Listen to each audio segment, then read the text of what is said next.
nobody love me like you. Ain't nobody love me like you.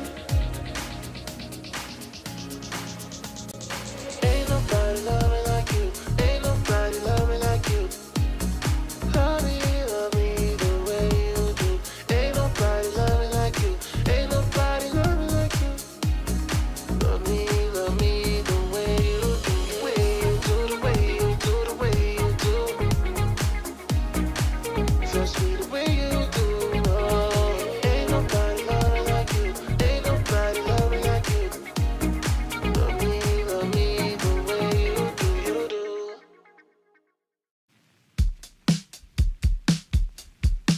Summer breeze,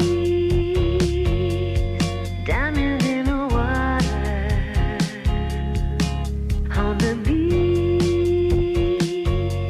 my mind begins to wander, endlessly. I'm not in a hurry, nowhere to be, not a single worry. Gonna dream away the afternoon in a haze, green and blue. Nothing else I wanna do but drift away. Neon mountains on a cloud, up so high, don't look down. Drift away, drift away. In the grass, everything is alright. So relaxed, staring at the pink sky, endlessly.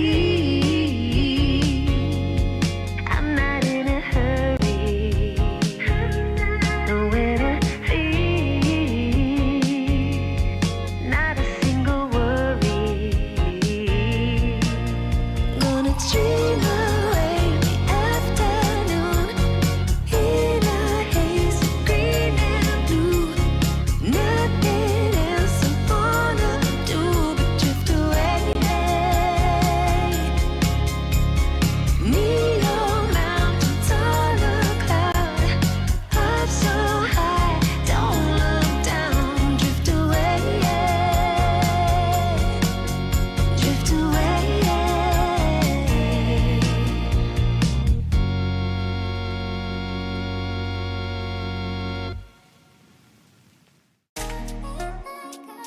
Yo, ND. See the boy self-made. So I don't watch face. Yo, look. See the boy self-made, so I don't watch face. No way, I just do myself.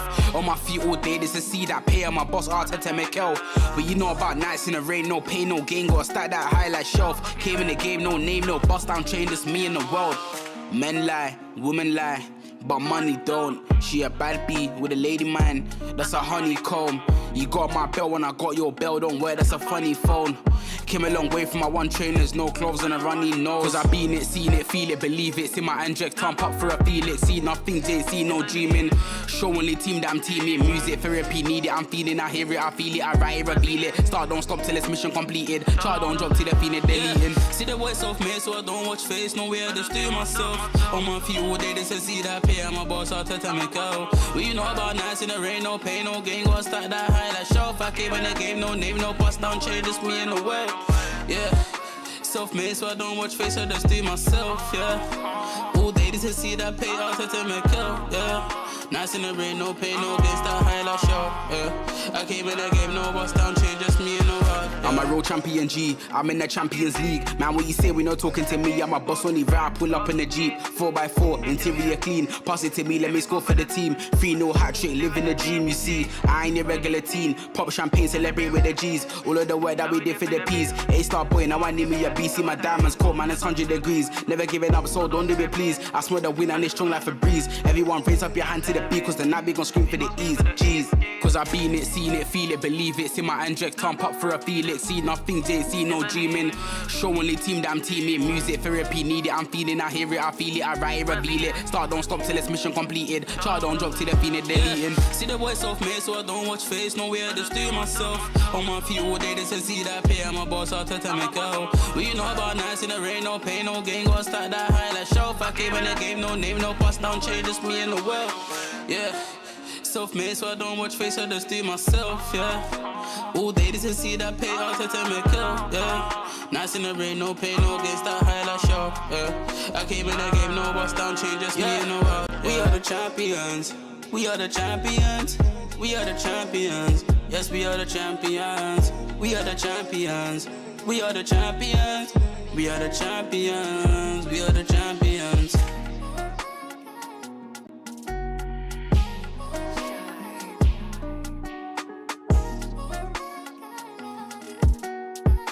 We are the champions, we are the champions.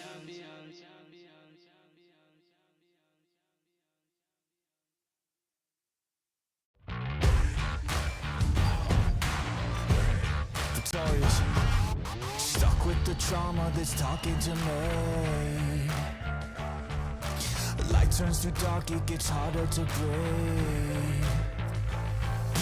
Put the past away, take that leap of faith. Face your greatest fears, they won't disappear.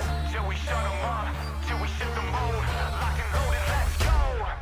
Explode, till we're dead, we'll walk this road.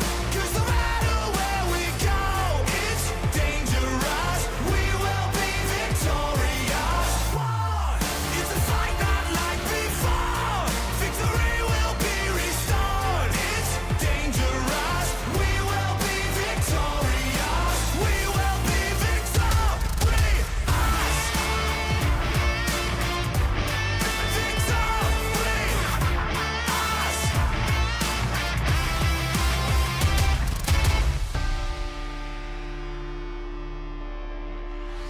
Check it, it's a battle for the taking. Body shaking, bones breaking, time's up for everybody. I've been running out of patience, I'm chasing the throne. Not a slave to medication, I can handle my own. Don't need your congratulations to make it. No sob story, no excuses, I'ma do this daily. If I ever stop, it's cause I wanted to, not cause I'm jaded. Demonstrated confidence, the boss of my life. We can't control a lot of things, but we can channel our minds and use it just how we choose it. Then maybe one day get some food on our plates instead of scraping by, instead of living in a pitiful lie, instead of giving up and throwing the towel, and we can devour the devil inside. Look up to heaven and turn the tide. Victory is in our stride. Till we shut them up, till we shift the mode.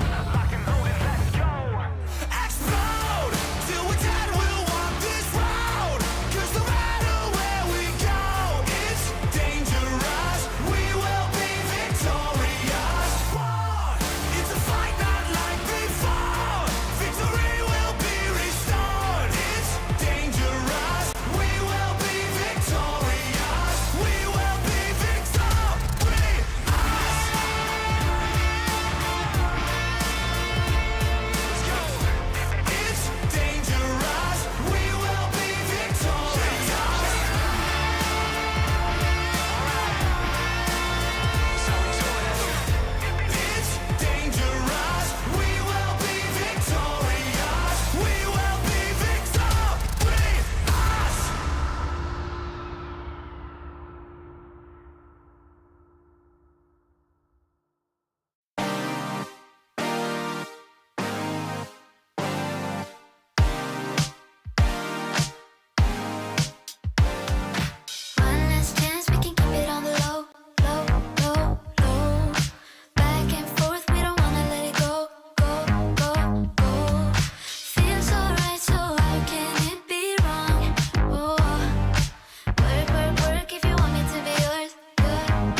I stay breaking my own limits, and I won't say I'm not gonna win it, 'cause this crown's made for me. You just wait and see. All my haters getting bitter 'cause I'm working overtime. It's my moment and I own it. Stay in focus and I show it. You know I'm taking the night, feeling it right, stealing the light. And I stay loving myself, serving me well, as you can tell. 'Cause it's my moment. My moment. My moment. Oh. My moment. Oh. My energy's contagious, I'm the master of my fate. Conquering my fears, I'm in control and taking names. I just speak my truth, babe, you should follow suit. It's my moment, and I own it.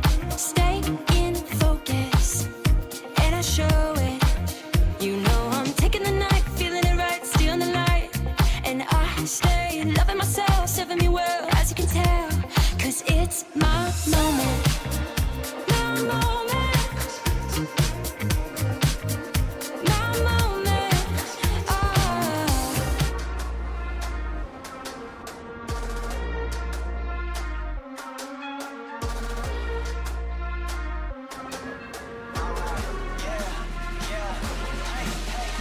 Can't stop, won't stop going till a player on top know it. Rooftop penthouse suite. If you really want it, gotta own it. Fight through it, we was at the lowest. Blood, sweat, tears, the components. Riding all year, now's the moment. We are not friends, we are opponents. Yeah, I'm coming for mine. Yeah, I'm making a play, the game on the line. Yeah, I've been on the grind. Yeah, I jump in the spot, I made it my time. Yeah, look in the sky. Yeah, the stars align, no shade to shine. Can't stop it already. Emotional work and devotion, we put in this time. Look. You won't stop my stride. I'll just break your line. I don't tolerate wasted time. You take us down, keep fighting.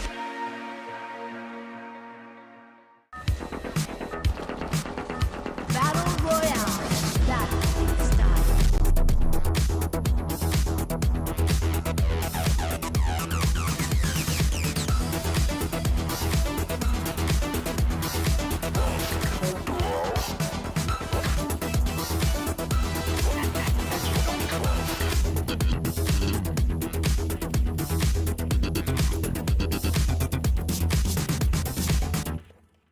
The Snapdragon Pro Series powered by Samsung Galaxy is brought to you by Snapdragon Elite Gaming, Samsung Galaxy S23 Ultra, Monster Energy, and DHL.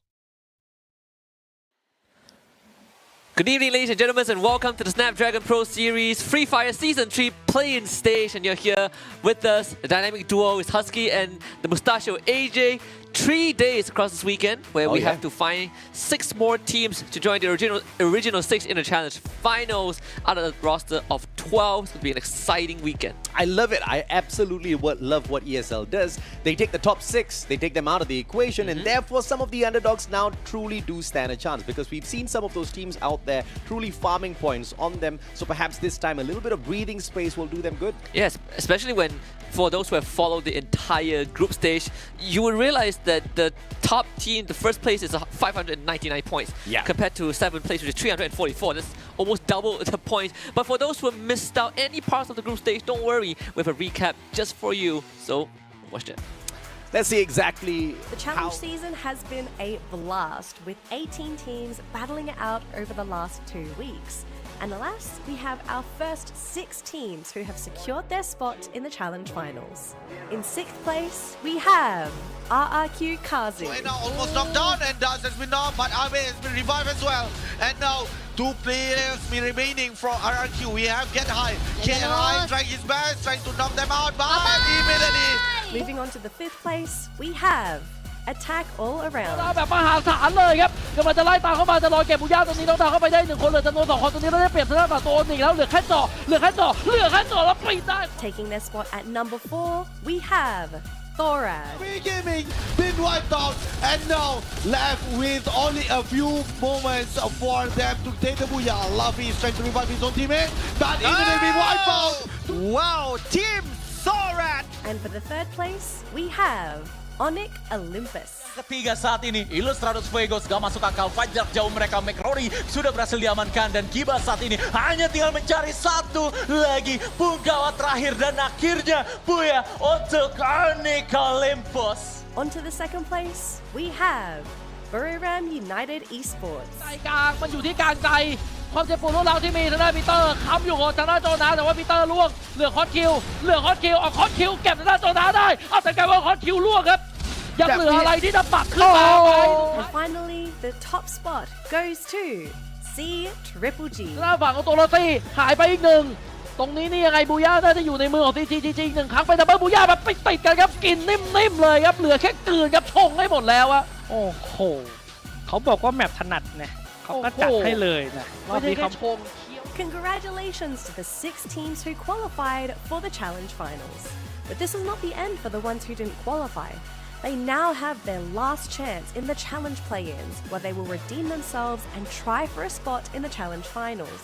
The remaining 12 teams will duke it out once more over the next 3 days, and the top 6 on the leaderboard will qualify for... Thank you very much, Danali, as always. Just for those who are not familiar with our tournament calendar, here it is on your screens right now. We are done with the group stages, and we are currently in play-ins from today, 19th of January, up to 21st, where we will lock in the final 6 teams who will proceed to the Challenge Finals on 9th and 10th of March. And that's exactly what everybody is looking forward to. We want to see exactly who does qualify for that. The first 6 teams have already made it to the finals. Now we are just looking for the remaining 6, which of course will be discovered over the next 3 days. Yeah, and the best part is that the remaining 12 teams who would be fighting for that final 6 spots actually not too far from one another in terms of points, in terms of overall points. So we're going to get a very, very fair lobby finally. You know, no more C Triple G just getting 10 booyahs per day. Yep. No more Buriram United Esports. Thank goodness. Now we get to see a bit more of a scrappy lobby. And how much is that going to favor them? I don't really know, because once you get into the Challenge Finals, you're still going to meet these guys who were stealing away all of your points down at the bottom. But of course, it is a little bit too hopeful to expect these teams to make it there, looking at what they did in the first 6 days of play. Yeah, especially when when we have 12 teams, right, and only 6 spots available, starting with AV Radicals, Expand, Homeboys, Ilustrados Juegos, JV Esports, P Esports, Poco Stars, Reverse Red, Ranking Esports, Todak, Team Flash, and V Gaming. Yep, 3 from the bottom, AV Radicals, V Gaming, as well as Homeboys. Homeboys, I don't know if it was a surprise for the Malaysian fan base, but it was surely a surprise for me, because they're playing technically on their home ground. Nothing should have changed, except that they got a brand new sponsor, a brand new team to back them up in the brand of Homeboys itself, and yet they actually managed to walk away one of the days with just 10 points. Yeah, the craziest thing was that this roster, before they were picked up by Homeboys, were 3 points away from the world stage. Yeah, yeah, absolutely. But we did hear some news that they might have brought in someone new. We'll get into that in a little bit, because they're also fighting not just for the spot to enter the Challenge Finals, they're also fighting for some prize pool to walk away alongside it. First and second place, $750, third and fourth, $600, fifth and sixth, $450, and a ticket to Bangkok, Thailand. Whereas the rest, as you can see on the screen, is $300, $225, and $150. And specifically, they play for a lot of pride. I mean, Homeboys is a huge brand down here in Malaysia.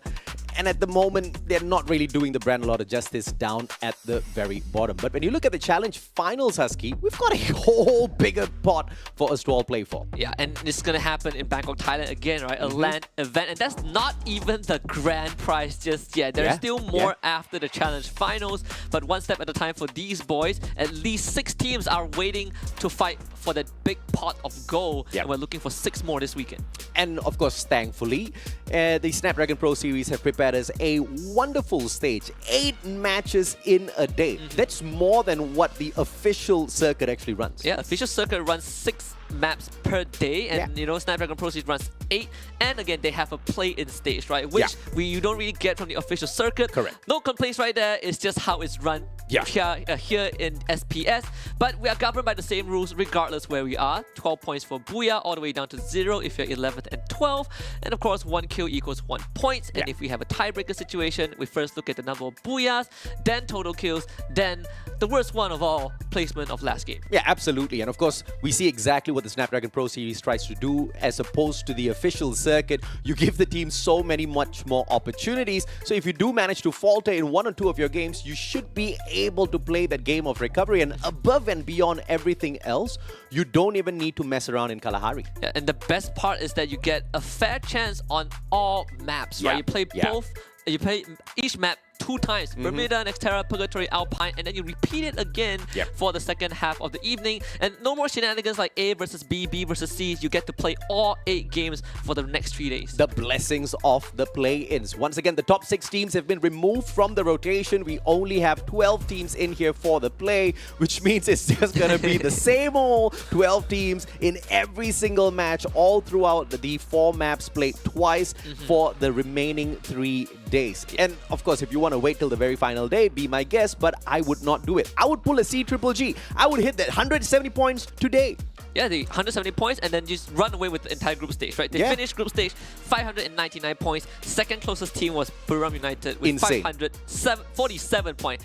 They did have a pretty insane run, but C-triple-G was just a tad too far ahead. We'll let these teams in the play-ins get ready for their first game as we go for a short break. We'll be right back with game number 1.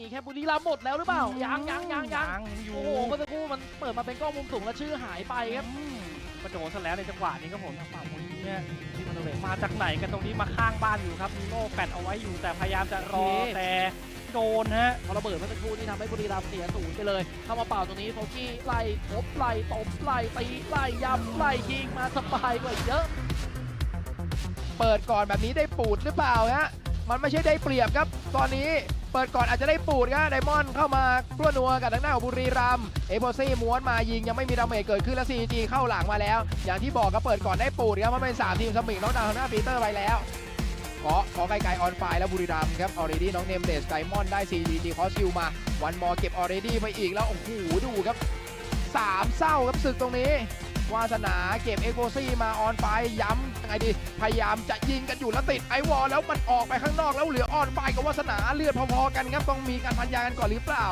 แล้วโจน้ำมีเข็มบอกมาดิพี่เอาเฮ้ยโดนสวนกลับมาหัวระเบิดครับวาสนาเหลือคนเดียววาสนากับออนไฟเอายังไงเปิดมาแล้วเป็นวาสนาจากบุรีรัมย์ครับเกมที่2บุรีรัมย์ยูไนเต็ดคว้าบูย่าไป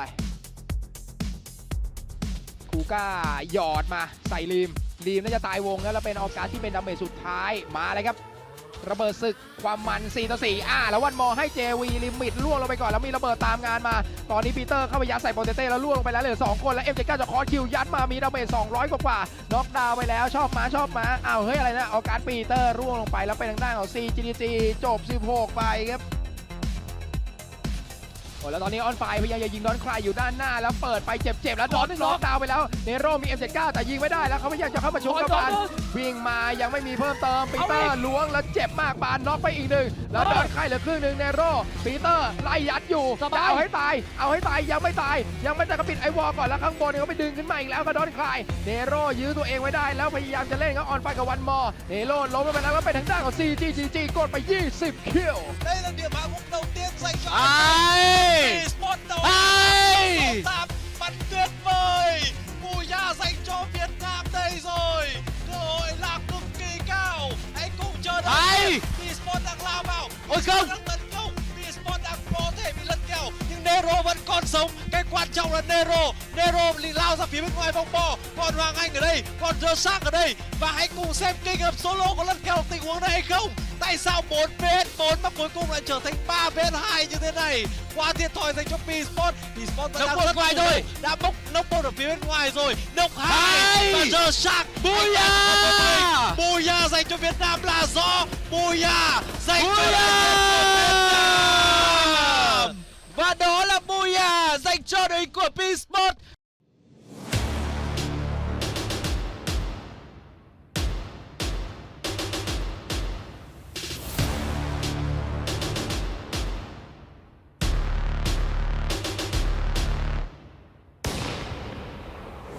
Long night, sharp daggers, cold steel, blood dripping down the wall, blood rushing down the hallway. Ooh, yeah. Take my hand, walk with me. I'll show you silver and gold. I'll show you rubies and pearls. Welcome to the brave new world.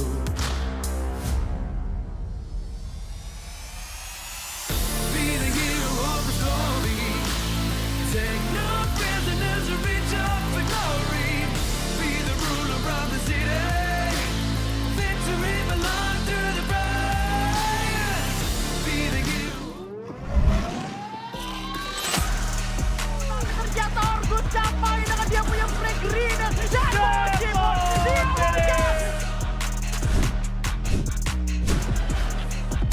Hasta la vista. Booyah!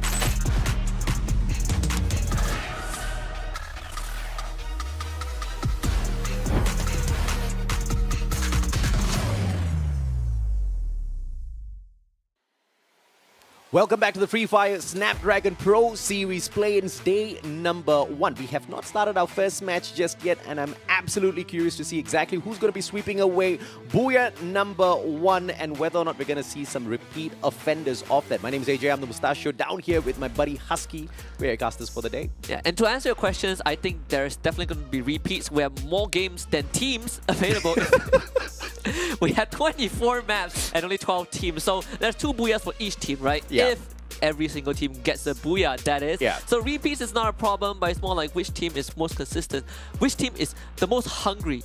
Because, you know, 6 and 7 place from the group stage ain't that far away. It's just a measly 51 points, which is an average of 2 games. Absolutely, man. And of course, if they do succeed here in the plains, they do get a chance to play at Bangkok as well. And you have a chance to register right now. Take your phones out, grab a screenshot of this QR code and register. Entrance is absolutely free, I hear, Husky. Yeah. And there's something waiting for the first 500 people who register. Yeah, first 500 gets freebies, which is everyone's favorite. Everybody. Free entry, freebies, great games in Thailand.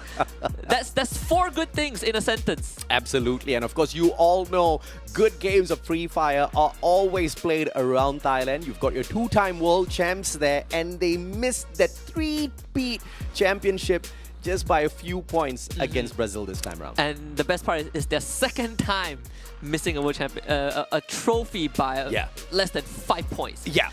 Which is still pretty crazy. It definitely hurts, but it definitely keeps the engine going, right? Because they knew that they were just so close. So getting the 3rd championship isn't going to be too far away. But first, we want to see exactly who can dominate the world of the Snapdragon Pro Series. Yeah, and this year, I believe, is also the first year, or at least the first year that we make it big for the Snapdragon Pro Series after Challenge Finals. We'll have more news on that in just a little bit, just to keep you guys on edge a bit more. We're going to talk about the play-ins first, starting with Homeboys, right? I heard they brought in a new player. It could be, you know, a Hail Mary. It could be something they planned for quite a while. But the biggest question for day 1 is how much impact can this new player have for the team? Because I heard he is an import from Indonesia. Absolutely correct. And there's a high potential that he is a pretty impactful player. We know the Indonesian region, great mechanical skills from any one of those players that they can pick out of the region. But of course, how are they going to bide well with a pre-existing Malaysian squad already? And is it going to bode well with the ego of the Malaysians to have an Indonesian come in as an import and carry them up the leaderboard? I think they will do fine, right? Homeboy has a very nice, fingers crossed, welcoming, hospitable culture. But even with the best culture, you still need the best chipset to enable optimal gameplay, and that's why we have Snapdragon Elite Gaming with us when winning matters. And it's more important than ever because this is the final chance for any of these teams to qualify for Bangkok, Thailand. They already have the best chipset fitted in their devices, and with Snapdragon Elite Gaming, they enable these boys to show what they're made of. Absolutely right. Smooth gaming all the way through, and when you need those FPS to not drop a single moment, Snapdragon has got your back. Yeah. It's always feels bad when you take a shot and then SPF stutters, then you miss the shot, and then you miss the game. Nah. Those are the moments where you chuck your phone, you throw it, and then when it smashes open on the ground, you pick it up, you look at the chipset, it ain't no Snapdragon Pro. You gotta change that phone. Yeah. We have just the phone for you. Again, as the day progresses, we are looking for teams who are the most consistent, right? I mean, we've seen some teams who did pretty decent in the group stage considering the amount of accolades some of these teams have on their back. Most of them are in the challenge finals, thankfully, but some of them remains in the play-ins because there's just too less space for too many of these titans, right? JV Esports, they won FFSI last year. They were known as E-Arena. They are still here. You have, you know, PE Esports. They are doing well. Reverse Red, they had some pretty impactful players from FFSI, Saming being one of them.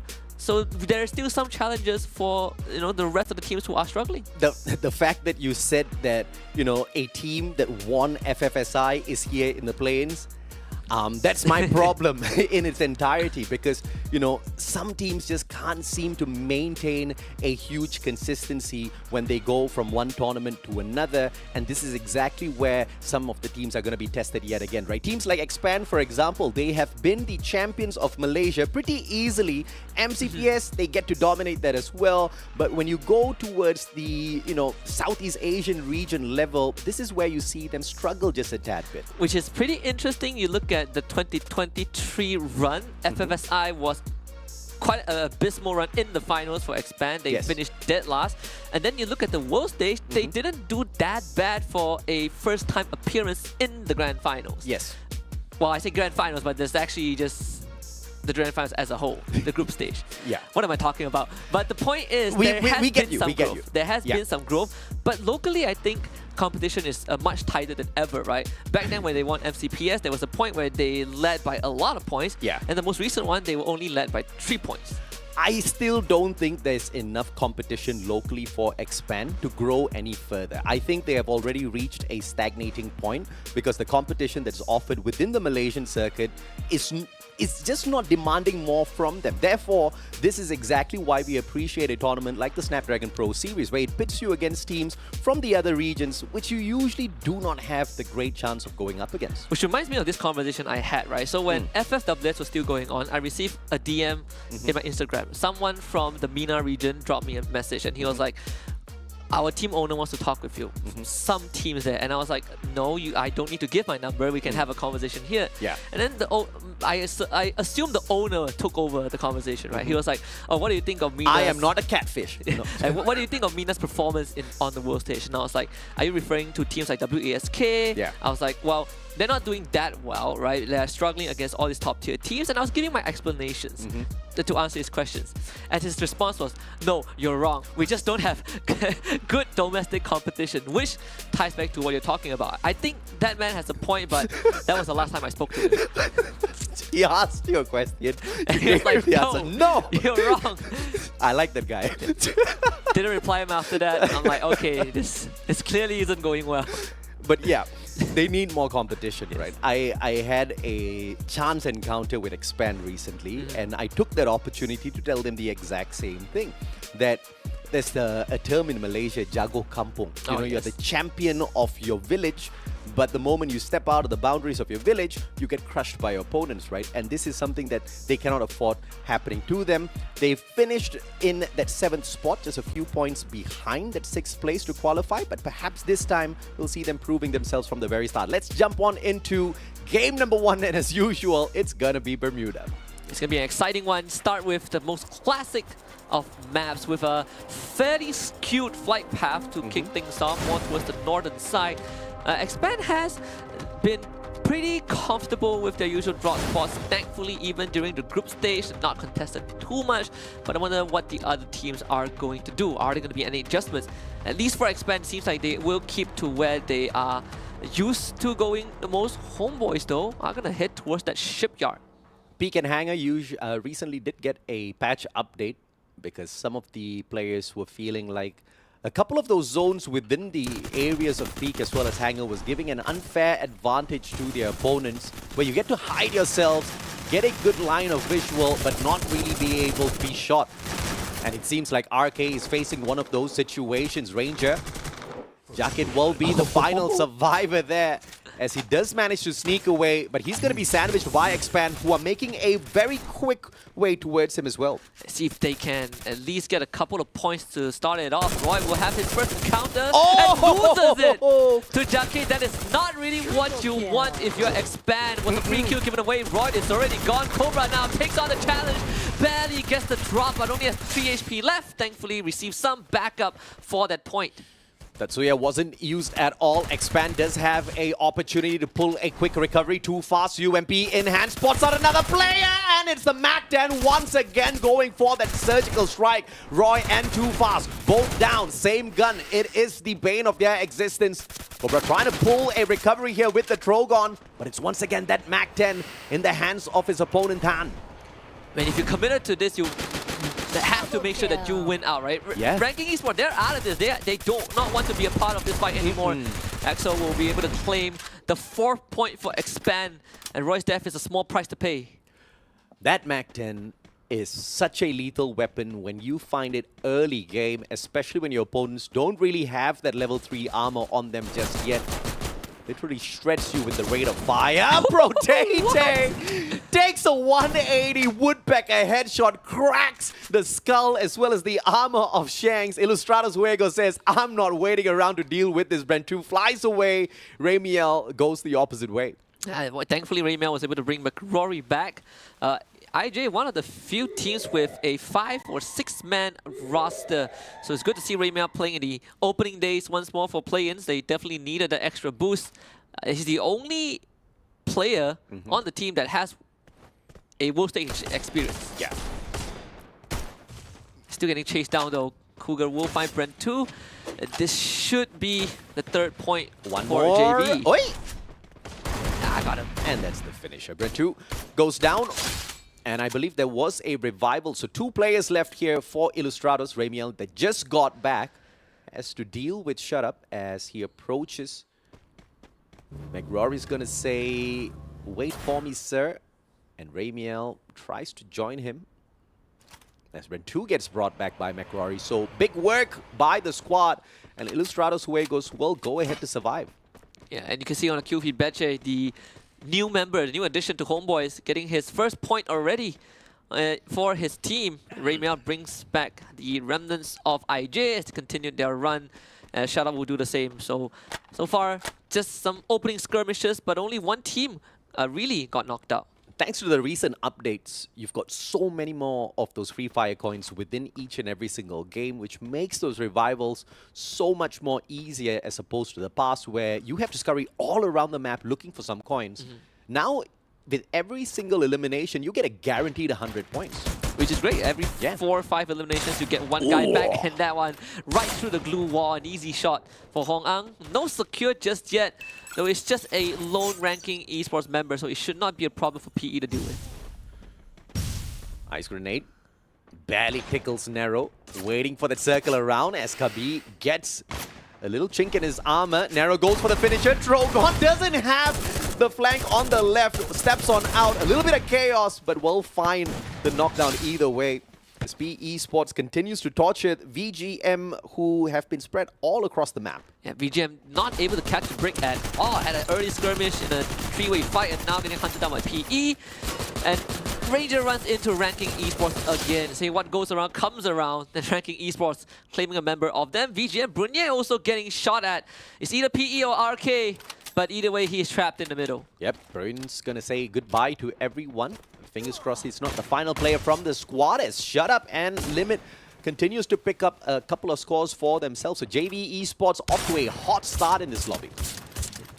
Huang continues to try and take a couple of pot shots on Brunier, who will be able to gain enough distance. VGM, after all of that, only realistically lost one member. The rest of them brought back. On the other hand, Todak now making a beeline to find their very first challenge, and it's against PE in a crucial spot in Mars Electric. Todak, a team that scores an average of 45 points across a play day. They're going to hope to score much better than that in order to get to the top 6. As McRory doesn't manage to get away. JV Esports continues to rack up those numbers. 10 eliminations already made into 11. It is going to be a pretty easy run if they can catch Ramiel as well. The M82B in hand. AUG goes up against him. Brentu and Shanks backs away as 3 other players from JV catch up. Man, JV is the bane of IJ at this point. Homeboys are already wiped out, courtesy of reverse red, as JV continues to get as much point as possible. This is them on a good day. 11 eliminations, and there's still a couple more bodies ready to be claimed. Brentu trying to regroup with the Shanks, but on top of the roof, and with members of JV around them, this could be the end of IJ. In the past, if you are outside of the blue circle, the only thing you need to worry about is your health. Now you have to worry about your health as well as recovery. For every 5 seconds spent outside, your recovery goes down by 10%, up to a maximum of 30%, which means the moment you step back in, you're going to have a little bit of time catching up on your HP. And this should be the end of IJ. McRory, I believe, is the last man standing, and he is as far away as he can be. Brentu will bleed out on top of the roof, and IJ somehow is still in the game, but you look at JV Esports, they have 13 points already. They already got a booyah. You gotta hate it, man. Axel, Artemis, long shot, Woodpecker, you gotta love it. Also gotta love those coin machines all across the map now. Once again, a new addition, just to make sure the teams find coins much more easier. Revivals get easier, which means a more hectic battle for all of us to enjoy. A lot more points available on the board as well. I think we get an average of 80 kills per game, despite not having much knockdowns, but you see a lot of the revivals that, on the stat board. Yeah.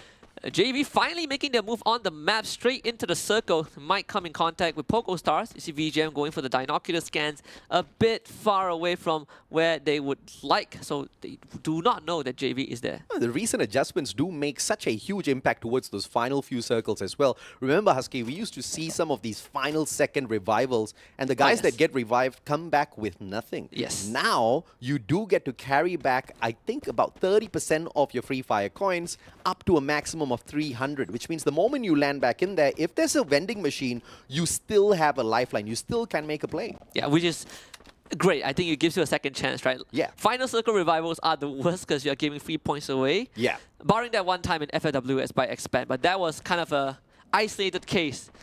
Heroics by Crime MKS to bring his whole team back. Yeah. Acting as a punching bag. And Falco has been adjusted a little bit as well. So in the past, Falco used to allow you to land faster than your opponents who are not bringing in Falco as a pet. Yep. Now, everybody's landing speed is exactly the same. Falco does not have that effect anymore. But what it does is it disables your opponent's auto-aim when you come back in on the flight path. So if you've got the Falco and you've got a final second revival in that final circle, nobody's going to be able to shoot you out of the air anymore, which used to be those disappointing moments in that circle. Yeah, where if you fly in when the circle is small enough, you know you're going to get shot down. Yeah, and this just makes the picking of your pets as well as your active and passive skills just so much more minute, right? I mean, just the simplest of mistake of focusing on Beaston for that range in grenade throws versus Falco, which might or might not help you out, is a really big gamble. But if someone still shoots it out of the air, that's a testament to skill. I tell you, Makes it so much more satisfying to see. I wonder if we're going to find something like that, because I'm sure we do have some sharpshooters here. Eventually we will. Eventually that day will come. Todak will have to meet their maker though. It's VGM right in front of them. And in fact, VGM is the one who needs to pass through Todak, but they do have that high ground. Todak playing this really smart. Just dragging out all of those glue wall melters, just baiting them up by poking their heads up a couple of seconds and then quickly disappearing, repositioning. So they've done this really well thus far. Brilliant. has got one grenade to play around with and a fantastic tag onto Zen and Victory. This guy, insane with the aims. Noki 8 HP, Trogon in hand. He better not go down in this way. I mean, Zen has already been taken out. Brune is doing everything on his own, slowing down the pace of Toda and Noki, the second one to get found out inside the building, try to infiltrate VGM's spot. But this crib is out of order. Toda get wiped out.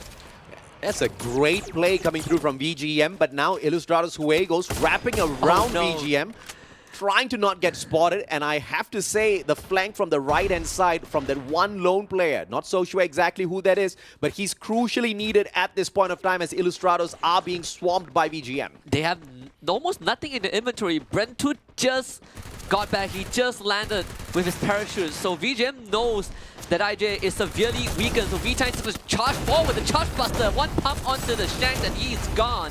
Kabi will also get one to McCrory. VGM, they do lose 2 members though as JB Esports decides to be a part of this drama, but IJ still trying to hold on to DLI. Brentu finally able to pick up a long-range weapon right through the head of Ranger to get the knockdown. M82B, the penetration of those glue walls really clocking it in for Brentu, but no eliminations just yet. Gets yet another knock, but can he get the finisher? Can he get those points before he gets caught with his pants down as VGM's just right behind his doorstep? Yeah, 2 knocks but no confirm, and this is starting to get a bit tough for IJ, but AV Radicals also facing a challenge of their own. Godkai decides to commit seppuku and blows himself up instead, and this should allow Team Flash to clean things up. AV Radicals losing the whole squad and got nothing in return, but it's not done yet for Team Flash as they are now getting pressured by Pogo Stars. Like shooting fish in a barrel, that was just way too easy. Tossed in a couple of nades to make the job that much more easier. BO though, Team Flash, the Vietnamese squad waiting for that opportune moment. Charge buster in hand.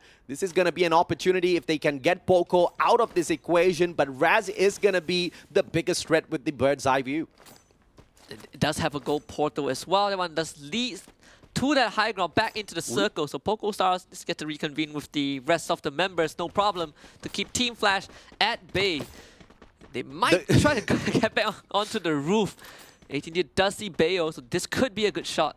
Whoever who came up with the goal portal idea is a madman. A mad scientist for sure, and I love it. Because those portals don't disappear, man. They just stay on the battlefield, and you just create so much of that that surprising element. You never know now who's going to step up behind you. Yeah, there have been a lot of instances that people just place a portal behind someone, and they just pop up and get a wipeout. Reverse Red, Diamond now getting in a fight with JV. Lee may actually take out Limit from afar, so JV Esports biting off a lot more than they could have chewed. Cougar also gone, Exposy with the nade to take care of him. Reverse Red making a final second approach towards the circle with a lot of aggression and a fantastic vantage point as well. They don't really need to do much. Shutup's right down there below them, and even if he survives, it's not going to be of too big of a consequence to them. Poco Stars, on the other hand, is going to be a big threat. And Pogo Stars, they are in the center, so Reverse Red will have to eventually move. Team Flash gets rid of the last few members of Ranking Esports. 6 teams remain. Pogo Stars, they are lacking wings though, so this is a 4v3 in favor of Reverse Red. Now this is an opportunity. He circles around with the timing, and they just buy way too much of time. Letting go of that opportune moment, Poco Stars patches themselves right back up. UAV's not going to be of much use to Team Flash. So he gets shot out of the air, and Poco gets the final, the second last circle. It's going to be a bit tough. Poco Stars need to hold on to this area, but unfortunately, it is pretty much open ground. There's not much structures that they could work with. The Reverse Red now need to plan their next move to get off of this bridge. So I mean, he's looking for certain angles that he could work with, but so far he's not getting anything. Artemis finds a couple of connections with the power foul, but no elimination just yet. Blue wall melters laid up right in front of them, courtesy of Team Flash, and Poco will have to push out of their own defenses to take on Team Flash, who are the biggest threats to them. Yanbin with a charge buster. JV Esports takes it down as Diamond finds Shut Up, the final surviving team member. As Flash, on the other hand, puts Raz out of the equation. A bloodbath in the middle of the circle as Reverse Red and VGM biding their time at the corner. Shin able to get the nade knocked onto Lim, and Diamond finds Yanbin as well. So The teams in the middle are the one taking the most punishments as Liam is already out. Yanbi needs help. Gets brought back up as Reverse Red finally decides it's their time to join. Yeah, Reverse Red making a very slow approach towards each and every single circle, and this methodical approach has given them the most amount of advantage. Perhaps not number one in terms of eliminations, but they might just walk away with the Booyah here in hand. But all of those glue wall melters puts Diamond in a very rough shape. Nameless goes down. Saming responds as Yanbin gets taken out of the equation. Ranger takes down 18 Deer, and Team Flash, with Shin as the final survivor, faces on Team Red. Yeah, and Reverse Red still has the full squad left alive. Team Flash already not in the game anymore. It's 3 members from VGM against 4 from Reverse Red. Surely outnumbered, and Kami just whacks down his first victim. No chance at all for VGM. Saming will be knocked, but Bruni on the other hand has been found by Diamond. This is Reverse Red game, and they do not even lose a single member. 13 eliminations and a Booyah to kick out first day of play-ins. They equalize the number of eliminations that VGM has. They walk away with the Booyah as well, an extra 12 points in hand. You can't find a better start than this for Reverse Red. And we know where the power of Reverse Red comes from. The nutritious drink, I forgot what they call it, but you can see it on your screen right now. Someone has iced lemon tea, someone has I think it's Yakult, having a good time. Very, very strong game 1, especially a team that is very new, I think, to the regional stage, barring certain names like Saming, but overall as a squad, this is the first time we've seen them. Parents all over the world right now pointing at the screen, pointing at their kids, telling them, you see, I told you to drink your chicken essence. I miss that. I used to drink it every day before bedtime. Not sure if it helped me with my studies though. I'm pretty sure it did, man. You're a smart one. But great game from start to end. The action was truly non-stop.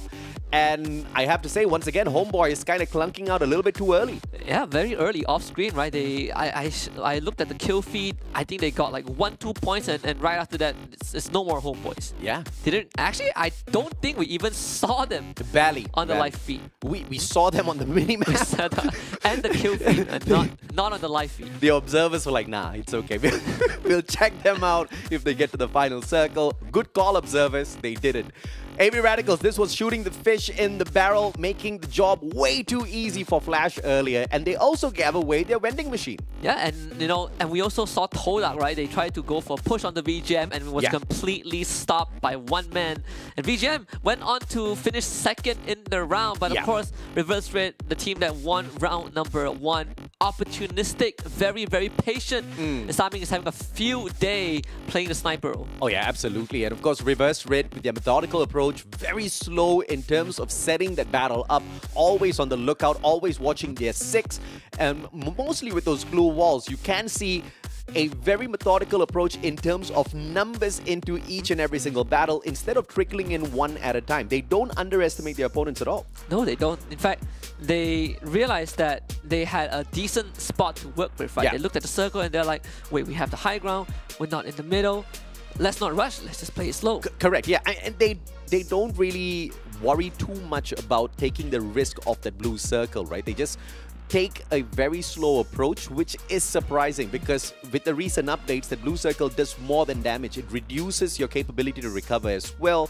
and that just puts you in a rougher spot, but they were pretty confident with their approach. Yeah, and I think it also serves to stop teams from playing late rotation. Correct, and just keep tanking the circle, right? Yeah. Which it's annoying. For me, I think it can be a good strategy for teams who are struggling early on, but a lot of teams now default to that. Yes, correct. Especially when you've got a vehicle, they are very brave in terms of taking that long rotation outside of the circle. In this way, with the new update, it keeps all of that action inside. It forces you, it gives you a little bit of a penalty of playing outside the blue as well, which is fantastic, but I guess the penalty is just not rough enough.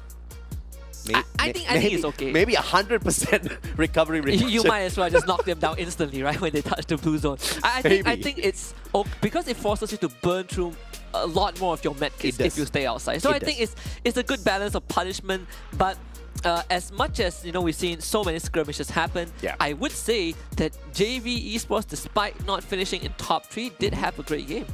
Absolutely right. I believe they got about 13 eliminations before they got knocked out. The first 7 minutes is 13. They probably got a few after that, but yeah. Yeah, I mean, if they got a few more after that, then fantastic game. Even without the booyah, they are doing pretty well. Of course, we are looking for some of the repeat ones, and you did mention 24 matches possible, 12 teams out there. Theoretically speaking, each team should be able to get at least 2 booyahs.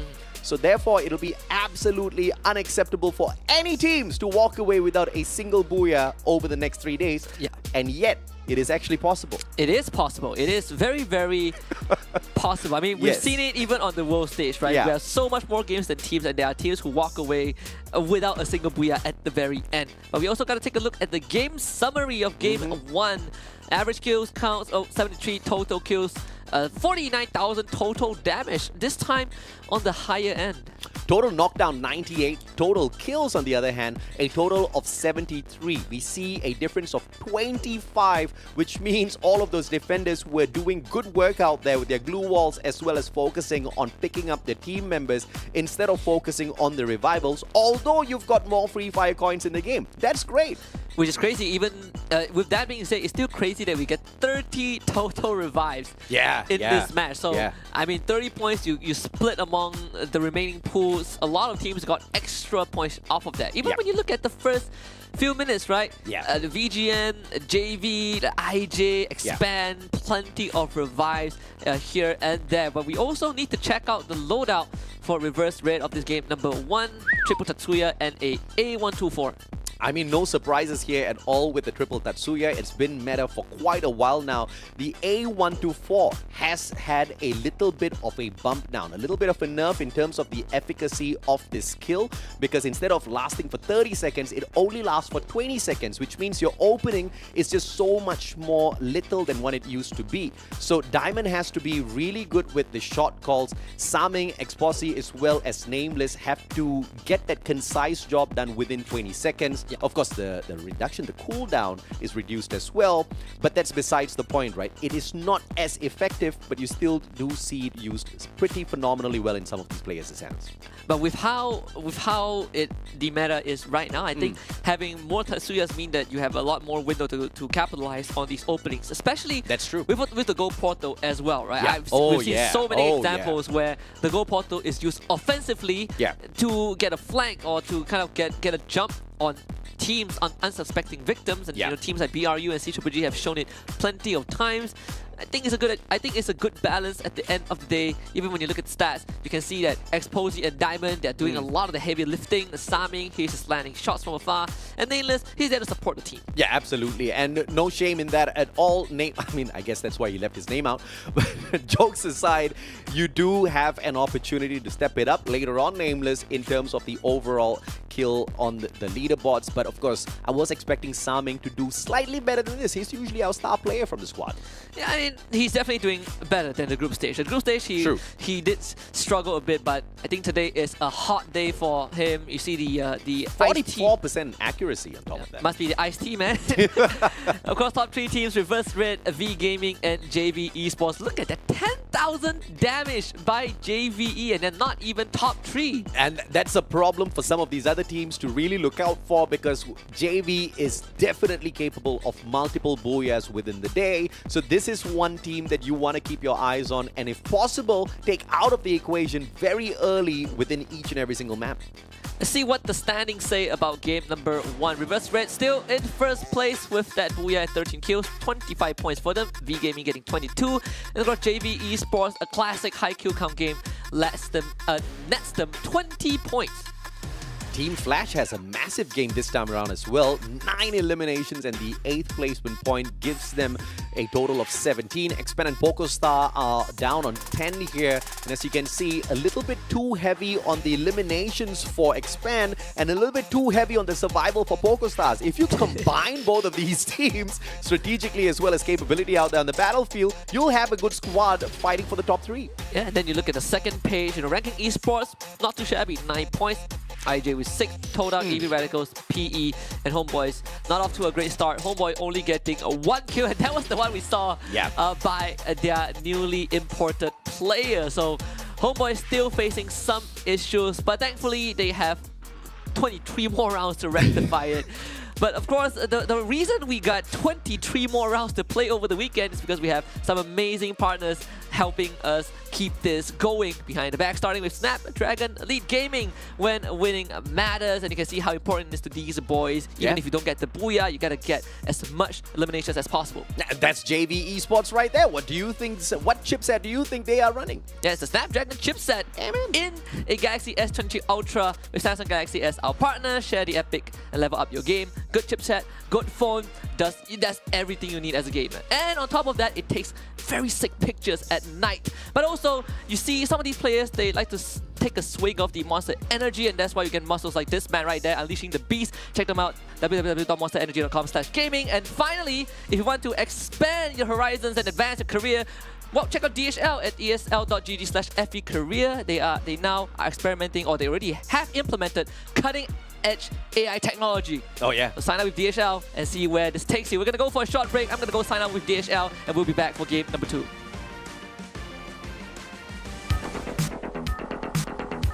Battle Royale. It's time. The Snapdragon Pro Series powered by Samsung Galaxy is brought to you by Snapdragon Elite Gaming, Samsung Galaxy S23 Ultra, Monster Energy, and DHL.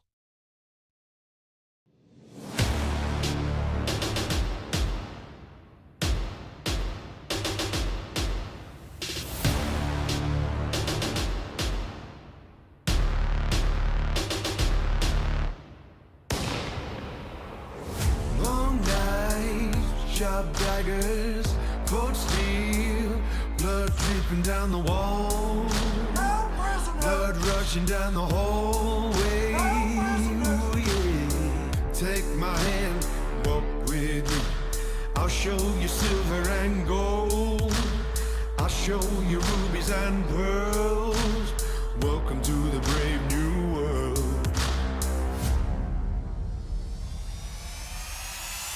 Be the hero of the story. Take no prisoners or reach up for glory. Be the ruler of the city. Victory belongs to the brave. Be the hero of the story. Take no prisoners or reach up for glory. Be the ruler of the city.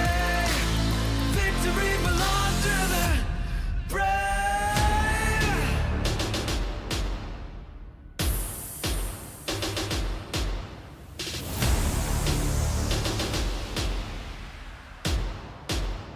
Victory belongs to the brave. Brave. Got to be stronger. Brave. Got to bring a rage. Brave. Got to be strong now. Brave. Victory belongs to the brave. Be the hero of the story. Take no prisoners or reach up for glory. Be the ruler of the city. Victory belongs to the brave. Be the hero of the story. Take no prisoners or reach up for glory. Be the ruler of the city. Victory belongs to the brave. Oh yeah. Oh yeah. Oh yeah. Got to be stronger, got to be brave. Oh yeah. Oh yeah. Oh yeah. Got to be stronger, got to be brave.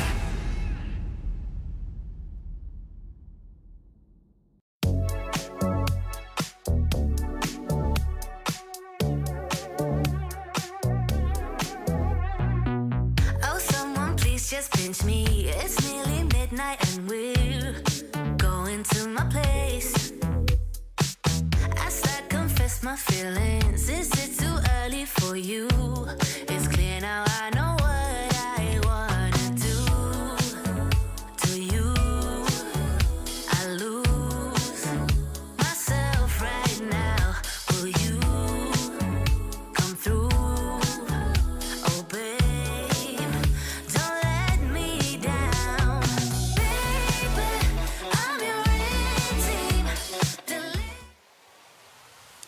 Welcome back to the Snapdragon Pro Series Free Fire play-ins for Season 3. We just saw the Booyah for game number 1 claimed by Reverse Red. We're heading into Nextera in just a little bit. Of course, you're here with us. My name's Husky alongside Mustachio AJ. It has been a absolutely delightful day casting these matches, but Reverse Red has proven that the slow and steady approach to each and every circle seems to be the way to take that Booyah away. But imagine if JV Esports did that as well. Yeah, and that would be a totally different JV Esports. The JV Esports we know does not slow down. It's either we get a lot of eliminations to make up for the placement points we lost, or in the best case scenarios, you break a world record, which I believe is either held by them. Was it held by them? The most points gotten in a single round? I believe so, right? Close to 40 points. In FFSI? FFSI I think 37. 37, right? 37, somewhere around that. But you get the idea. They are record holders for a reason. Game 1, not too big of a problem. They only were like, what, 5 points behind Reverse Red. They can easily catch up if they improve the placement points a little bit. Fingers crossed, of course, we can say the same thing for the teams down at the bottom, teams like Homeboys, who we of course expected to struggle just a tad bit in here as well, have continued to struggle. That's a problem. If you're meeting our expectations when they're negatives, it's not a good thing. Which I think at this point of time, you gotta buck up a little bit, right? We had 2 weeks of group stage. It's understandable. You're meeting with the creme of the crop. Sometimes you're just gonna get your butt kicked. But right now, the playing field is a bit more even, right? You don't have too much heavy hitters just stealing away your points. It should be more manageable. I'll give them the benefit of doubt, right? They did get wiped out by Reverse Red in game 1, so perhaps for Nextera, things are going to change depending on where they drop. I mean, fingers crossed, right? Because some people say that they're not doing well because Kalahari has been removed, but you can't really bet. It has been 2 years. You can't bet your career on just one map. And at the end of the day, this is one of the teams that's the most, I guess, argued to be the best within Malaysia in itself, beside Expand. So you need to show that on paper as well. Some of them have been to the world stage, right? On their That's the problem, On their first season of getting acquired back then by Farang, went straight to the world stage. And I believe that time GeekFam was also with them. But, I mean, how times have changed, right? Kalahari really broke them. I like to think that in the first year, but right now, it's definitely more than just that, right? Because they almost made it to FFWS last year, and that was without Kalahari. We'll see where they drop, though, this time on Nextera in Graph Labs, uncontested. The blue circle has become much, much more valuable in the recent past. Now I believe you get to find 2 active skill cards in there, as well as a higher number when it comes to the level 3 vest as well as armor that you can pick up within the game. Well, straight up first blood. Unfortunately, it was Homeboys who lost 1 member, so that one was revived very quickly. A potential 3-way fight, though, at this area. Expand, PocoStar, and Todak. But too fast will kick things off with a first blood of his own onto Raz. As some Filipino action going on off screen, Ilustrados Fuegos finding AV Radicals and ripping away 2 lives from the team as well. Things are not looking great on the side of AV Radicals, a team that does have the world stage experience. And Noki was able to get a knock as well onto Expand. But IG and AV Radicals, the Filipinos having a go at each other. Cobra winning that one against Traps. And Toda also suffering some damages, and Cobra will secure point number 2 for his team. Tries to help out Roy, but blocks him up by mistake. Mercy will get the drop onto Too Fast, though. Expand down to the final 2 members. Yeah, Cobra just 1. On standby, managed to take Noki out of the equation as well, all thanks to the Mag 7. Gets the pickup from across the glue wall, and X-Roy will top his HP right back up. But 2v3 now against the Indonesian PocoStars. Yeah, Toda comes in, deals some damage, and just bails. And leaves Expand in the hands of PocoStar. Traps actually revives and drops on top of the roof. So there might be a chance he steals 1 more point away, but right now Expand, they need to find a way out of here. Good movements by Cobra, but he gets spotted out once again. 18dia moves on in for the finisher. Left-hand circle around does not get him. And that's all thanks to a great double glue wall. But 18dia waiting for that opportune moment. Trogon in hand. Can he take a jump in? Mag 7, what an escape by Cobra! Holy cow, Cobra revives his teammate and still manages to get away. But he's still not out in the clear just yet though. Todak still have members around. Traps on the rooftop, Noki around the corner, Liam trying to ambush Cobra but ends up losing more health than he bargained for.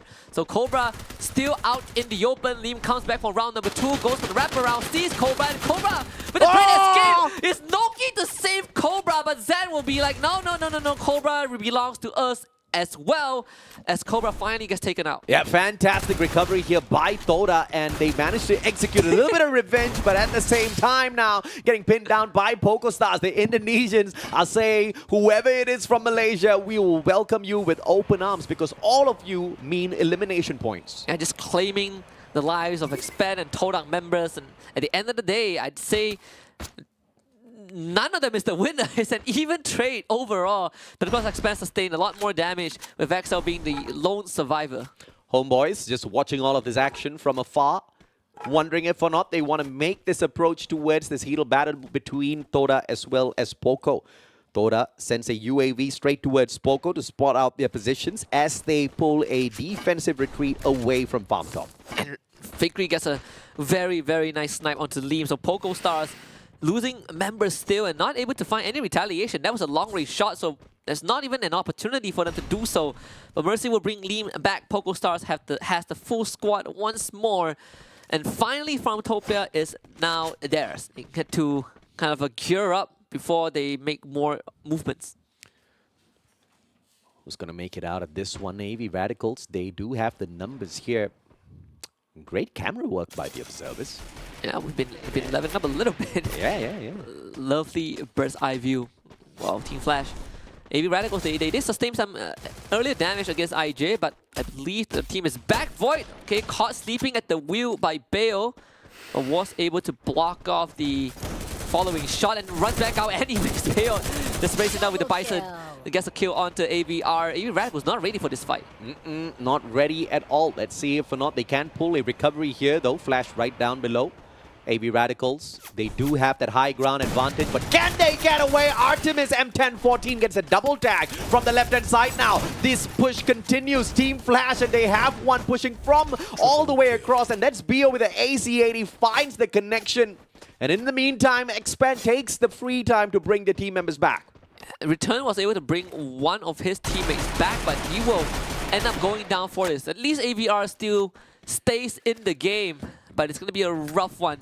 They take the gold portal. Yanbin coming right through it, and knows exactly where Return is going to be. Takes a 1v1, and Artemis shows up to provide the backup that the team needs. AV Radicals actually didn't manage to get the revive, so they're going to be out in last place. Yeah, great sidesteps by Yanbin to avoid a majority of those shots.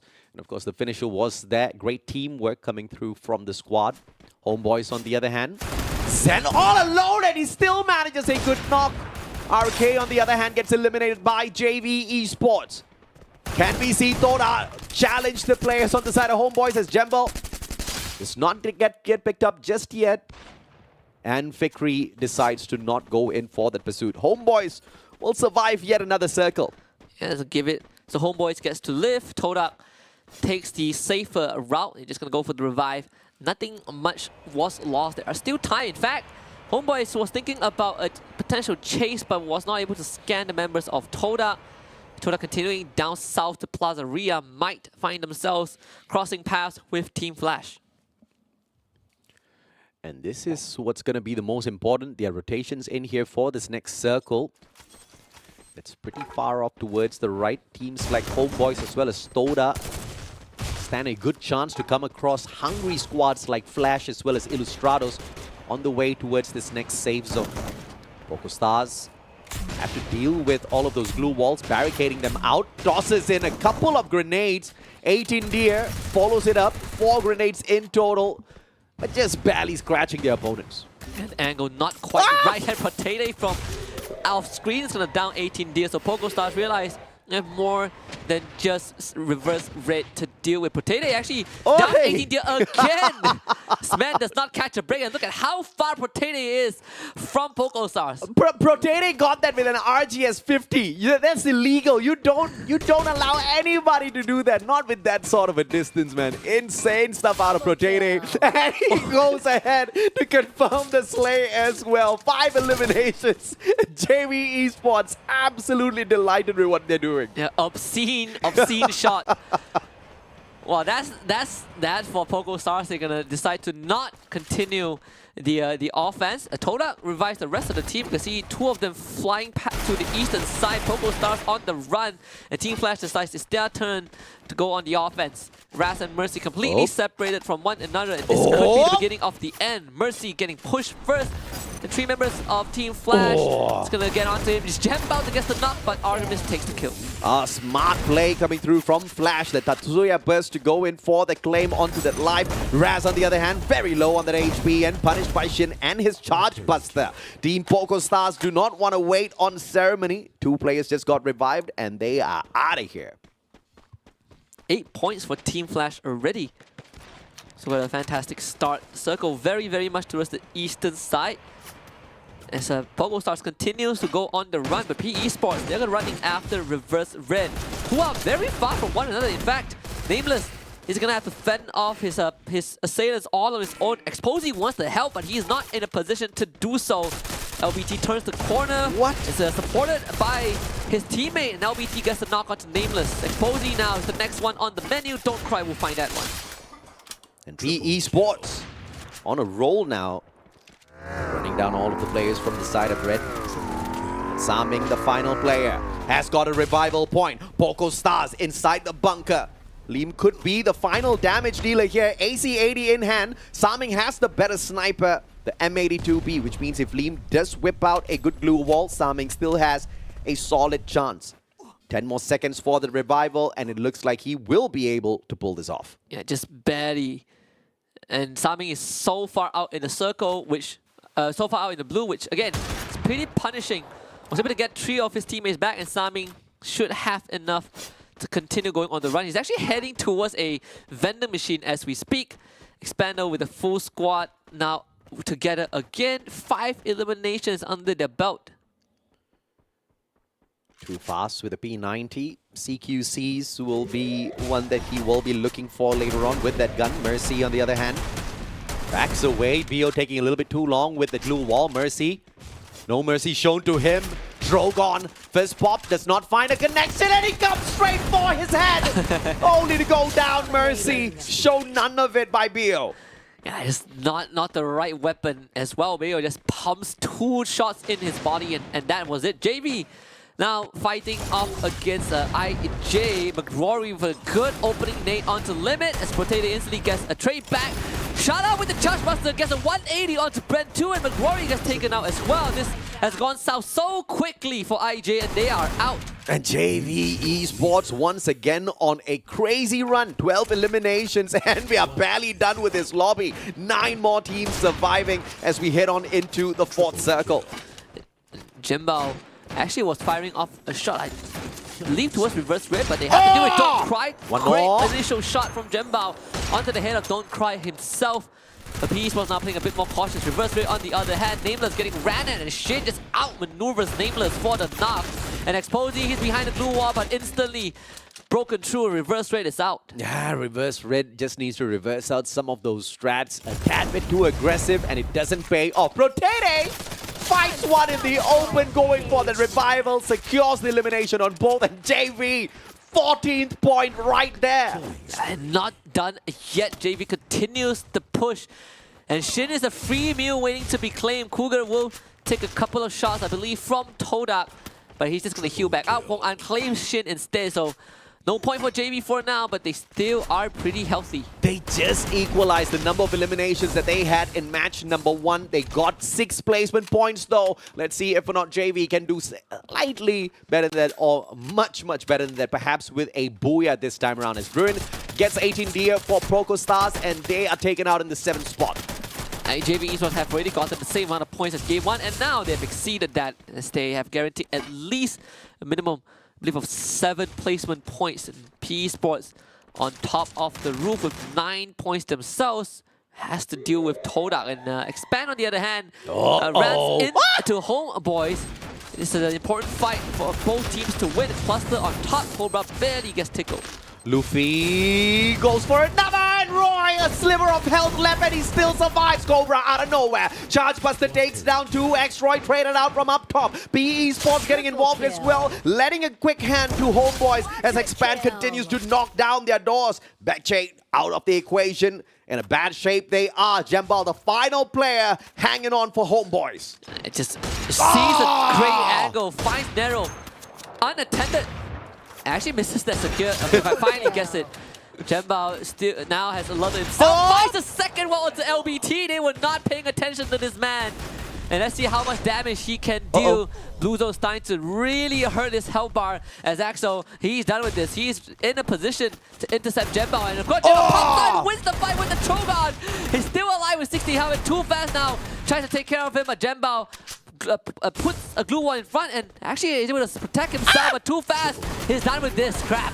Jumps over the glue wall for the kill. Oh no, but can he get out of this now? He needs to break down the glue wall right in front of him in the blue, ticking away at his HP quite a bit, and too fast. Has got no vending machines to play around with, at least not within his vicinity. He has to hope and pray that he gets to hang on until the top 2 teams. And Torak is also one of the teams in the circle right now. JVE, they have plenty of space to work with. Full squad still alive. Everyone decked out in Arsenal. 15 elimination points. My God. And there's a lot more to be claimed. A total of 20 points JV Esports pulled out in the first game. Let's see if or not they can take this to 30 this time. Pretty sure they are going to be able to do that if they step up and be at the very minimum the second team. T Esports with a high ground advantage. This isn't going to really last all that too long. This next circle as it pushes them in is going to be the calling out of P Esports and Thoda, who are very sneakily hiding behind all of those walls. Yeah, what's the game plan? I mean, the other 3 teams are all in the same area. Yeah. JV Esports, they can do whatever they want too fast. He's already covered up by the blue. He's already taking a lot of damage. He might just choose to give himself up. Shutout does see it, but it's a bit too late. Too fast. Actually takes the goal portal. Ambushes limit for the kill. This man is a lunatic. And now JV Esports caught with their pants down. Desperately needs to take care of Too Fast, and Cougar will do the job, but they definitely sustain some damage. Yeah, big play coming through from Too Fast there. Expand taken out in the 4th spot. The damage has been done. JV Esports now bleeding. Limit down and out for the count already. Fikri not in the equation, therefore Thoda can't take a straightforward fight against them. P Esports going in to get the job done, but still that is not enough. Shalab is so trapped. He's struggling to get out and actually was able to break free. So JV Esports is still in the game, and Protede under pressure, just charge buster pump onto Zan, and Zan is gone. Thoda getting slaughtered by the other 2 teams. I've never seen a player miss that many shots. Thoda, I believe that was Traps earlier on. And finally the MP40 getting the job done. It's a 3v fight. So more teams. Traps 1v2, I believe Cougar.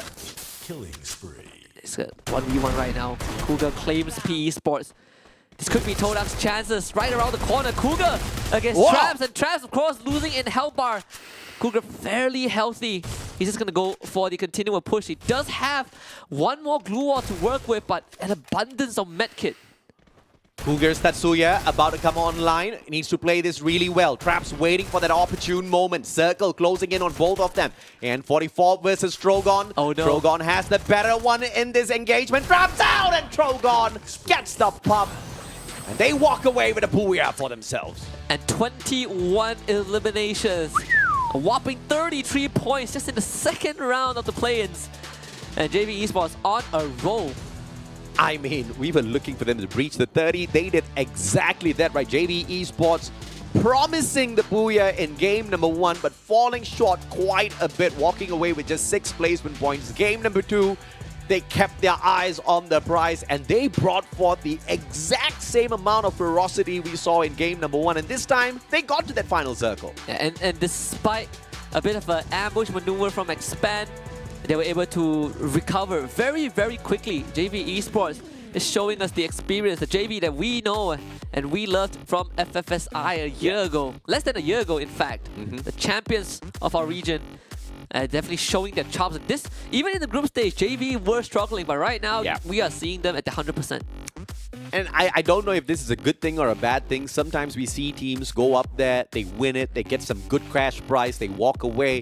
In the following tournaments, they're a little bit more subdued. I guess they're enjoying some of that prize pool. I mean, I would. Absolutely, there's a lot of money. There's a lot of money on the line. In fact, the meta shifts as well, right? When you look at the current meta, all the Tatsuyas, I mean, the Thai teams, the Indonesian teams, they love these aggressive moves. And you look at JV Esports, that is what they are known for. And right now, you're telling me I can run 3-4 Tatsuyas in a team? Oh, I'll take it any day. Yeah, absolutely, man. And of course, there, like you talked about the adjustments, the M1887, you don't really see that gun anymore. It used to be a phenomenal beast just because of the range. The range got nerfed, the gun just stopped being used. Charge Buster had a little bit of that same issue as well. They managed to cut down the range of that gun, added on an extra bullet just to compensate for those misses. And you see all of those balance adjustments for those weapons truly bringing the impact into the game. Yeah, absolutely. And surprised to not see any Bisons out there though. Early to mid, yes, but late game, no. No one uses Bison late game anymore. We still see some, and I guess when you pick it up and you need to fight early, that's probably the only few times we see like Bison, the Mac 10. But it's good to know that Trogon also reduced a little bit in terms of usage. Yeah. At one point, it was just overwhelmingly popular. Absolutely. I mean, the Charge Buster at one point was just a little bit too popular because it was overpowered, and hence why those balance adjustments came into play. But yet, it's still wreaking havoc out there, just being a gun that requires a high level of mechanical skill. And guess what? The teams that are at this stage have exactly that. Yeah, high risk, high reward, right? You get rewarded for landing a Charge Buster shot. And I love to see it, but JV Esports starting to run away with a bit of the lead, right? What, 20 games in round 1, 33 in round number 2. That's already 53 points in 2 games, which is an amazing feat. Yeah, consistency is key, and they are bringing it hot, right? They have not dropped a single beat. In fact, they seem to be getting better and better. If game number 3 is played in the exact same fashion where they hit another booyah with massive number of eliminations, I'm going to start getting worried for the rest of the squads. As much as we say that, you know, thankfully the top 6 teams are not here, they probably are the more important reasons why JVE has been kind of neutered a little bit. But now JVE unleashed upon the world, and so far we have not found a team that can reliably stop them. No, we have not found one just yet because of how aggressive they are. And it's insane, right? I mean, we saw Protete hit like a mile-long shot with an RGS-50, and RGS-50 does not tickle anything except armored vehicles. Armored vehicles. You're not even supposed to use. You're not. You barely see the RGS-50 used, right? It's most of the times the Trogon. Yes, you do have that launcher capability, but the fact that he hit it from such a distance was a little too much, but that's Protete. Yeah, he hit the first shot. He hit the first shot with like a sniper rifle, which is normal, and he's like, you know what? Just for the fun of it. Bring out the big guns. I'll do it 2 times in a row. Well, that's JVE for you guys out there, but there are also certain teams that continue to struggle. At least, you know, Todak and Homeboys, they made it slightly further this round, especially Todak, right? Making it to the top 2, the 2nd place, but it's also a game where they have kill counts on the lower side, right? Probably turtle their way into the final circle, which has been a trend. But we have to take a look at the game summary as well for game number 2. Again, pretty similar. Pretty similar, but overall total damage, that has went up a little bit. 50 to almost 53,000. Protete with the highest number of eliminations on the battlefield, a total of 8 for him to count under his belt. But the glue ball smasher, of course, the one and only Cougar from JV Esports. I'm surprised that he only walked away with 11. 11 glue ball broken, 11 assists. That's crazy. That's crazy. I mean, how did we have 96 total knockdowns? This has been a very, very eventful game. Total rescue this time round, just a number 14 there. Total kills 76, and of course, we saw most of it being eaten up by just one squad, JV Esports. The phenomenal pressure that they bring into this matchup has not been dealt with thus far, at least in the first 2 games.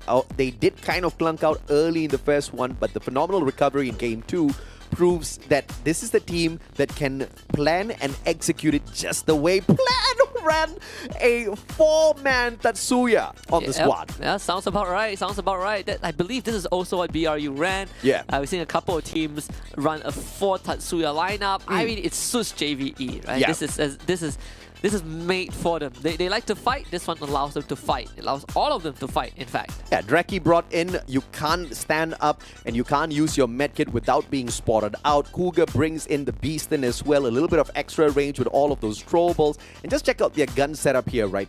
3 shotguns. 2 of those shotguns are like a Swiss Army knife called the Trogon that can shoot out grenades as well. The Charge Buster in the hands of Shut Up. And JV Limit bringing in the most lethal sniper of them all, the M82B that has a glue wall, the capability to penetrate all of those glue walls. I mean, what more can you ask for in terms of an aggressive setup? This is it. This is the ideal one, at least for this meta, right? You have Limit, the MVP of FFSI, on that sniper rifle. I mean, how are you gonna escape his sights? Potato, again, 8 total kills, 3,800 damage. Yeah. Cougar also kind of racking up the same numbers. Just an average day in the office for JV. Yeah, this is just an all-out total damage team, right? Defense, what does that even mean, says JV Esports. They don't focus on that at all. They do not plan on getting knocked down, which also means teams have to start trying for that, because this is actually a very vulnerable team if they get ganked on.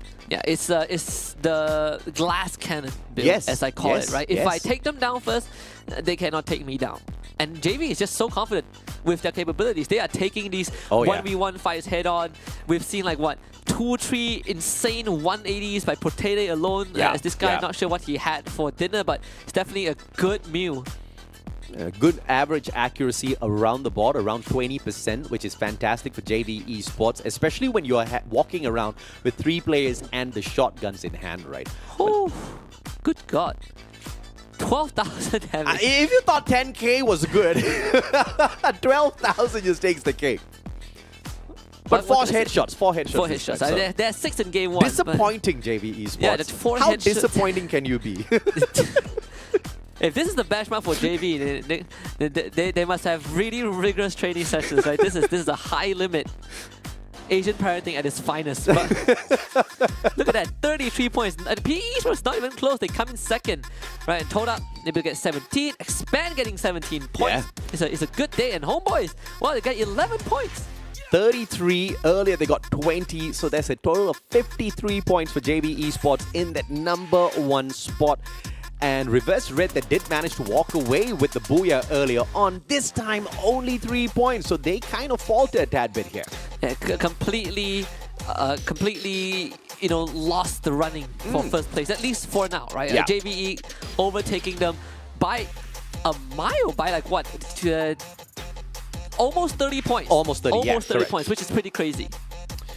Expand 17 points this time round. Fantastic as they match up with Toda with its 17 as well. Both of these teams do need it, but Expand is going to use that a little bit better for a total of 37 as they go for that chase for the #1 spot. PE Sports surprisingly not doing all that too well in Bermuda anymore, but as long as they continuously step it up in this way, we can expect to see more of them. I mean, either way, we don't have a choice. There are only 12 teams. Yeah, we have to keep seeing them until Sunday, and then we wave goodbye to 6 of them, and then we see the rest in March again. But we still have plenty of rounds to come, and JV Esports have shown us that this is them at the 100%. But whether can they keep their foot on the gas, we'll have to stay tuned and find out after the break. When we come back, it's going to be Game 3. Battle Royale. That's when it's time.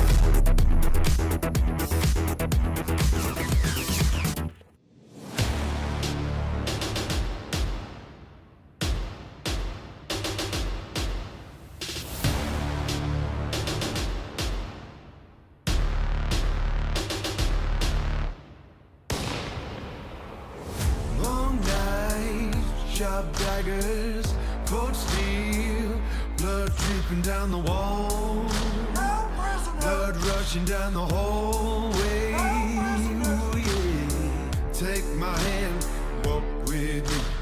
I'll show you silver and gold. I'll show you rubies and pearls. Welcome to the brave new world.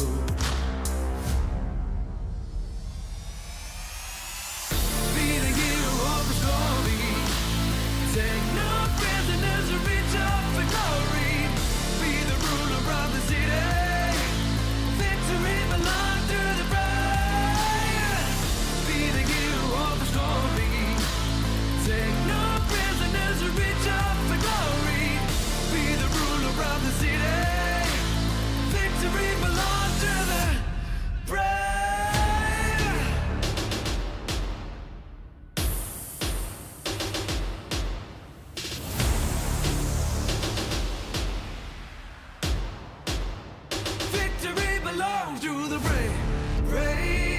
to be stronger.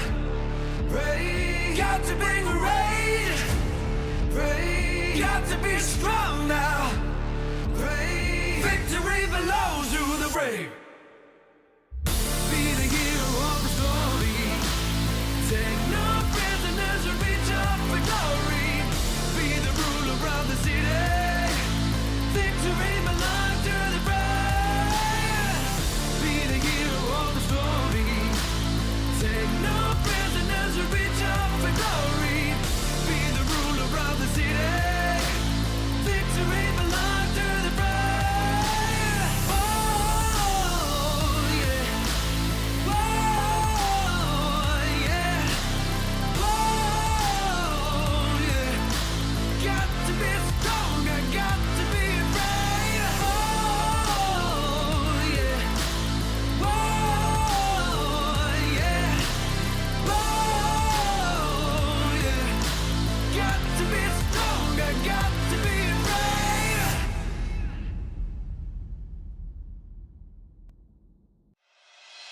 Count me in. Count me in. That new sensation welling up in my chest. My transformation is about to begin. I've waited so long now, but I must confess that life forever is now or never. Ready to leave, ready to fly into the deep, into the sky. 1, 2, 3, everything's going my way. 3, 4, 5, jumping into the good life. 1, 2, 3, everything's. Welcome back to the Free Fire Snapdragon Pro Series. Game number 2 has just concluded and JV Esports has made a mad dash for the number 1 spot. Phenomenal performance in game number 1, but absolutely outclassed themselves in game 2. My name's AJ, I'm the Mustachio, and I'm here with the one and only Husky. Yeah, your casters for the day. Currently, JV Esports are in the lead, and I believe I figured out one of the secrets, right? The secrets to just fantastic gameplay is Samsung Galaxy, one of our partners for the Snapdragon Pro Series, alongside the Galaxy S23 Ultra, allowing you to share your epic and level up your game. It's the phone that gives you the best gameplay experience, and on top of that, if you take a photo with this phone and your partner says it does not look good, just know that it's not the phone's problem, it's someone else's problem. I will not tell you who it is. But yes, thank you very much, Samsung Galaxy, for making this possible.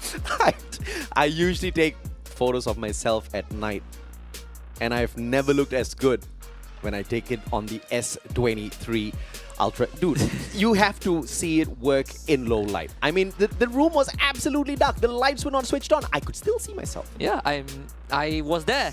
What were you doing there? The lenses are better than my eyesight. And that says a lot about They the truly phone. are. They truly are. We're gearing up, of course, for game number 3. And the question of the day is going to be, will JV Esports strike again? Or will they actually give someone else a good chance? Knowing JV Esports, probably option number 1. Yeah. I've not seen them give chances. Teams have to earn it from JVE, but when they are on such a hot streak and with no solution in sight, this is going to be a tough one for the rest of the squad. Right? Yeah. It could be a repeat of the group stage where there are realistically only 5 slots to the next phase, because the first slot was already taken. That's what you think, but maybe JV Esports will only perform today and no other day. Who are we kidding, right? 53 points from just 2 matches, and they're looking to pick up even more. But the Vietnamese have finally risen to the occasion. Team Flash now in 2nd place with a total of 31. Reverse rate dropping a tad bit here with a total of 28 points as they equalize with V Gaming in the 4th spot in terms of points. Expand and Thoda from Malaysia down in the 5th and 6th place with 27 and 22. Yeah, PE Sports with 20 points to 7. The last hope of the last team from Indonesia in the play-ins, Poco Stars in 8th place with 17 points. IJ in 9th place with 13. Homeboys in 10th with 12 points. Ranking Esports in 11th place with 9 points. And AB Radicals not off to a hot start at all. Only 3 points out of 2 games and no elimination points. Just all placements. That's insane for AB Radicals, a team that has been on the world stage in the past, But of course, let's see if or not they can find those adjustments as we move on forward. This time it's going to be Purgatory, and the blue circle is found by PE Esports. It's very straightforward. PE Esports is a classic drop spot for them, a ski lodge. I don't think they have ever changed it in any circumstances, but they might face off against Reverse Rate and Ranking Esports, who were dropping very, very close nearby. Toda, as usual, taking a straight flight in towards the watermill, right beside JV Esports, and VGM is gonna be there to give them a little bit of challenge as well as they take that split drop into Fire Brigade as well as Carnival. Let's see if we can circle around back to them a little bit later on as JV Esports gets squeezed outside of the compound. And JV Esports only has 3 members as opposed to 4 from Toda. First blood has already been obtained, and I believe it was onto one of the Ranking Esports members who was promptly brought back to life. But JV Esports, they are not backing down. In fact, Shut Up is making a beeline towards where Todak is, and he's going to come in contact very soon with Noki. Gets the spot and instantly starts dealing a couple of shots onto him. Guy's insane. Went for a jump shot with the Woodpecker. Found 2 connections, but barely scratched Noki, who backs away in a little bit of anticipation of backup, but Traps is a tad bit too slow. Fikri's not aiding him at all as they choose to play a little bit of a more defensive setup, backing away towards that high ground. Cougar, though, opportunity, spots him and takes the shot as well, finding the connection. Prodede with the finisher, and Limit will be the one with the final bullet. Fikri had the opportunity to back them up, but instead becomes a heavy load for the squad to carry. Todak is not ready at all. Fikri will be brought back, but JV Esports have just equalized the playing field. Fikri is going to take a while to be ready for this fight again, but Noki, he's going to dash out with the Tatsuya, trying to find an angle right into Shut Up's crosshair. Shut Up with AC80 is going to challenge Noki, but then the back 10 to the Shut Up.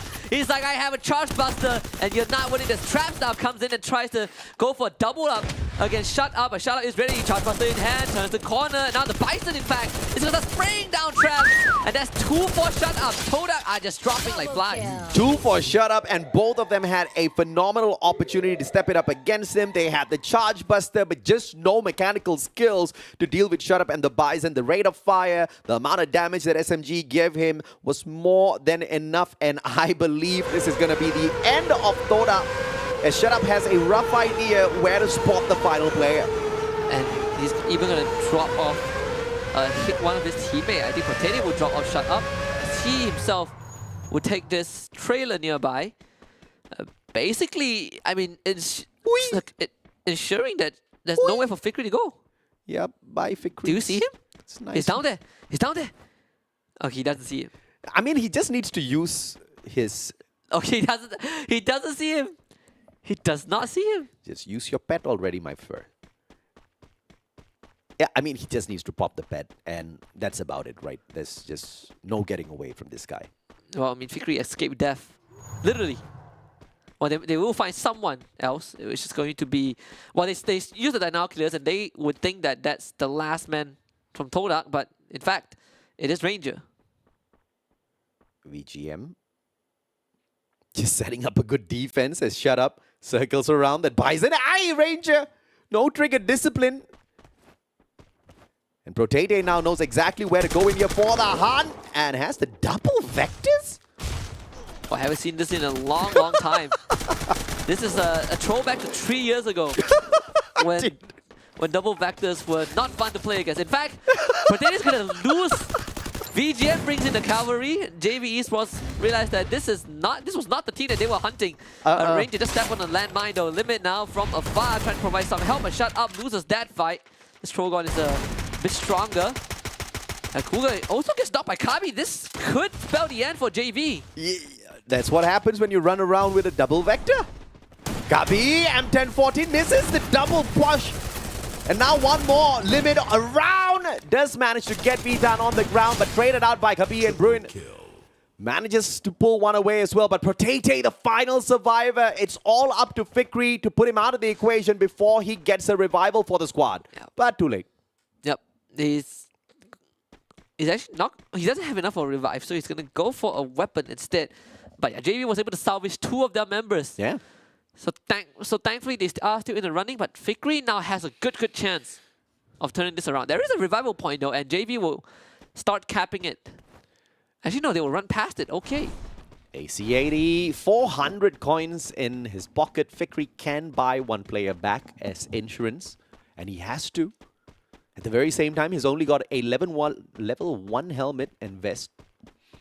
So it's either you beef yourself up with defense and play for time, or bring a player in, and he will choose to bring Zen back into play.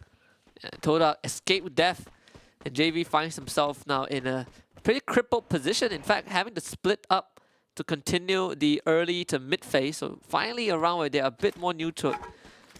Expand, on the other hand, will have to face off against Team Flash in a little bit, but Poco Stars, they're not so lucky, losing 18 deer to Reverse Red. What can we find out of this skirmish now? Reverse Red outside the circle. Poco! Liam with the shot from afar, but the AC80 finds no connection. Nameless on the other hand. Drogon in hand. Burst past the player. 1v4. No go for the poor guy. Liam gets down pretty easily. Very straightforward for Reverse Red. 4 eliminations and counting. Mercy will be the next one in their sights. And an easy double up. Reverse Red picking apart Poco Stars one by one. And that's 5 points already. Poco Stars on the run. One more guy left. What can they do with this one? Reverse Red, at least not all is lost for Poco as well. Just Mercy out of the equation. The rest of them managed to sneak in towards that safe zone. Expand, on the other hand, dealing with a little bit of push from the Vietnamese squad. BO, X-Roy will not get lucky as he pushes up forth on that left-hand flank. One good grenade, and it is a cluster courtesy of Ben, which tags up just one player. Cobra, just a sliver of health lost, but it's a good defense from both sides. It tanks up majority of the explosion with the glue wall, and Expand are able to regroup and prep for a secondary push. In fact, Team Flash are the ones who are starting to give up a lot of ground, having to deal with the UAV at the same time. So Expand gets to take it a bit more slow and methodical. Team Flash continues to fall back, and Expand continues to push on forward. There is Axel on the flank though. This could be something that Team Flash might not expect. They're going to take the gold portal, and in fact, catching Team Flash off guard. Bayo, first one in contact. The 1-for-1 trade. Artemis need to keep this alive for Team Flash. Cobra under pressure. It's Artemis that wins out with the Bison in hand, but Team Flash, they did have 2 of the players knocked already. Yeah, Bison super solid on that SMG. All thanks to the recent upgrades, the nerfs to the shotguns, the upgrades to the SMGs, and the Bison lucked out in terms of those numbers. But now Captain Too Fast, the final player available with the Mac 10 this late in game, perhaps might not do the damage he wants to. Just shoots him point blank, doesn't get the player down on the ground. What? And they all get wiped. Expand with Yanbin, the final survivor, able to pick up all of his members. Disaster for Expand. How did that even happen? That should have been a win. Homeboys, they find themselves in a pickle against AV Radicals, and return will take the first knock onto Betche. Jembao will return his shot, but unfortunately, AV Radicals, they're also getting a couple of kills owing their way. Homeboy is not looking too healthy either. It's God Kai, the last man standing, and having to deal with Luffy. VGM spoiling the fun, sniping both teams from afar. Yep, and the circle's leaving both teams high and dry. Homeboys have a good opportunity here to put the end to AV Radicals and continue running in towards the blue. God Kai backs away. Luffy with the Trogon. First bump finds the connection. M1014 in the hands of God Kai. Can still pull a reversal here. If at all, he can get the double pump. Cluster, and God Kai goes down. Just enough damage to knock him out.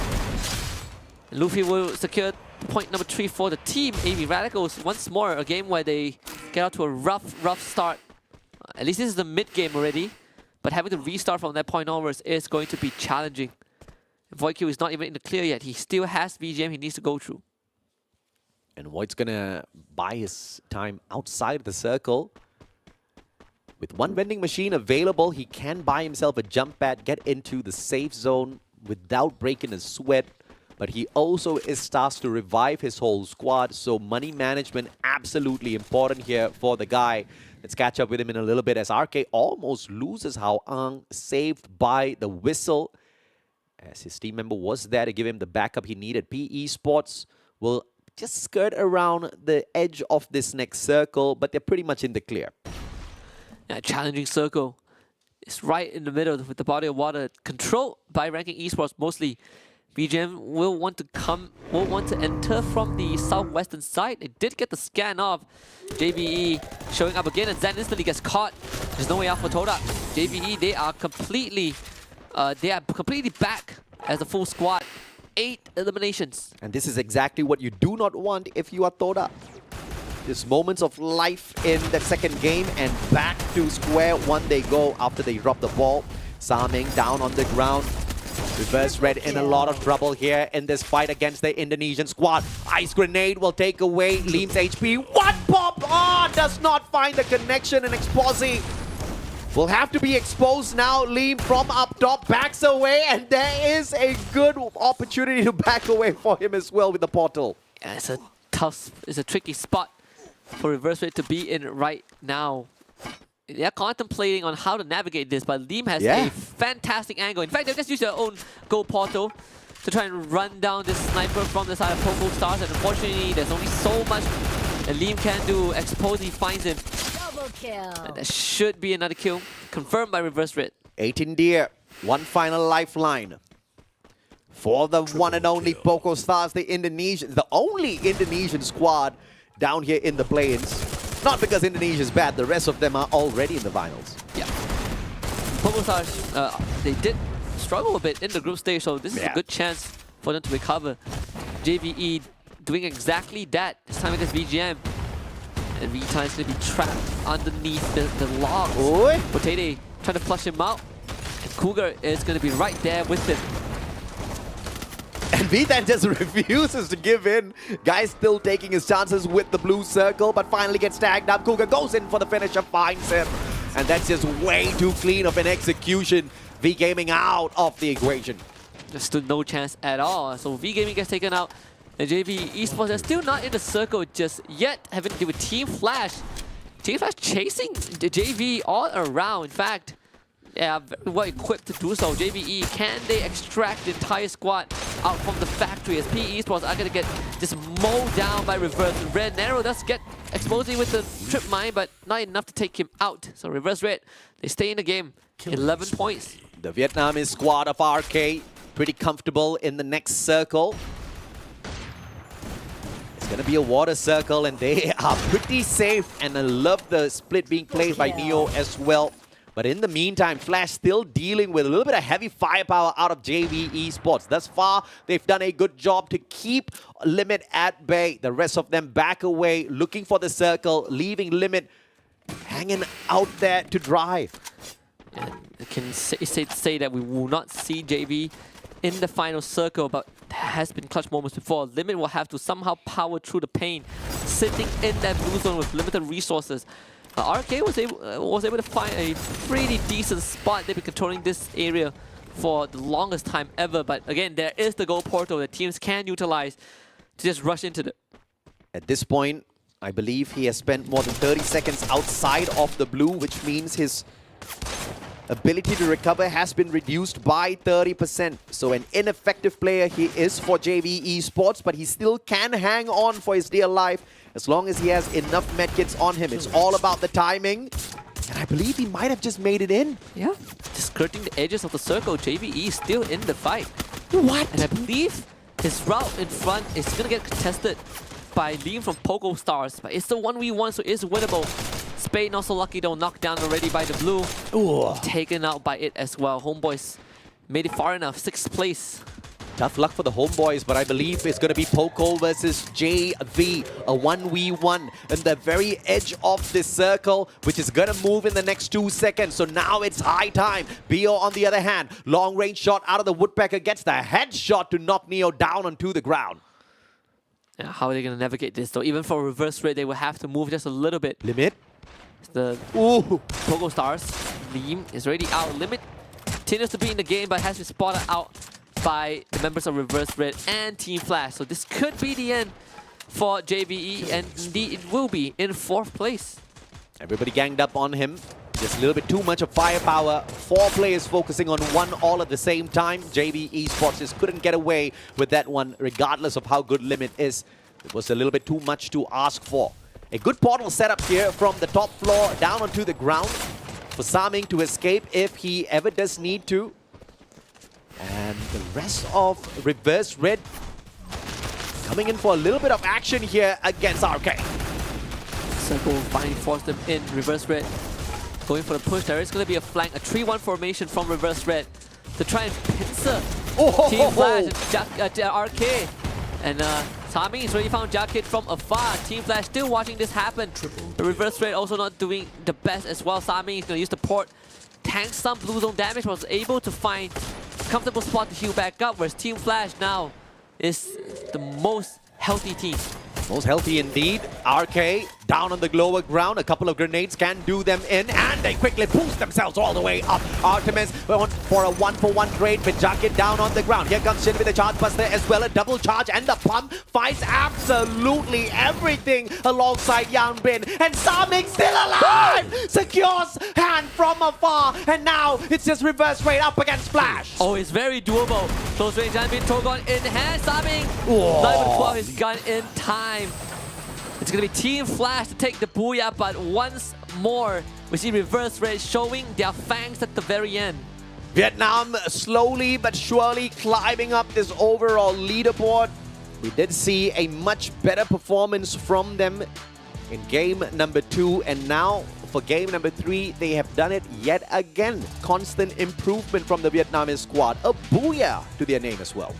Yeah, what a game from Team Flash. I mean, we've been observing the Vietnamese teams for a year or two, and they've always been in the middle of the pack. They've always been struggling when it matters the most. But Team Flash putting out quite a stellar performance, considering this roster has been around, has been together for like more than a year for sure. Yeah, so you can definitely see the synergy coming together. Shin, Bayo, some of them have been around for more than 2 years. And finally able to have a more solid game than what we usually see. Yeah, good reading of the circle as well. Initially, it was RK with the advantage, but they circled in from a disadvantageous position, but they played their defenses really well. And even though that was the case, they were still focused on as they would try to make it into the circle. So the usage of those glue walls, that was the star play, and that was the star play overall for the squad. And it's very, very smart usages of utilities. And this is also the game where, we were wondering if anyone can stop JBE, but I guess their biggest enemy was themselves and some unfortunate circumstances. That being said, they still were able to rack up some decent amount of points thanks to the amount of eliminations that they got. And of course, Shin, alongside 3 other players, were constantly barraging him with shots, and Limit just could not get the job done with the circle behind him, 4 players in front. It was just a little bit too much to ask for. And RK, the ones who initially had a home ground advantage, we can say, with the final circle, got pushed out of position when it truly appeared, pushing them out of the waters into Team Flash's hands. Yeah, absolutely. And this is one eventful game so far. Different teams. We have 3 different teams that got the booyah, right? So no repeats just yet.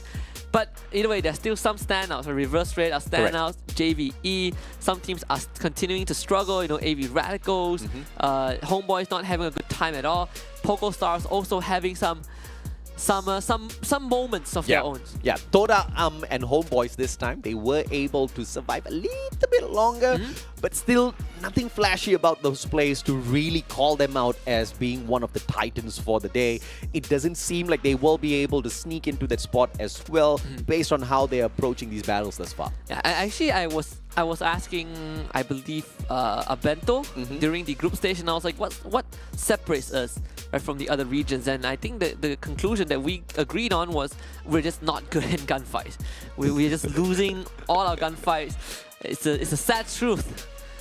We've been struggling in that department for quite some time. Yes. Except Expand. I think Expand has got other issues just apart from gunfights. I think gunfights-wise, They are a team that has proven that they can even take on a Thai squad and walk away the champs in terms of a 4v4. Not all the time, but they stand a fair chance, right? But where they really do break down is their decision making. When to actually stay for that fight, when to back away. The Indonesians do it really, really well. Teams like Poco, they know when to retreat. They don't want to take a rough fight. But Expan's like, game on, let's go. Yeah. And usually they don't get far. It's I think it's a local culture, right? Like you want to fight? Let's get it. Let's go. Let's fight. No, let's not go. How about that? Still a lot of games to adjust. Yeah, we got 24.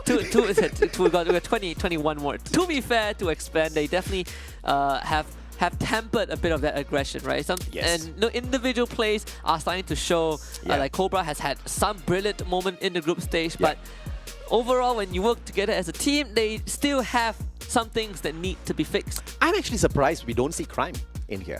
Yeah, for today, actually. So I know that they brought in they loaned Roy from Axis Esports, and then they played with Crime for a while, and then they decided, you know what, we're just gonna field Roy.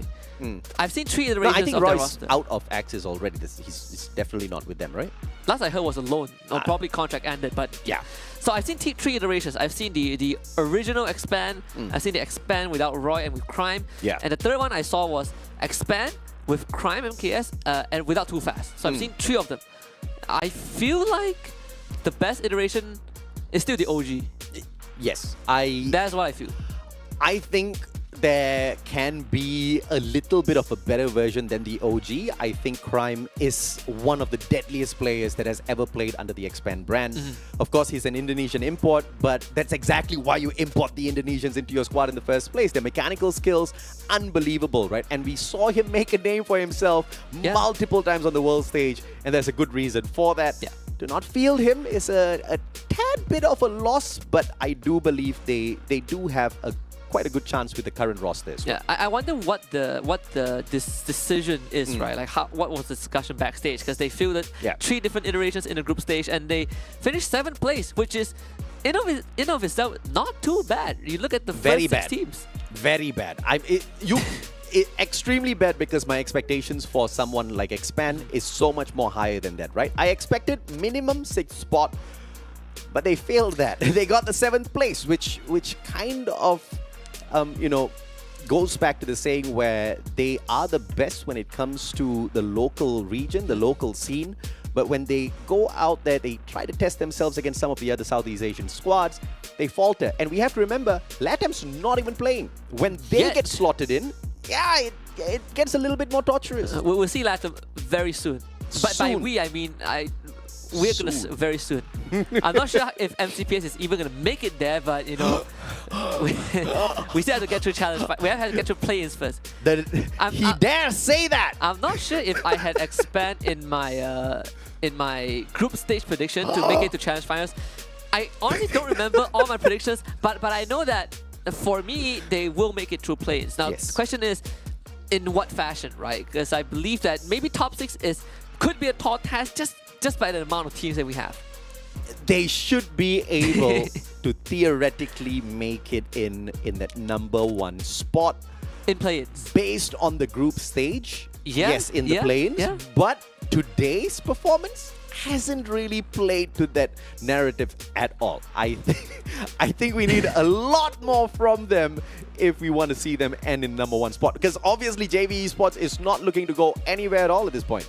I was looking back at the numbers. In fact, the craziest thing was that you look back at the group stage, they were ahead of JVE. Yes, exactly correct. Yeah.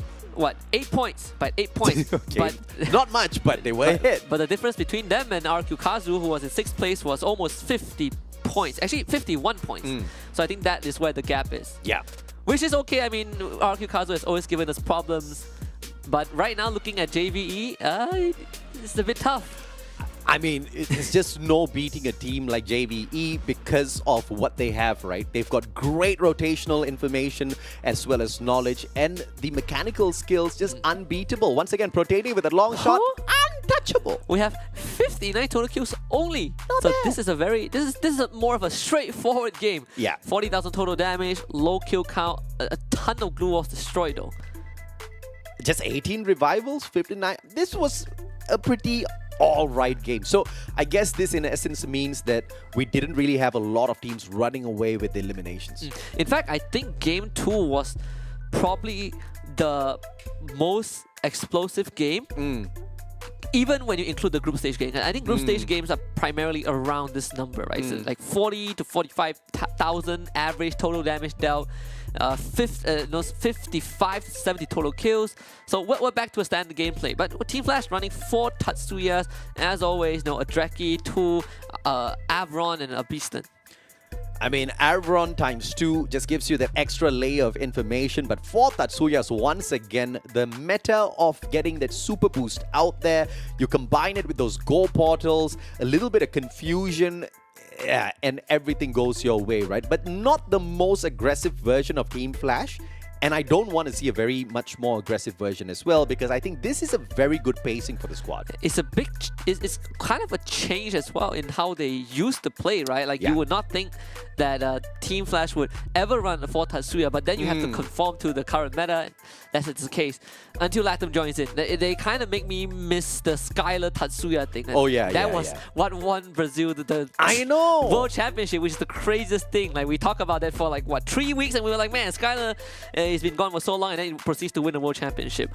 What a world we live in. And he brought it in when everybody else was like, nah, Skylar's not really within the meta right now, not super effective. And we did agree, Skylar's not very effective when you don't get the timing right with those snipes, right?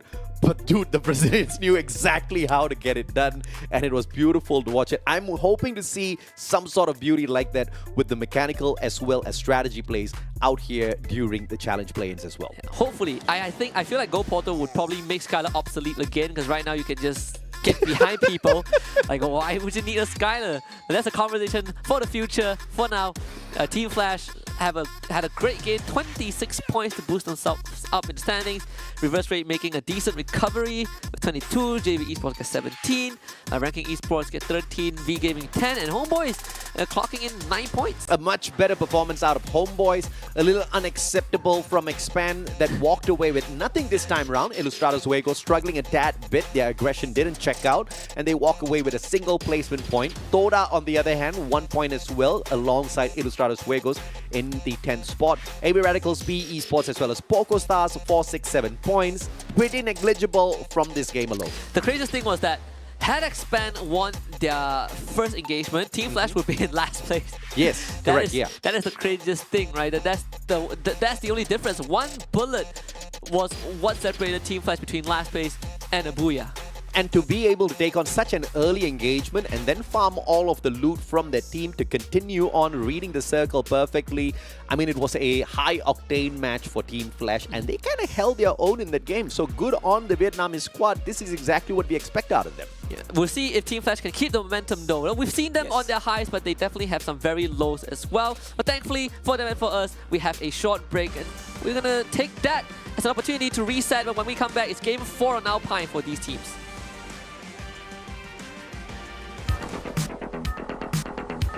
Battle Royale. That's when it's done.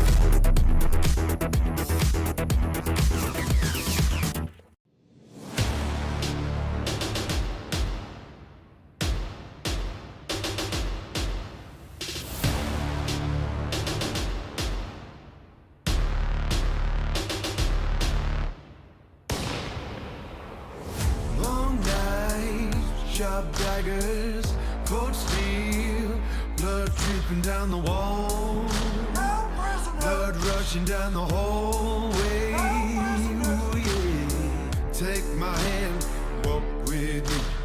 I'll show you silver and gold. I'll show you rubies and pearls. Welcome to the brave new world.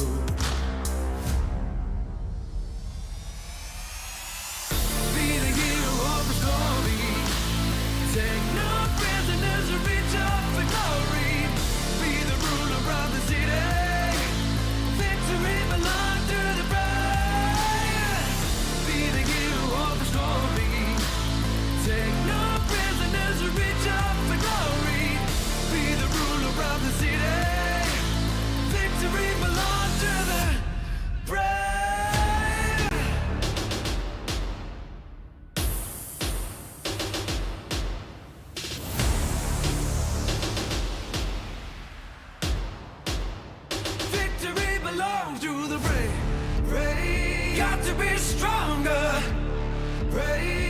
got to be brave, brave. Got to be strong now, brave. Victory belongs to the brave.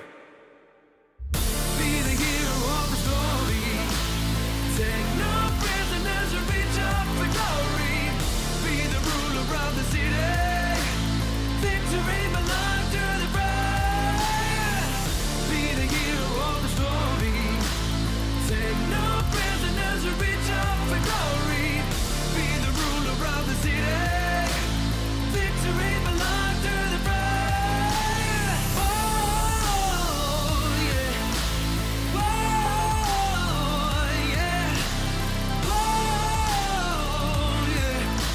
Got to be strong. I got to be brave. Oh yeah. Oh yeah. Oh yeah. Got to be strong. I got to be brave.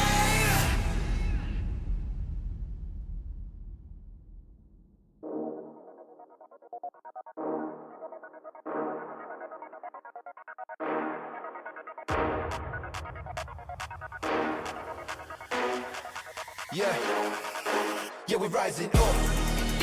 No, nobody can stop me, can't fight this rush. No, I won't stop, top 3 is the final push. Can't imitate how we be, better keep it hush. But I can't hide this buzz, cause we're rising up. Yeah, we're rising up. Yeah, we're rising up. Yeah, we're rising up. In the moment, stay focused. I smell the wind and it's potent. I remain the main component, cause they all know I'm the coldest.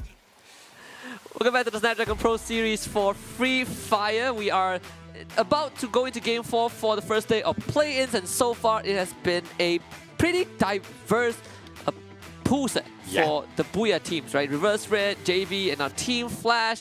Still looking to see if there's going to be a repeat or will another team score a Booyah in Alpine. Now, fingers crossed it's another team so that we keep everything just a total mystery all the way down to day number 3. I'm asking for the impossible, but if it happens, I'm a happy man.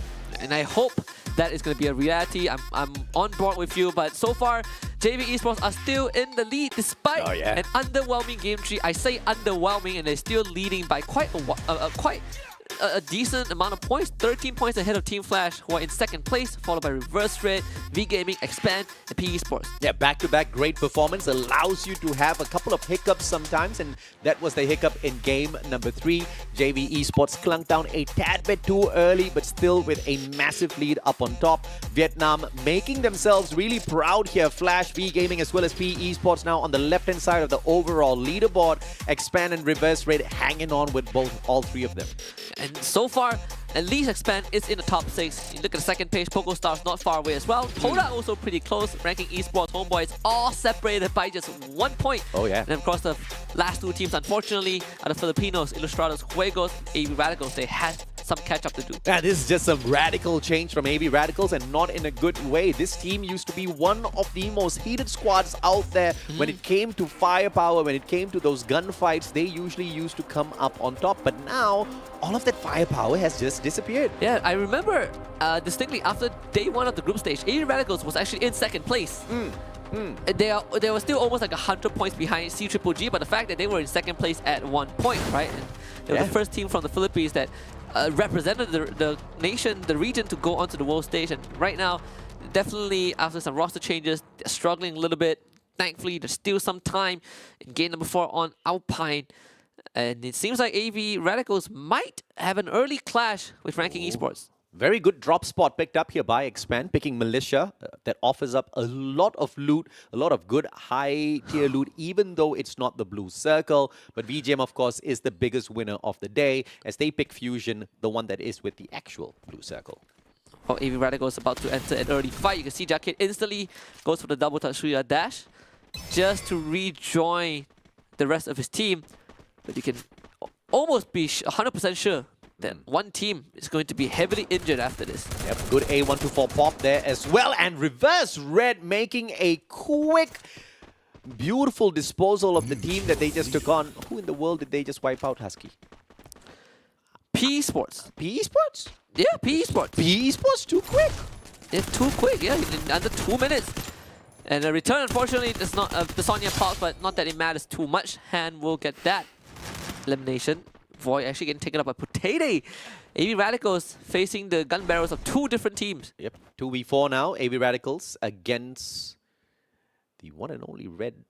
Reverse Red not kicking it into reverse gear just yet. They're still pretty much in a good driving position, straight up fourth as Russ gets tagged up as well. AV Radicals barely able to get away here as the Bison finds Russ. Guy doesn't even patch himself right back up. Had no medkit to play around with, but has bought a little bit of extra time for God Guy, who managed to get away. And the day continues to be painful and torturous for AV Radicals, but thankfully they are still in the game. Ranking Esports, though, a bit more fortunate, getting 2 free points.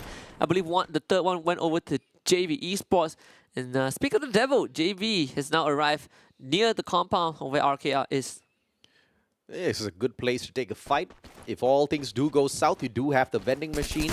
Worst case scenario, the revival platform there as well as Rotate finds Neo with the power foul, puts him down onto the ground. Great headshot. And that's the start of something beautiful here. And Reverse Red says, I do not want to have any part to play in any beauty that JV Esports is a part of. And they pull a quick exit. Only place that they could go to, unfortunately, is Vantage, but thankfully it is unoccupied for now. So JVE controls the entirety, takes over the entirety of Stadium. Now, when you look at the... Oh, they're not waiting. They're going in for the chase. They're like, I see a few players. Sounds okay. They double F on the island. Sure, okay. So JV doing JV things. Double R on the area. You cover a huge radius. You know exactly where these players are at. But at the same time, they seem to be missing someone called Han. Right? Han has already peeled away towards base camp moments ago. As Jacket brings Neo back into play here, RK stands a solid chance to survive this, even if JV catches up. The only problem is that Neo is going back to his team. Han is beelining back to his teammates as well. I believe they saw JV from afar, like Hong Ang spotted them out. Do they have the equipment to stop JV? Because, I mean, JV had the chance to just take over Stadium, but no, they want the points and they found Jacket already. Hong Ang was able to get a knockdown in return onto Cougar. But no secure just yet. Hwang from up top, shut up now, trying to cut off his base here. Potato gets caught up in all of those blasts of that Drogon, but shut up is there for the backstab. And this started just moments ago as he just burst right past the rest of his players. And RK, unfortunately, couldn't get the best of JV in that situation. Well, this is JV following Ranking Esports like the shadow, just not letting them go. Finally, JV decides to take a breather, but not before dealing massive damage to Ranking Esports. They basically had the full reset. Flash versus Expand on the other hand. Bio's going to be pushed right back, but a good level glue wall saves his life for the time being. Cobra really low on that HP. X-Roy with the Bison backs away. Axel giving them that backup with the left-hand side flank as Cobra goes down, all thanks to Yan Ben, taken out of the equation as well with a level 3 UMP. And now he backs away. Team Flash, opportunity with a man advantage on top of everything else. Team Flash, Artemis, double ice grenade, trying to chip away at the help pulse of Expand. Yan Bin right around the corner. X-Roy goes for the drop onto him, but does not do enough damage. In fact, missing most of his shots. And now Team Flash is going to rush in. Yan Bin gets the drop onto X-Roy. Instead, Axel gets sniped from afar, but not good enough. They need a lot more than that, and Axel delivers the second one in a row. Shin goes for the rush onto Axel, but he does have the glue on to block that explosion. And Shin now gets the Uzi out. Axel just point blanks him with the sniper rifle, but it's not sufficient though. He boxes himself in with the glue wall, and 2 members of Team Flash take him down. Axel with the 3rd in a row. And Shin is the last man standing and finally drops Axel, but his teammates are all severely injured. 1v1 though, there is one final survivor from the side of Expand. X-Roy hanging on for his dear life. And it looks like Shin will be able to bring Yanbin right back onto his feet. Final survivor from the side of Expand, just a tad bit too far to do anything much from that opener, and Cobra slithers away. Man, after all that work, but then Cobra was revived in the middle of the fight. That could have been a big moment for Expand. And I mean, again, Team Flash winning the fight against Expand. Flash definitely a team that was tortured during the group stage. And we all know Vietnam has been one of the up-and-coming regions as far as Free Fire has been concerned. And Flash looking to lead the way for their region. BO down on the ground. Indonesian showing up, showing no mercy at the same time as Mercy finds BO. Downs and outs him. Yanbin tagged up as well. It's a 1v2. Yanbin backs away into the bunker. But perhaps here comes the finisher. And there is the goal portal, and Mercy is going to take it instantly. They should be able to double up onto Yanbin, who has expended a lot of resources early on, so Team Flash are not in the best of shape. They should not take too much to clear out Yanbin, and indeed that's going to be the case. Mercy will get the knock. Easy point for PokerStars. Flair plays with the Trogon. Beautiful pop of the grenade and a quick follow-up with the glue wall to protect himself. And Yanbin gets crushed by it. Coin machines all around the battlefield. You pick one of those up. Each and every single one of your team members gets 200 Free Fire coins. A little bit much more easier to play those revivals as well as upgrade your equipment before you get into a heated battle. If only it was that easy to get money. Yeah, I know, right? Someone picks out $1 from the street and it gets distributed to everyone. And the beautiful thing is, in the past, these coins used to be in all of those loot boxes. Yeah. And once someone loots it up, obviously nobody else gets to loot that same coin again. But the coin machines, on the other hand, if you loot it up, your team members can no longer loot the same coin machine, but a totally different team can come there and use that coin machine, which means you technically know exactly where to find money on the map. You just need to get there. Yeah. Everyone gets a share. Everyone. Garena is like Oprah now. Everyone gets 200 bucks. You get some coins, you get some coins, everybody gets some coins. But of course the loot boxes still do have some coins and a pretty large share, 500 coins if you do pick it up from a loot box. Yeah. Which is fair game. We'll see Homeboys can get themselves out of this. Luffy actually able to heal back up in time. Even has the grenade launcher in hand. They are throwing a lot of explosive at reverse red, but none of them are connecting. And look at where Saming is. This guy, as always, playing from long range. And if you're Homeboys, you have to be careful. And if you're Arcade, this is the time where you go in here and interfere. Hand on the left-hand side, Neo on the right. Opportunity now to play the sandwich.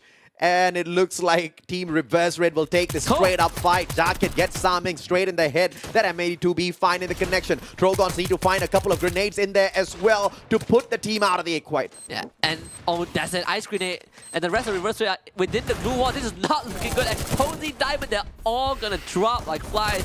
And Arcade just found the perfect ambush. And only one Reverse Red member was able to get away to the vending machine. Saming, can he get his teammates back into the game before he himself falls? And it seems like that is going to be the case. Exposy is still in this match, but Saming not for long. Neo, is it going to be a grenade? Yes, it is. Valley tickles Saming. RGS 50 now, ice grenade, he eats it up. Barely tickles him though, backs away. Trogon still in the hands of Neo. Opportunity, but it goes up against an SMG, which means Neo cannot afford to miss. And he needs to take a double pump up close and personal. Gets the first and second and catches Saming with his pants down. And this is ranking esports having heck of a game. 7 points already. Oh yeah. Well, Team Flash just got the whole team back. This is good news. Unfortunately for X-Roy, not good news for him. He is out. Potato catches him. Exposing the last survivor, Reverse Red, knocked out. And the worst thing is that they are out in 11th place. We still have 10 teams left. Team Flash having a great time out there. Walking off a booyah here and looking for yet another. JV Esports looking for the second one within the day. And they find it. Of course, is the golden question. We'll get back to them in a little bit. Before, of course, that we have to see if or not JV gets VGM. And it seems like it will be exactly the case. Proteni traded out by Ranger though. Has got the Trogon in hand as well. And there is a finisher. Cougar onto Bruin. And it looks like Ranger's going to be the final surviving player here for VGM. Can he survive this 1v3? Players coming flying in all around. Cougar down on the ground. Shut up and limit. Find the finisher. And JV makes quick work of VGM. And they only lost Potato, which could be brought back still. If they could just find a vending machine, but I think the closest one to them is actually controlled by PokerStars. So Rory on the hand finding Void is running across the field in the open, so AV Radicals losing a member.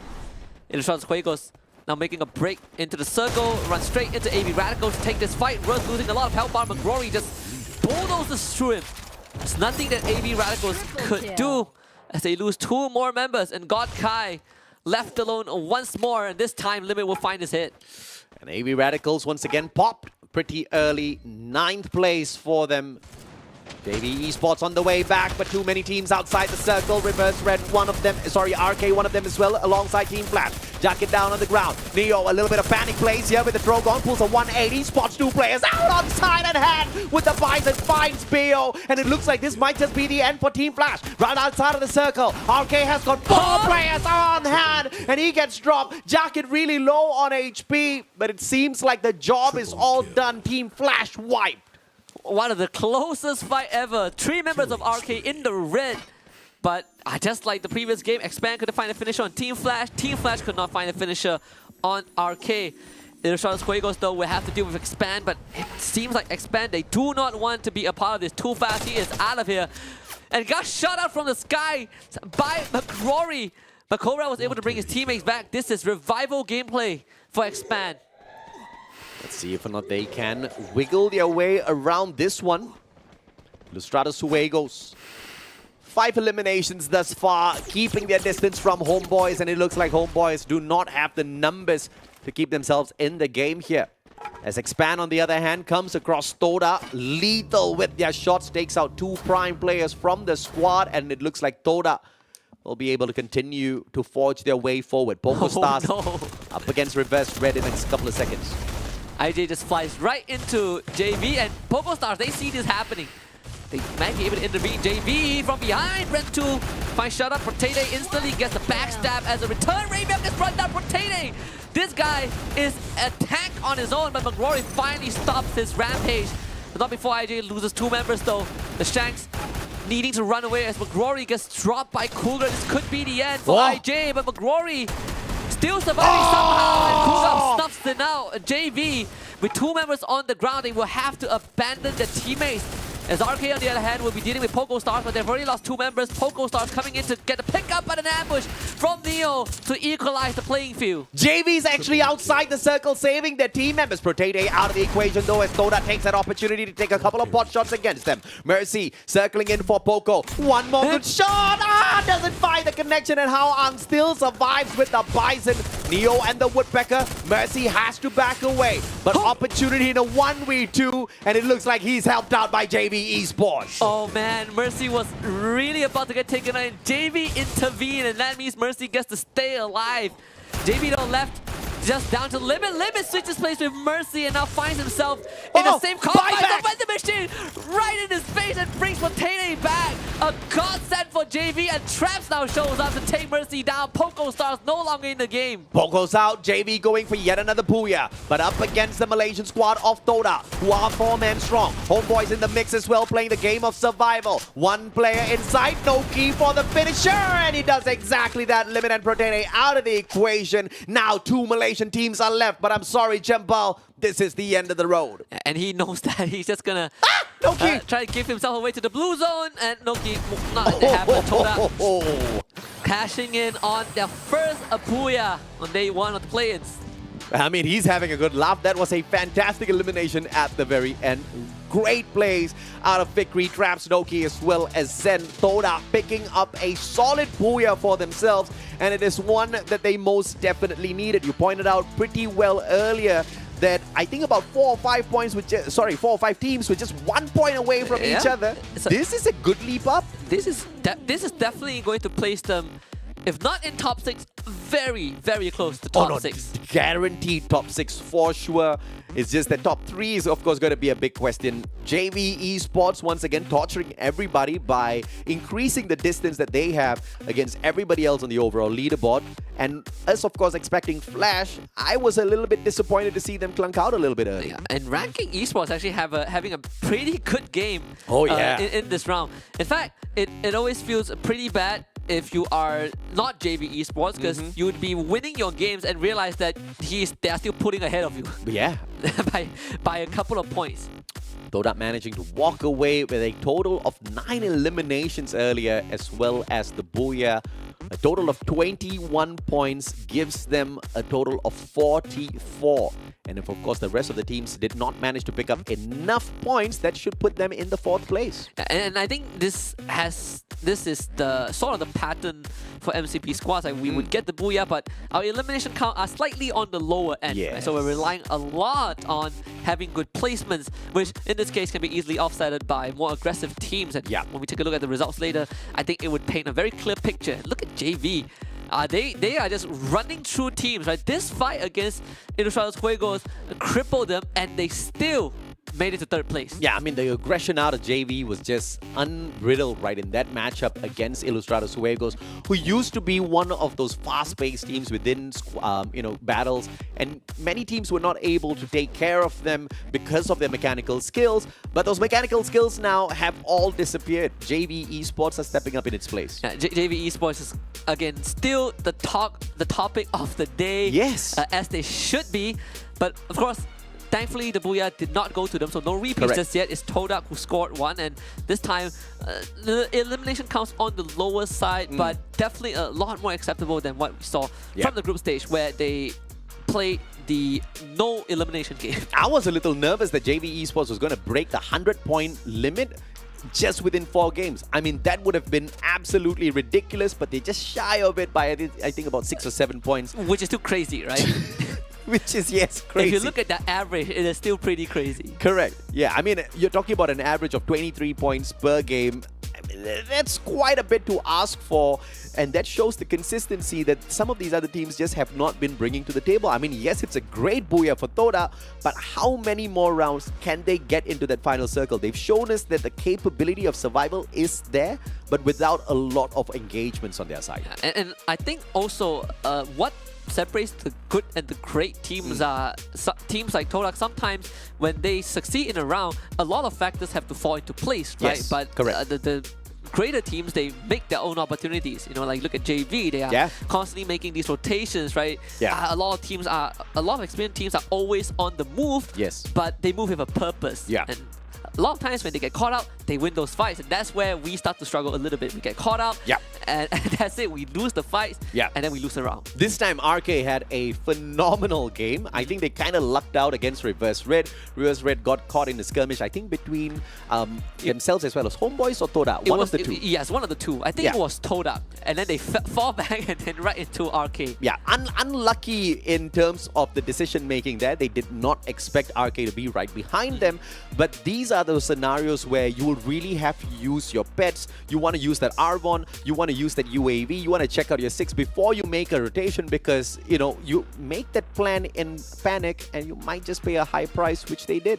Yeah, I believe this was also around where JV decides to chase people until the ends of the earth. Correct, yes. And still come out in 3rd place. So I don't know. I don't know what they are. Clearly a team that is hungry for eliminations. They know they can dominate this particular lobby against the 11 teams, and they have got that absolutely correct. And this is what I really love about some teams who just play with pure confidence. You can see the confidence. I mean, they're not afraid to take some chances out there, but even with that being said, they move together as a squad. They're not getting too scrappy with it. They're not splitting up on the battlefield thinking that they are, that much more mightier than the other squads. They know they're better, but they know they're better as a team. Yeah, they're definitely playing like how they did FFSI. This was exactly how they won. How they won on day 1. Yeah, they won a 3-day finals on the first day itself. Yeah. This was how they did it. They just got the massive number of points on day 1, and then they just maintained average performance on day 2 and 3, and nobody could catch up. Yeah, even day 3, they were not performing that well, but they had too much points. Yeah, like they slept like 1 or 2 rounds and they still won the trophy, right? In Mandarin, we have a term that says 躺着也赢, which means that you win while lying on the floor. No, actually, of course, not on the first day. The first day, of course. Day 2 and 3, they're lying on the floor. They did the heavy lifting first, Yeah, exactly, yeah. Let's look at the game summary here. 66 eliminations in total, and out of that, 13 came from headshots. Highest elimination within this round is from the one and only RK Han. In fact, all 3 players highlighted this time around is from Team RK that did phenomenally well. Reverse Red will, of course, not like to see these stats. Yeah, this is an even slower game compared to game 3. I thought it could not have gotten any slower. And you would think that with so many skirmishes going on, the numbers would be a bit different. But for Toda, this is their lineup. Well, for Tatsuya, they are following the mainstream meta, so it's the same as what we've seen in game 2 or 3, you know, 2 Alvaron, 1 Beaston, and 1 Dreki. At this point, it's starting to get a tad bit offensive to me that everybody is just running the exact same lineup in terms of active and passive skills, the pets as well. I mean, it's totally typical of the Malaysian scene, I would say, but quite a number of teams are doing the exact same thing where they see something working and they all want to use exactly that. Nobody's thinking outside the box, and we're not going to see some crazy plays, and that's what I'm here for. I guess you could call that an offensive lineup. Yes, it is. It's an offensive lineup in 2 very differently painful ways. It's true. Look at Fikri, 446 damage. How do you end a game with 446 damage, Fikri, and still get the booyah? That's efficiency. True, but also this was kind of what they did in the group stage, right? Yeah. You just the game line up the situation for you. I mean, not to take anything away from them, right? They earned a booyah for sure, but they got 3,750. How did they even walk away with the booyah? Just not fight, I guess. You voucher the eliminations at the very end.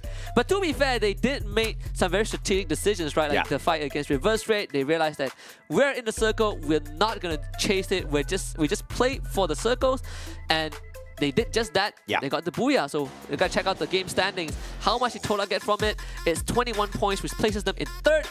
Ranking Esports had a monstrous round, so they finished 2nd place with 22, and JV Esports again in 1st place without a booyah. Yeah, call Toda chicken for running away from that fight, but they clearly made the right decision there to not engage with Reverse Red, and they walk away with 21 points. Very valid in terms of decision making, but of course Ranking Esports and JV, the biggest winners out of this lobby, not really outscaling Toda in terms of points by a lot, though Toda still did get a massive number of those points out of their placements, which still brings the focus back to the fact that this team needs to play more of those engagements out there. Yeah, and we're starting to see, Homeboys, they are getting on the 1st page of the standings, 10, 11 points for the past 2-3 games. Yeah. Most of them are from placements, right? So we kind of see the strength, right? They can survive, but just like Toda, just like a lot of the Malaysian teams, that the combat is not there. So it's not much time to buckle up. They have to find a way around that, which is playing for placements.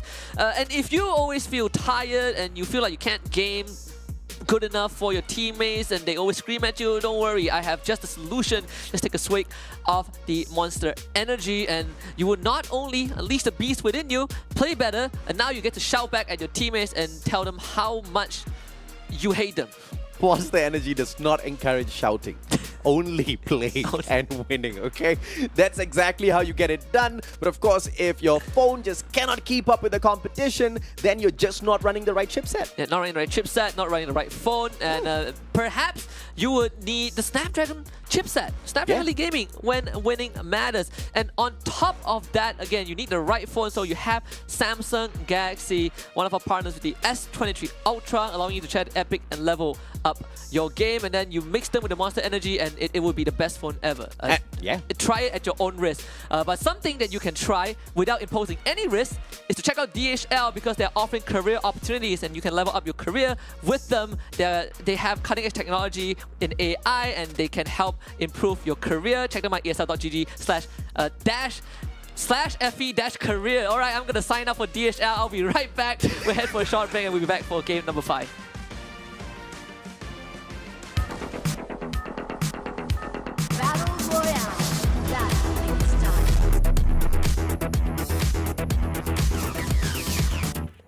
The Snapdragon Pro Series powered by Samsung Galaxy is brought to you by Snapdragon Elite Gaming, Samsung Galaxy S23 Ultra, Monster Energy, and DHL.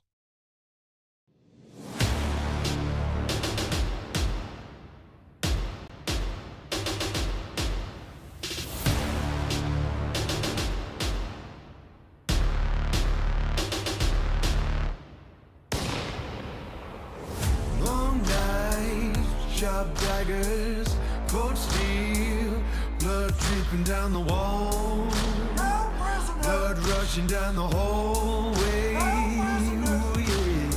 Take my hand, walk with me. I'll show you silver and gold. I'll show you rubies and pearls. Welcome to the brave new world.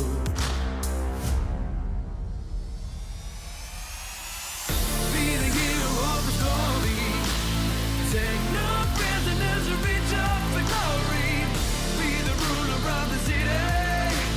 Victory belongs to the brave. Be the hero of the story. Take no prisoners or reach up for glory. Be the ruler of the city. Victory belongs to the brave.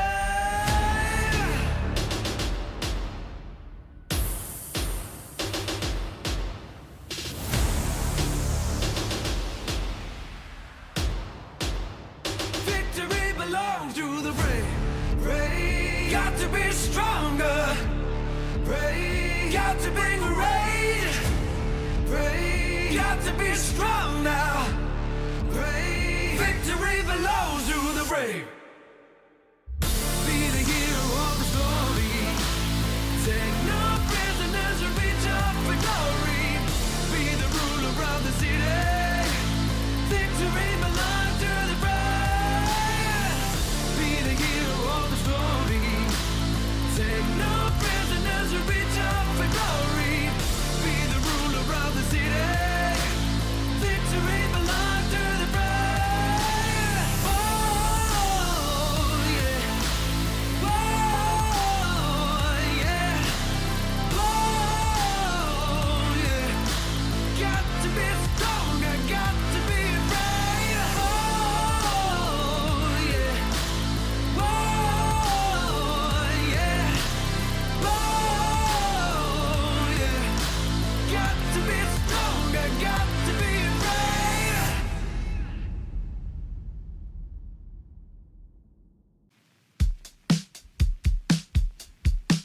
Summer breeze, diamonds in the water, on the beach, my mind begins to wander, endlessly. I'm not in a hurry, nowhere to be, not a single worry. Gonna dream away the afternoon in a haze, green and blue. Nothing else I wanna do. Ternyata Orgus capai dengan dia punya break green dan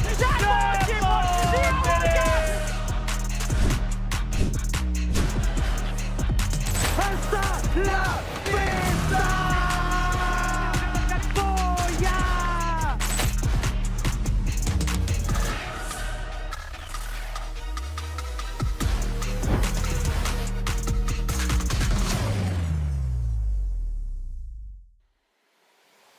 Welcome back to the ESL Snapdragon Pro Series for Free Fire. My name is AJ. I'm the Mustachio down here with the one and only Husky, your casters for the day.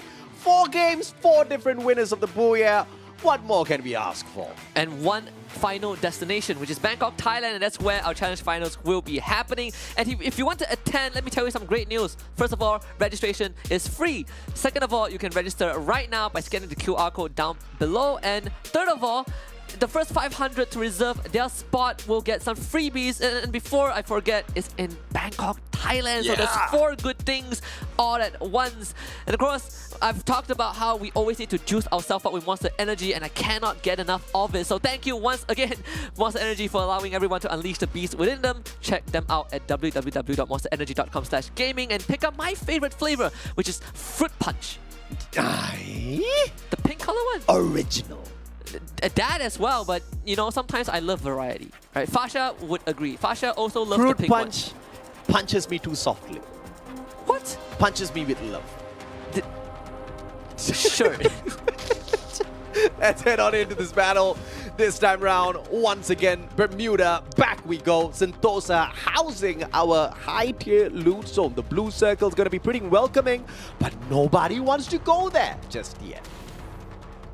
Ooh, seems like Team Flash and Reverse Red are about to butt heads. Come on, Arcade. No. Even they stopped by Flash, Reverse Red, Artemis on the left-hand side, Nameless. MP40 in hand and uses the Tatsuya to burst away for a good defensive spot. And now a 3-man stack awaiting the flanking Team Flash players. Now they know their position. All Reverse Red needs to do is just take that higher ground and back away from this battle. And Exposy does the exact thing that I'm talking about. They back away in a 1-3 split. PogoStars, on the other hand, actually ran to AB Radicals and lost members. They lost 2 members. In fact, I think Russ and 18 Deer are both down, instantly revived.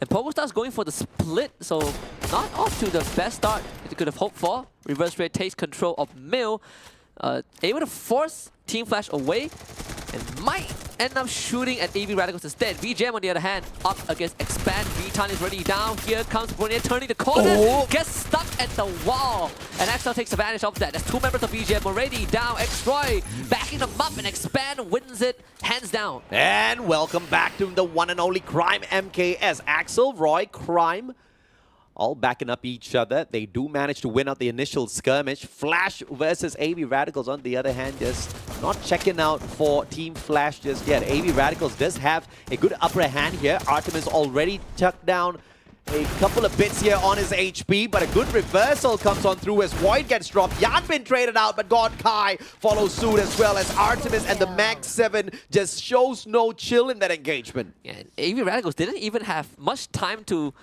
recoup themselves, so the fact that they had to fight Team Flash was a losing battle. Now they get the revive once more, and AV Radicals have been running their whole life.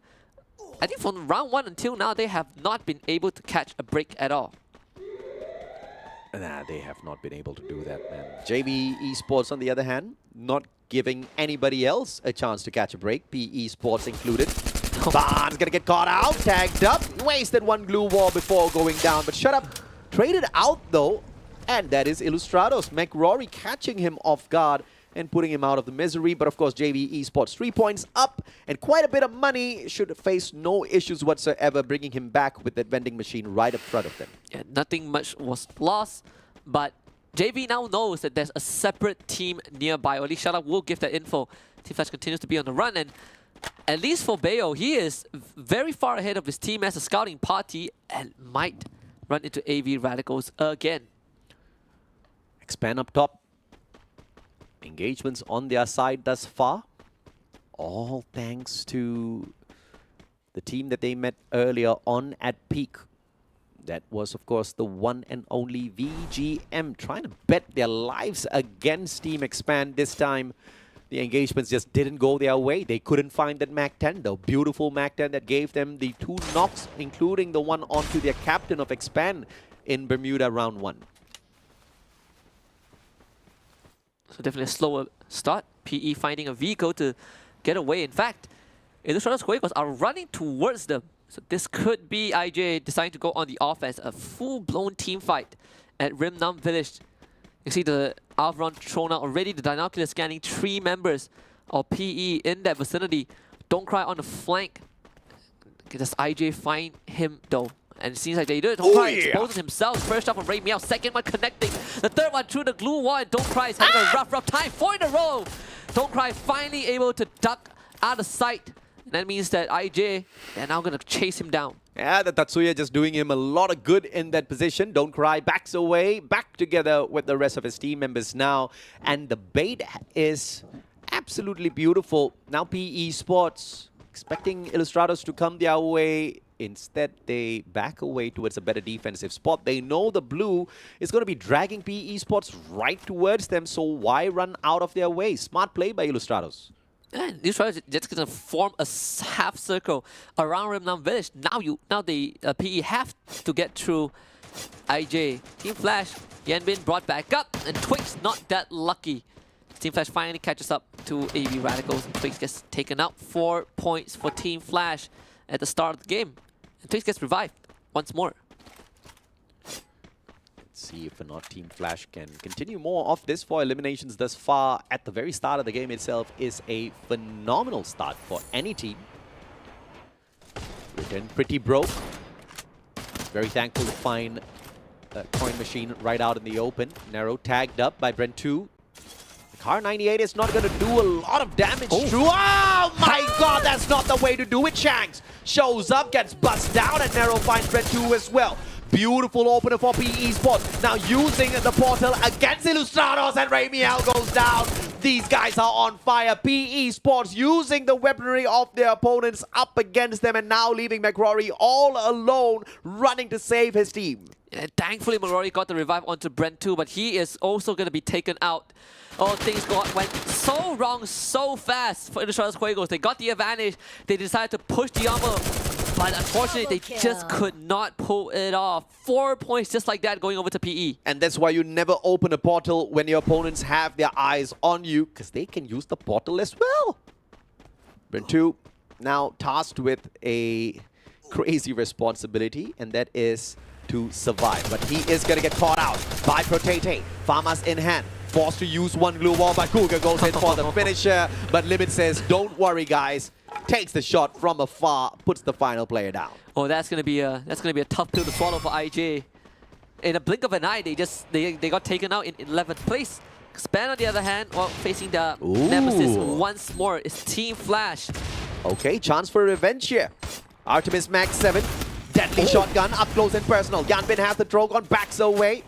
Both players tagged up. Shin, 60% on that HP, has got the Go portal to work around with as well. A tad bit of confusion here. Artemis puts him down with a Max 7 and Axel out of the equation. Oh, that was such a smart move from Team Flash to gun straight for Axel. The pillar holding Expand in this fight, but Expand, they were able to at least get one right? It seems like Team Flash were able to get the whole team out and ends up turning it into another knock onto Expand. This is not going according to plan. Yes, with a good nade as they finally bring him in and sit Cobra out for this one, but too fast. He's running out of health. Yanbin behind just destroys Crime MKS's health bar.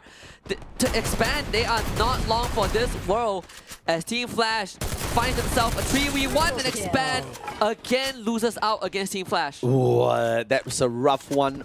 They did have that high ground advantage. Decided to take the push first. Just didn't work out in their favor. Team Flash a little bit too ready to take that on. And of course, the fantastic decision making for Team Flash to take Axel out of the equation first. The flanker of Expand that instantly crippled their chances. Crime MKS did try his very best, but could not get all of the total job done. Jacket down, Hand backing him up. Glue wall down as well. Hand has to survive this. Erects yet another one up. And how Ang will bite the dust instead. The save is there on Jacket, and this distraction gives them a tad bit of room to play around with. But Jacket now, the one down on the ground as Hand gets picked up, is now tasked to return the favor, but fails. And Neo gets shot in the back on his way out as well, so it all lies in Hand. The third point for Poco Stars, finding a small smooth sailing round. Uh-oh. And able to just duck out of sight, but might just run into Homeboys instead. There's a vending machine, but that one was taken over by Poco Stars, and the revival point, well, controlled by Homeboys.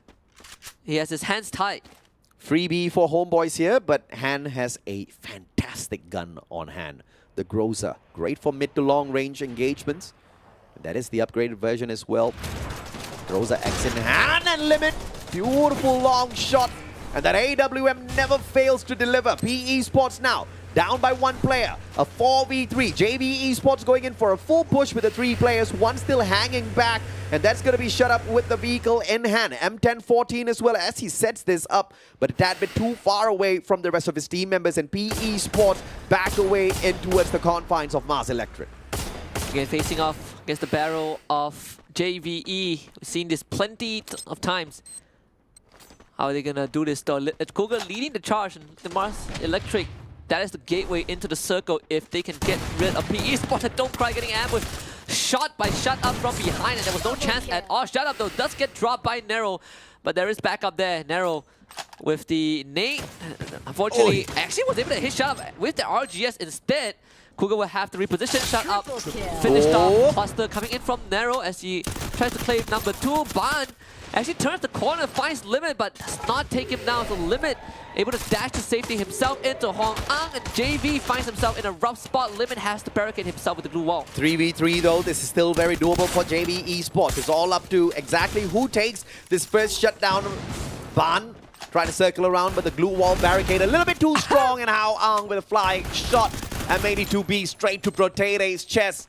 Down he goes, and JV Esports now in a very sticky situation. Mac 10 in the hands of the player right in front of him. Limit gets tagged up as well. Turns around 180. Cannot find Ban, who puts Limit down onto the ground. One final survivor now for JV Esports. Yeah. And oh no! Ban tries to punch him, and Limit gets back on his feet and takes him out instead. Oh, that is a catastrophic mistake. What have you done, Esports? Don't play with your food. Has your mama never told you? Absolute disaster. How? No, that was a troll. That was 100% a troll. No, it wasn't a throw, man. They just didn't expect it. But why? How unfortunate. How unfortunate when you're at the cusp of victory. The guy stands back up. Have you ever seen that? Have you ever seen that someone is down, is bleeding, and he's like, nope, nope, got you. You are going down, not me. Just when you thought the team was down and out for the count, JV Esports, the monsters from Thailand, make that magic happen once again. Teams win. They are right back up. Shut up. Don't die to the circle now, friend. Oh, we need a replay of that. That is. I have not seen that. I've not seen that in 3 years. I'm crying, man. Oh, that's too much. That's one of the best plays. Is it the best plays or the funniest plays? You guys decide. Oh man, that's gonna give PE Esports nightmares. Traps. Good turnaround onto Cougar with the LMG. And now in a 3v4, Toda with the advantage. Circles not on either one of their sides. JV Esports teasing the blue as well. Protete straight down by the farmers. And Limit tries to cover him with a couple of fires, and he will be able to do exactly that. Forces his opponents to patch himself up. Traps though still has the LMG. For all of the suppressive fire that is most definitely needed against JV. But Shut Up shows up in the nick of time, gets one knock, goes in for the rush, but the glue walls will hold him back. Smart play. How did no one hit him? He was running straight at Todak and no one hit him, and Shut Up now gets to safely back away to his team. That is crazy, and even has the go portal to reposition.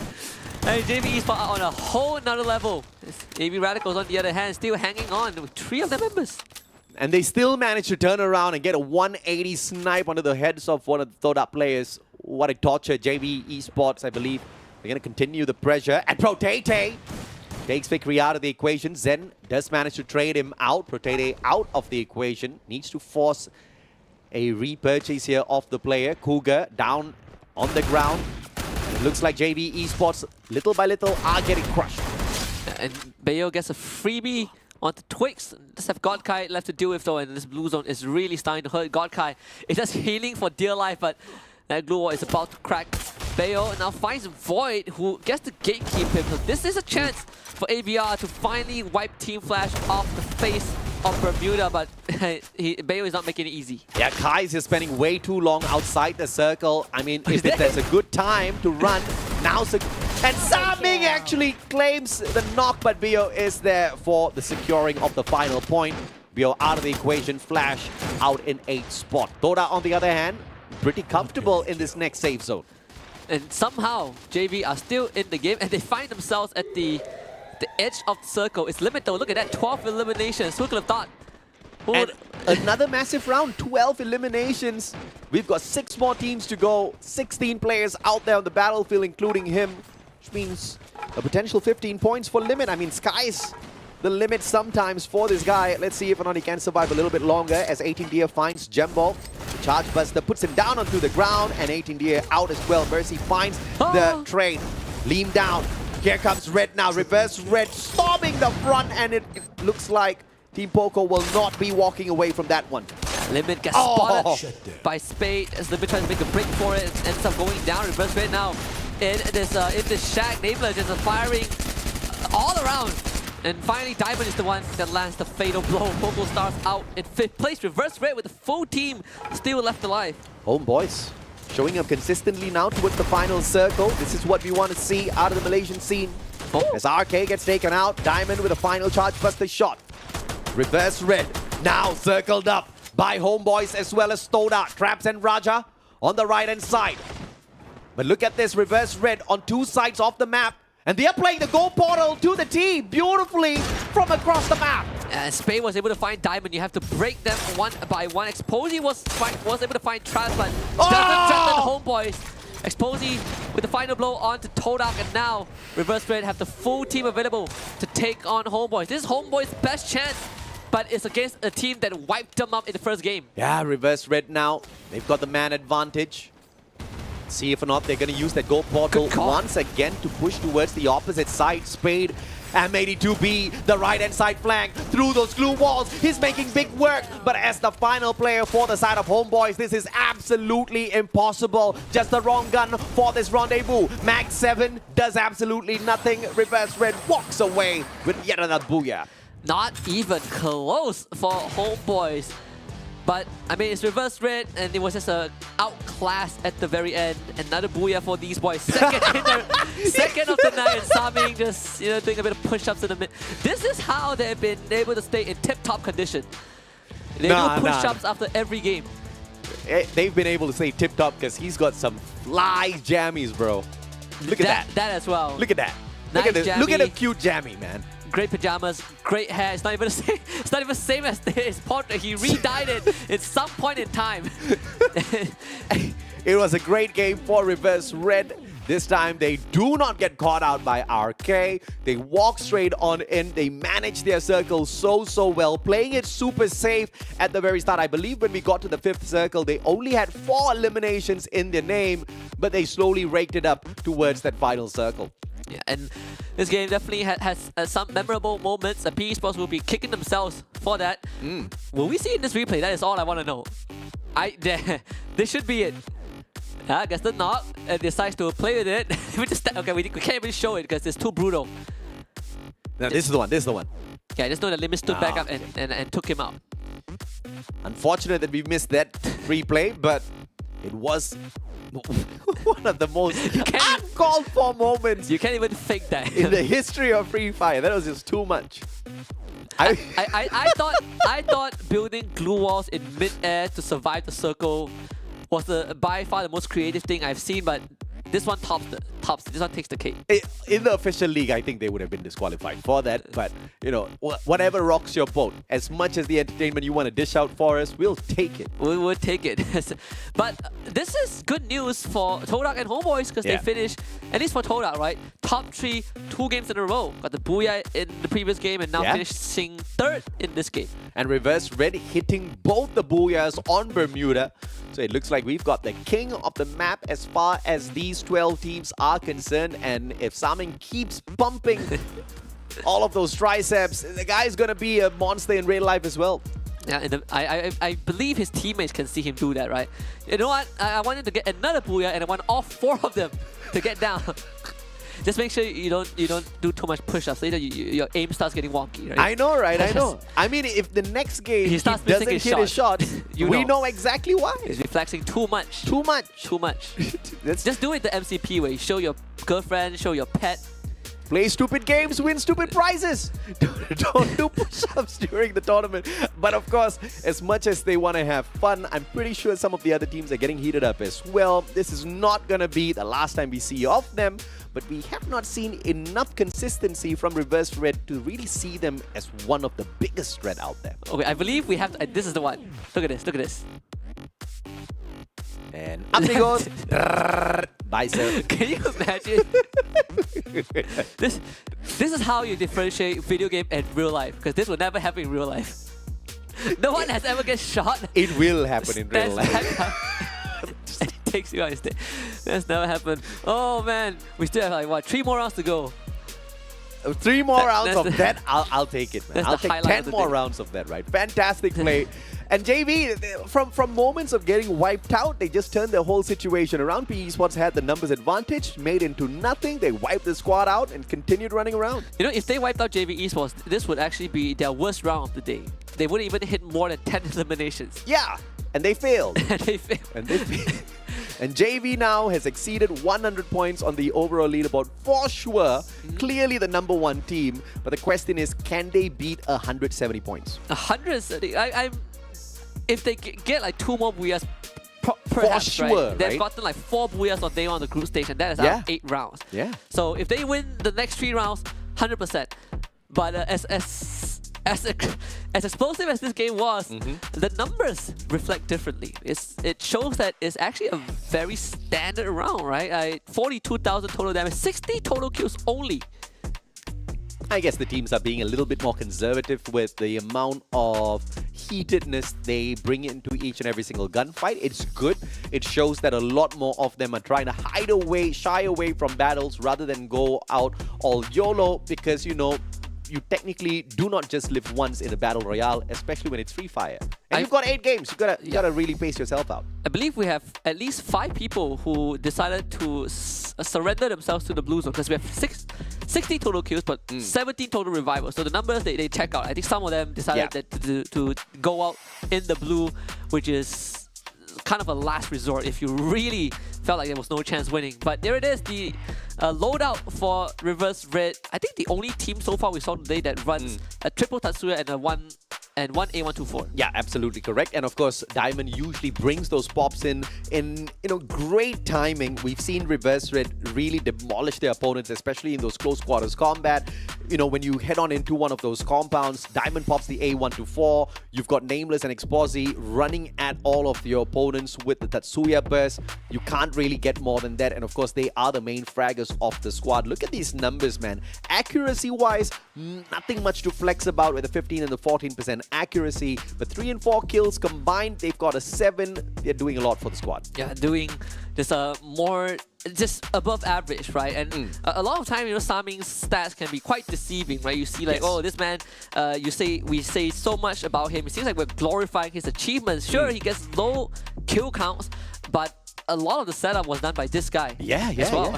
I mean, he's doing all of the initial tagging. The rest of his team members just swoop on in, give him that backup that he requires, gets a couple of extra shots in, but that's the cleanup that they are expecting out there, and that's what makes Reverse Red one of those most lethal teams, right? You're not just expecting the Russia to step up and get the job done. It's more of a teamwork, and it usually checks out in their favor. Yeah, and of course, the top 3 we saw just now, JV just with the most damage. Not surprising at this point. Yeah. But Reverse Red scores first place, 22 points, 10 eliminations, and a booyah. And JV Esports, once more, they finished quite low on the standings, but on the placements, but they still got a booyah's worth of eliminations, so they got 17 points. And that's absolutely ridiculous for you to walk away with 5 placement points and still end up in the number 2 spot, all thanks to your eliminations. JV Esports, this team, if they actually try to place for placement, they would wreck all of these other teams hands down. But look at this, the Vietnamese squad of Team Flash still keeping the hopes up for Vietnam. 14 points, 3rd place, back-to-back consistent plays for this team. Yeah, and I would say that Toda and Homeboys 2 good rounds in a row. That's true. Can't say the same for the Filipino teams, and Expand a bit more of an underwhelming round. IJ only getting 1 point because of a massive disaster at Rimnam Village. AB Radicals getting 7 and Expand getting 6. Expand getting 6, of course, 5 eliminations, just 1 placement point this time round. A little unlucky with the back-to-back engagements, but of course, they just could not handle the heat. Let's see how they do in game number 6, though, as we're going to take a quick short break, Husky. When we come back, it's not the end of the day. We've got 3 more games to go. We'll see you guys in a bit. Battle Royale. That's time.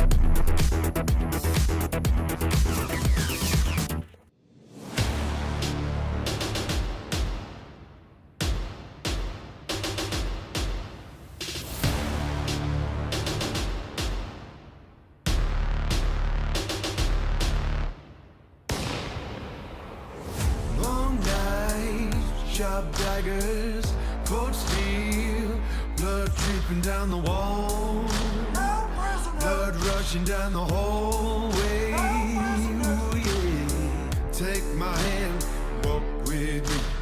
I'll show you silver and gold. I'll show you rubies and pearls. Welcome to the brave new world.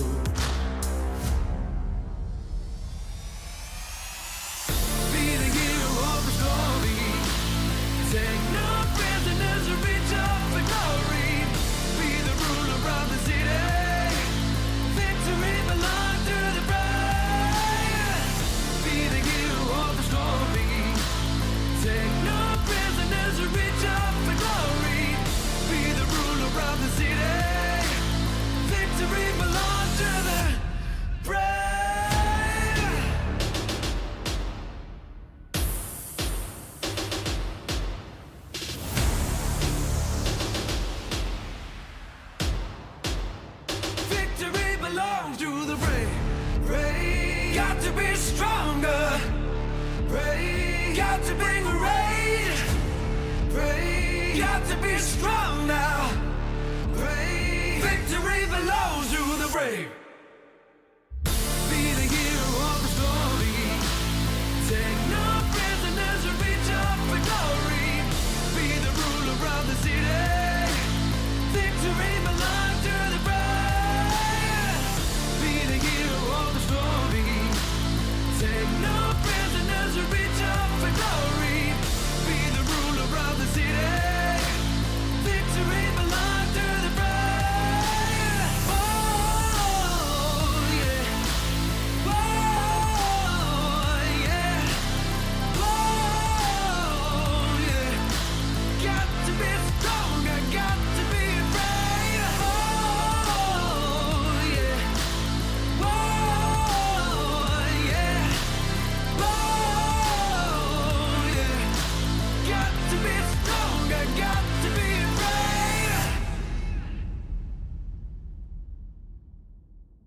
Ain't nobody love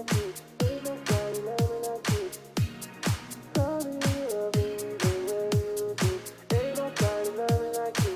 Ain't nobody love me like you. Love me the way you do. Ain't nobody love me like you. Ain't nobody love me like you. Love me the way you do. Ain't nobody love me like you. Ain't nobody love me like you. Love me the way you do. The way you do, the way you do, the way you do. Love me the way you do. Touch me the way you do. Oh, ain't nobody love me like you. Ain't nobody love me like you.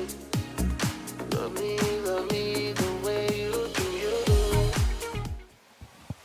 Welcome back to the Snapdragon Pro Series Free Fire Play-ins. We are 3 games away from concluding day number 1, and Reverse Red is the first team to clock in 2 Booyahs on the same day and on the same map. We're heading to Nextera next, and you're here with us. My name is Husky alongside Mustachio AJ. I mean, if we go according to plan, then JB Esports is supposed to pick up the next Booyah.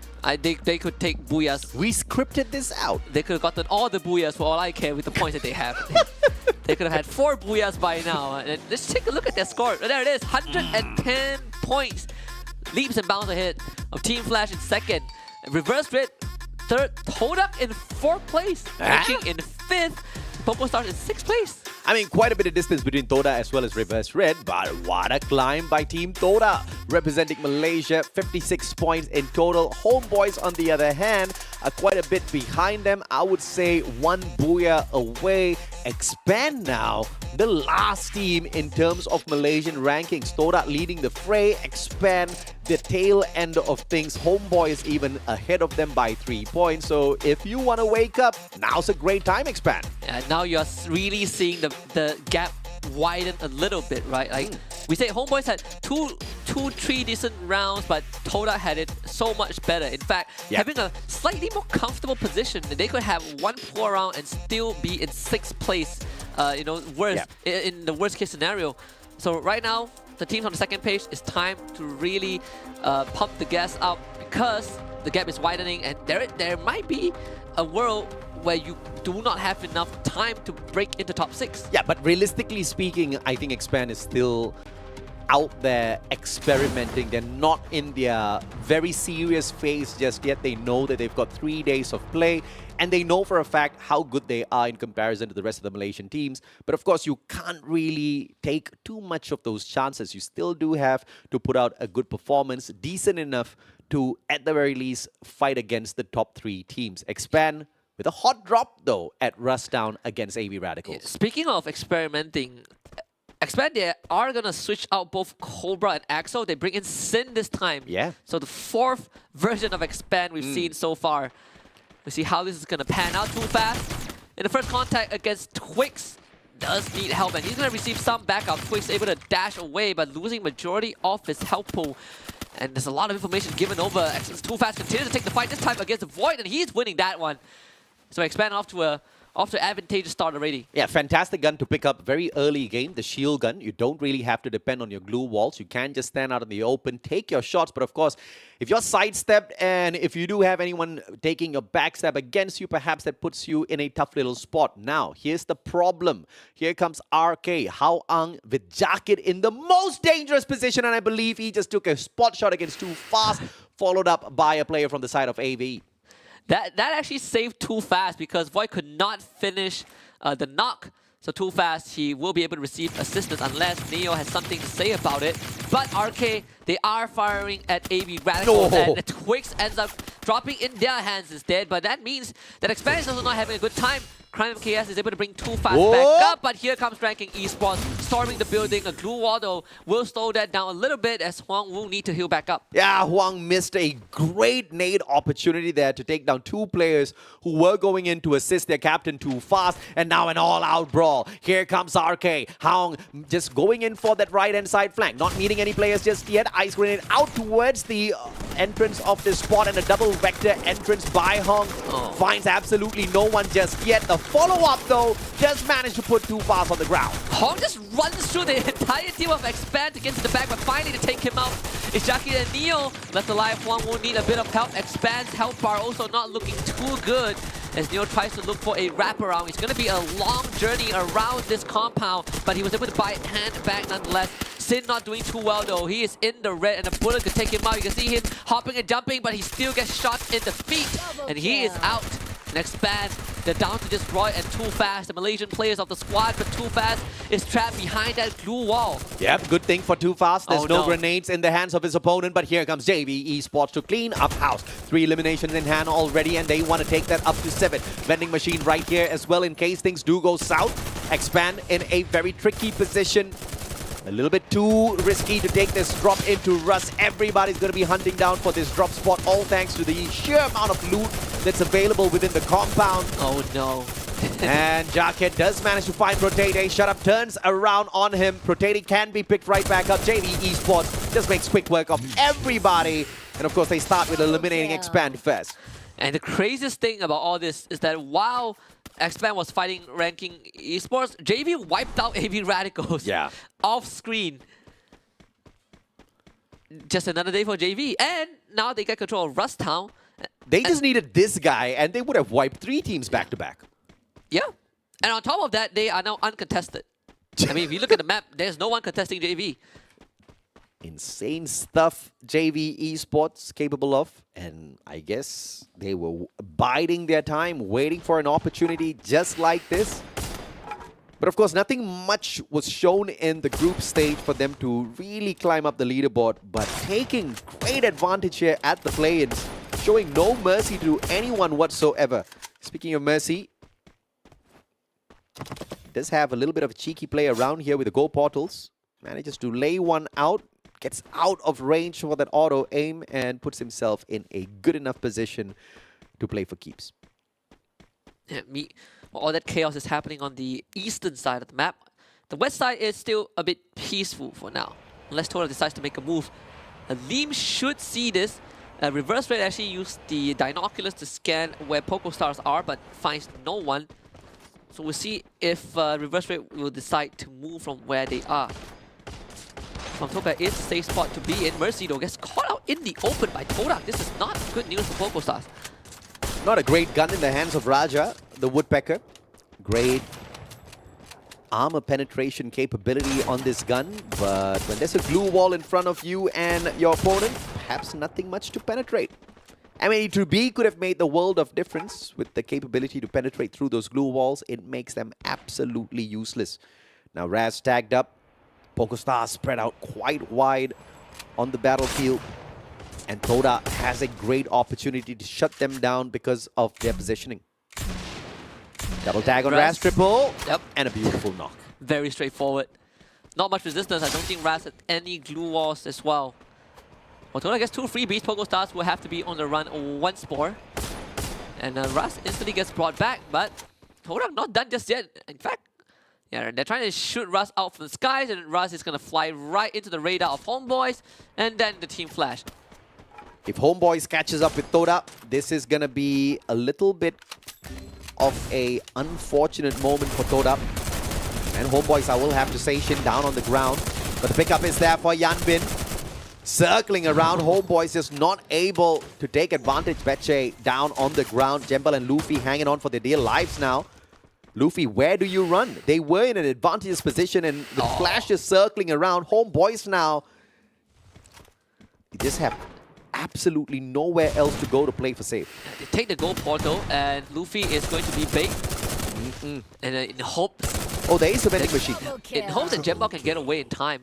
Can he get the revive though? Yeah, he can get double. You can get two, so Betche and Spade brought back. Just go as far as possible. But I mean, you look at the map. There's not really much safe area for Homeboys to fly. They are going to end up in the hands of JV and Reverse Red, so it's not getting any better for Homeboys. But it's a fantastic play with the revival there. But Spade, Wang Pete, neither one running the Falco clearly. They get sniped right out of the skies. And this should be the end of Homeboys. Unless Mercy has something to say about it, just take out Artemis. But no knockout. Unfortunately, so Artemis gets back up and Team Flash claims their 4th point. Jembal still on the run. Gaia, I believe, is desperately looking for some free fire coins. And just when you need it, you just do not find that copy! How did he even get dropped? Yeah, what a shot from Fikri. And VGM need to back off, but Ranking Esports have them surrounded. This is an Intellect Center, very, very populated as well. VGM, Ranking Esports, What? and JV are there. What? Oh, I thought he got that guy with one shot. I had my mind blown, but thankfully it wasn't. It was another player he got a knock on earlier. It's just the timing of that shot. Got me a little too excited there. But JV is still at Intellect Center. Wait, they made their way from Zipway to Rustown, up Mortar, Twin Bridge, and to Intellect Center. These guys are they're bloodthirsty. They're going for the longest distance traveled. The goal portal, they're running straight into VGM. Oh my, how could you see that happening? How could you see that coming? There's no way. There's no way you see that coming. The goal portals are just broken, man. I have no idea who was evil enough to create it and add it into competitive play, but it's so fun to watch sometimes. You know, there's this one character that creates a clone and then you can take the place of your clone. They realized that people weren't using that enough and they're like, you know what, let's pick an item. There's no indicator, it just happens, you know, it just pops up. Like the Marvel movies, what is it? Avengers Endgame or something? Even that is an indicator. Okay, Jembal gets to revive his team, which is good news. Bad news is, where does he land? How many plays though? Jembal got one. One. He's a broke boy. And he's still got enough medkits on him to play a game of survival. This circle's not gonna hurt too much though, but in 40 seconds it will. He just scanned the entire Todak squad, so it's gonna be a tough rotation. The Shanks is gonna take the launch pad. Way but just duck into cover. Triple kill. Does he eat a grenade though? And got the bounce a tad bit off there. By the way, JV, did they just clear out reverse ranking? Okay, they just clear one guy. Ranking Esports able to take the goal portal and get out. And Spade just got found by McGrory. Good rotation by JV using their binoculars to make sure nobody is right ahead of them. They don't have a zip line to work with though, but they've got a jump pad and they fly straight into Arcade. They're just asking for a fight. So Limit gets there first. Where is the rest of his team? He's getting pressure already. All right, he's out. I mean, now's a good time to come in there for the backup. Okay, here they come. Kruger, Han backs away. Shut Up joins the fray as well. Drops right in front of Han. Smart play, great positioning. Han's gonna get caught down with his pants. And still surviving. Sliver of hell to left. Han, the Bison player, backs away. Drops his health back up. But P90 catches up with him at the very end. Yes, intercepts in at the roundabout as he makes rounds around the house. But Protene was there ready. But JV, they did lose Limit as he was a bit too far ahead of his own teammate. With that being said, though, VGM, they want no part of this. They are not interested in this madness. And I believe JV had about 12 eliminations? Yeah, 12 already. And they brought Limit back. Look at that. Yeah, he's back. There's a vending machine right in front of them. JV Esports, the last time we jumped into this map, they had 21 eliminations and a booyah to their name, setting the record of the day for 33 points. Can they do that once again? Poco Stars. Beautiful shutdown onto Diamond, but Poco's in a lot of trouble here. Pressure from reverse red, Saming from up top. Circles left him high and dry. He's given away his position, but plays the go portal smartly. I just don't want to greed out. Just play the circle, especially when Saming is the only guy left alive for his team. And the closest vending machines are occupied as well. Esports, the whole squad still standing, but they gotta get through VGM. Where's JV? I mean, JV control a quarter of the map right now. I mean, circle repositioning now is just a game changer with the go portal. You can think of the most craziest of play and execute it in a matter of seconds. Yeah. Back then, people would be like, I wish I was there. Well, with the go portal, you can be there. You can be there. You can do anything you want. I believe JV, they just took out Todak Zen as well. Oh, come on! Far on narrow. And Wong An taking out the compatriots from Vietnam team. Flash completely wiped out. Hao Ang with the deadly snipes, the M82B once again hitting it where it hurts through those glue walls. And now PE Esports trying to match up with JV with the number of eliminations. Toda did have one of their players sniped from afar, but thankfully the pickup was there. VGM not in a great position. Toda will use the go portal to reposition towards the center of the map. But is that a little bit too early? Saming will torture them. Ah, look at those grenades by Saming. No. He got away. How? Okay, so no more Tatsuya left. This should be an easy kill for Toda. Yeah, there we go. Finding Saming. Actually, Toda using the go portal is the best case scenario, which means JV now gets control of the entire northern side of the circle. They are uncontested. This could set them up for another booyah. Hong misses a shot from the back as they try to push into VGM. LBT around the corner. The glue wall's gonna keep them safe for a while, but VGM about to break right through. What's the response? Go for the ambush. VGM repositions, gets out of the building. They just want to keep PE Sports inside as much as they can. Ranger with the Bison. Opportunity to smash, but finds nobody to take a couple of shots at. Tan, on the other hand, down on the ground. LBT pushes on forth, calls for a little bit of backup as well. Here comes LBT backing him up with the charge buster. Looking for a player, finds Ranger. Aye, good glue wall, and Ranger backs away smartly. And now one glue wall between themselves as well as the PE Esports players. Ranger finds one with a Bison. Can he go down? Yes, he does. Shut up there with the exact same gun. And VGM's out. Look at JVs, but they're so far. By the way, Toda 17 eliminations. Toda scanned the compound of JV. They scanned 4 people, but one of them is actually Huang from Ranking Esports. This could give Toda some false information. But the circle is closing in. Look at JV. They have control half the circle. Shut up actually gets shot by Victory. What a snipe from Toda. Great snipe. And Toda taking down the numbers of the right team here. JV has taken away too many points from the other teams. 17 eliminations. I would say they are on a fantastic roll. But can they take away 4 more to equalize their play from game number 2 earlier? Huang's going to be up top, and the circle's going to squeeze him down shortly. So Ban takes the go portal and ends up dropping and right from the sky. Actually, Huang took himself out, so no points for JV. But JV are down to just 2. Victory taking down Limit. This could be another Toda repeat. Yeah. In terms of Booyah, Limit has no chance in this one. PE Sports are out, and it's just one guy from JV. Cougar, also found by Raja, is 10th for Toda and a second booyah for the evening. Second booyah for the Malaysian squad, and nobody saw this one coming. I guess the boys really do know how to perform when it's not expected. Exceeding expectations for sure. I mean, wow, what a performance by Toda right until the end. Again, it's a game with just average 9-10 elimination count, but so much discipline. Taking the right opportunities to make a move and eventually just taking the booyah away. And Fikri, clearly the star player there. He gets the MVP, but for a good reason. If it was not for his snipe to disable Shut Up very early on, JV Esports could have been the ultimate threat in that final circle. Man used to be one of the deadliest players from GeekFam 3 years ago. Has been to the world stage as well. What a long journey has come after Geek Fam went to Sem 9, and here it is with Todak and able to deliver on such a level.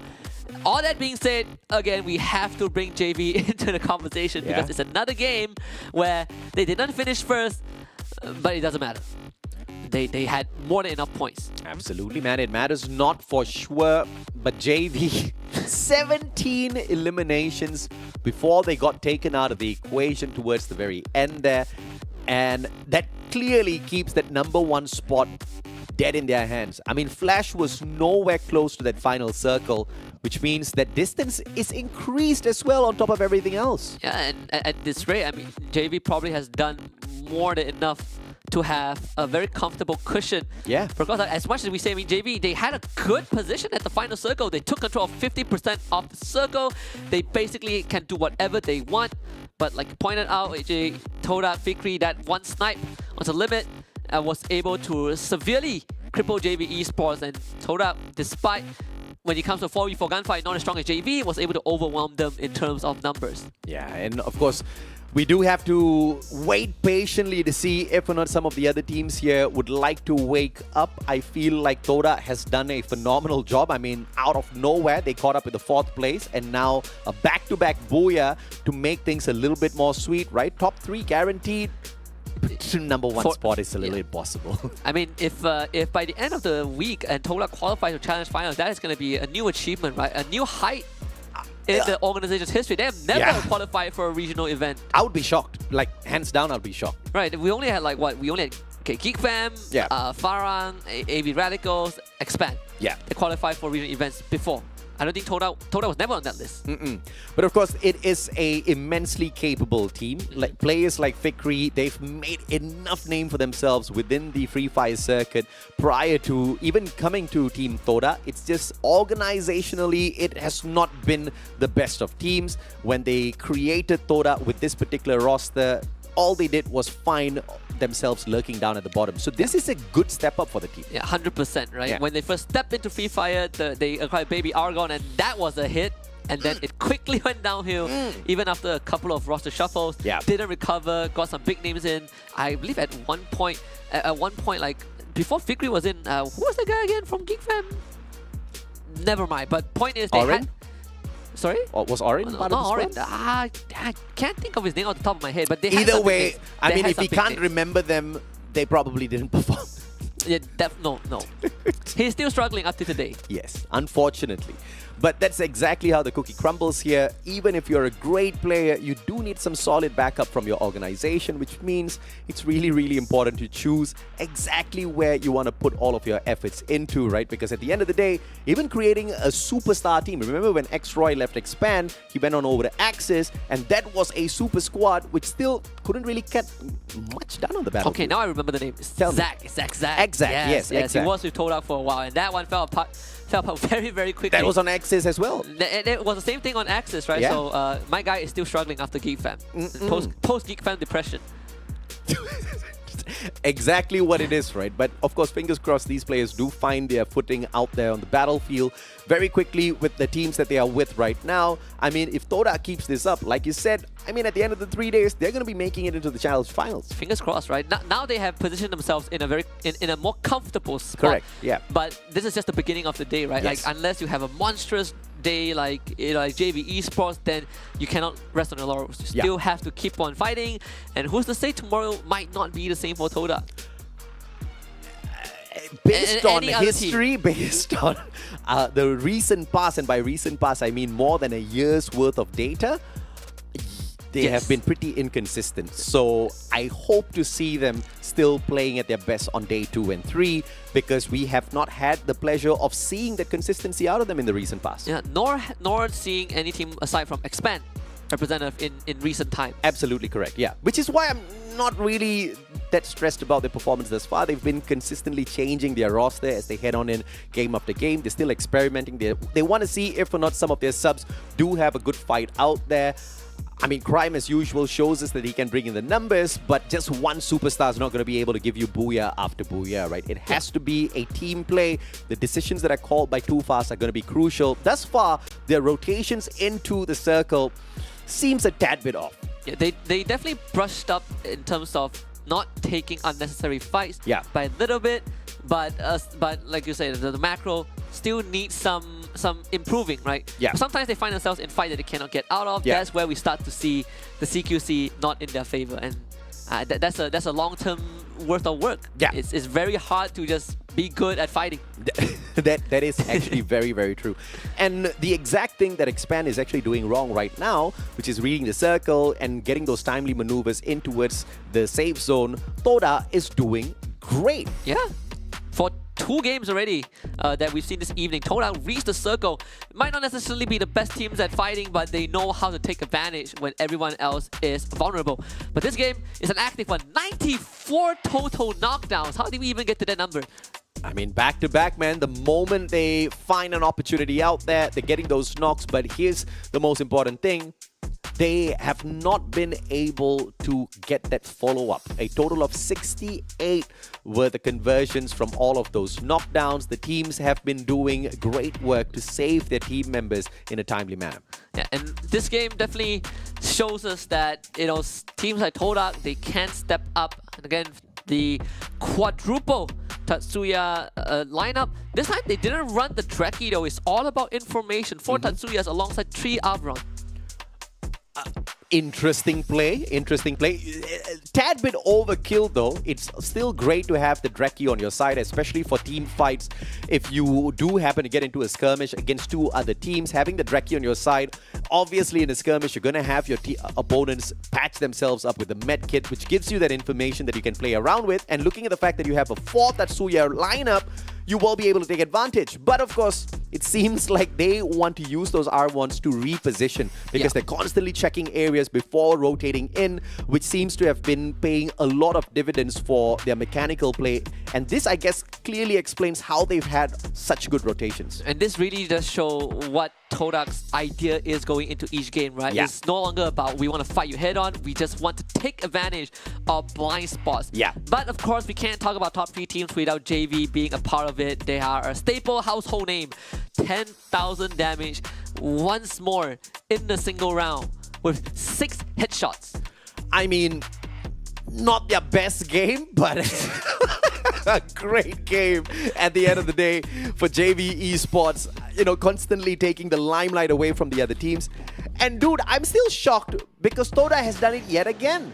Like such low numbers on the damage, and they walk away with the booyah.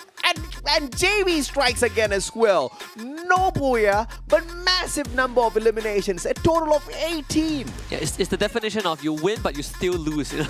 I mean, if it wasn't for Fikri sniping shut up in the very start of that final circle skirmish, there's a high chance JV would have been able to equalize their points taken on game 2 earlier. Yeah, 100%. But even then, even JV without is still in first place. What can we say, right? Insane stuff. Yeah, if this is a rat race to first place, Toda lost the round.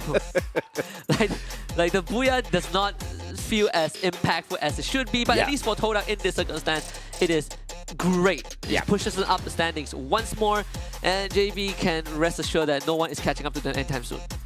Toda has been performing great for the past 3 games. Game 4, 5, as well as 6 has been brilliant, with this being their best performance through the 3. Obviously, a great dash for that #1 spot, but JV Esports keeps making it more and more impossible with every single match. Yeah, and so far, JV Esports, even in their worst rounds, they still perform better than most teams. With 2 more rounds for the evening, and JV Esports might just complete the consistent gameplay of 8 rounds in a row. 170. We'll go for a break, and we'll come back and see if JV Esports can break that 170 mark by the end of the day.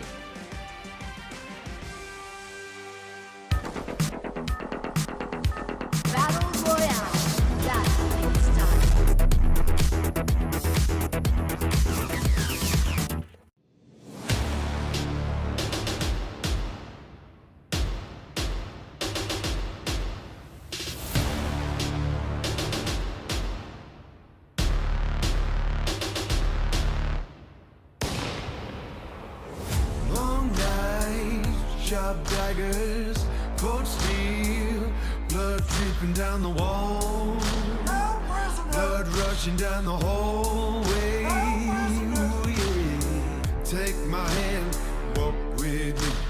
I'll show you silver and gold. I'll show you rubies and pearls.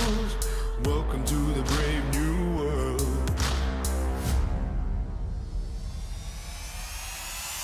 Be the hero of the story. Take no prisoners or reach up for glory. Be the ruler of the city. Victory belongs to the brave. Be the hero of the story. Take no prisoners or reach up for glory. Be the ruler of the city. Victory belongs to the brave.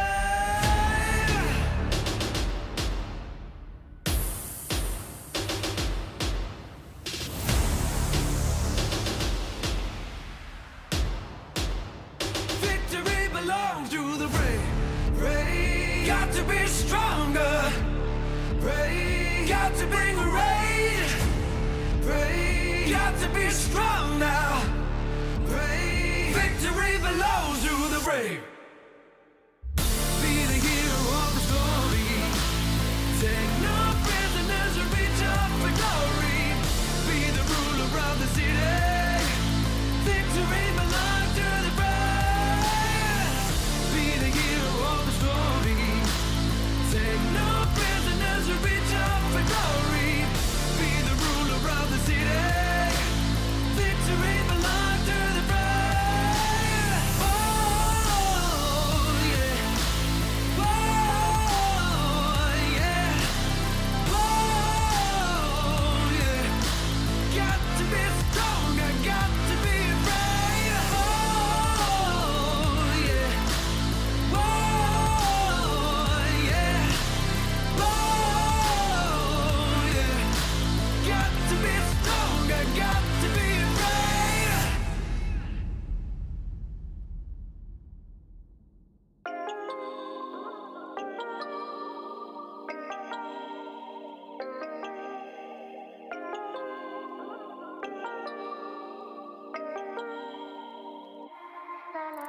I'm in another world, out of body, no one around, but I'm not lonely. My heart's racing, I don't know how to feel calm. Life's a hard pill to swallow, but there's always tomorrow. It'll all make sense someday. This is what I gotta do, this is what I gotta do to feel alive. Welcome back, ladies and gentlemen, boys and girls. This is the Snapdragon Pro Series brought to you by ESL, powered by Samsung Galaxy. A double booyah for Team Toda from Malaysia. And it looks like it's not going to be their final one because they've been on an upward trend when it comes to their performance. My name's AJ, I'm the Mustachio, down here with Husky, your casters for the day. If they get a third one, I'm gonna lose my mind. I know! That would be crazy. I mean, you know, what better way to deliver themselves into the final circle? I think they're using the help of our buddies DHL. Yeah, that's the easiest way to get into the circle and the easiest way to fast track your career choices, because now DHL is allowing you to explore and discover what's beyond the horizon at esl.gg/FE-career.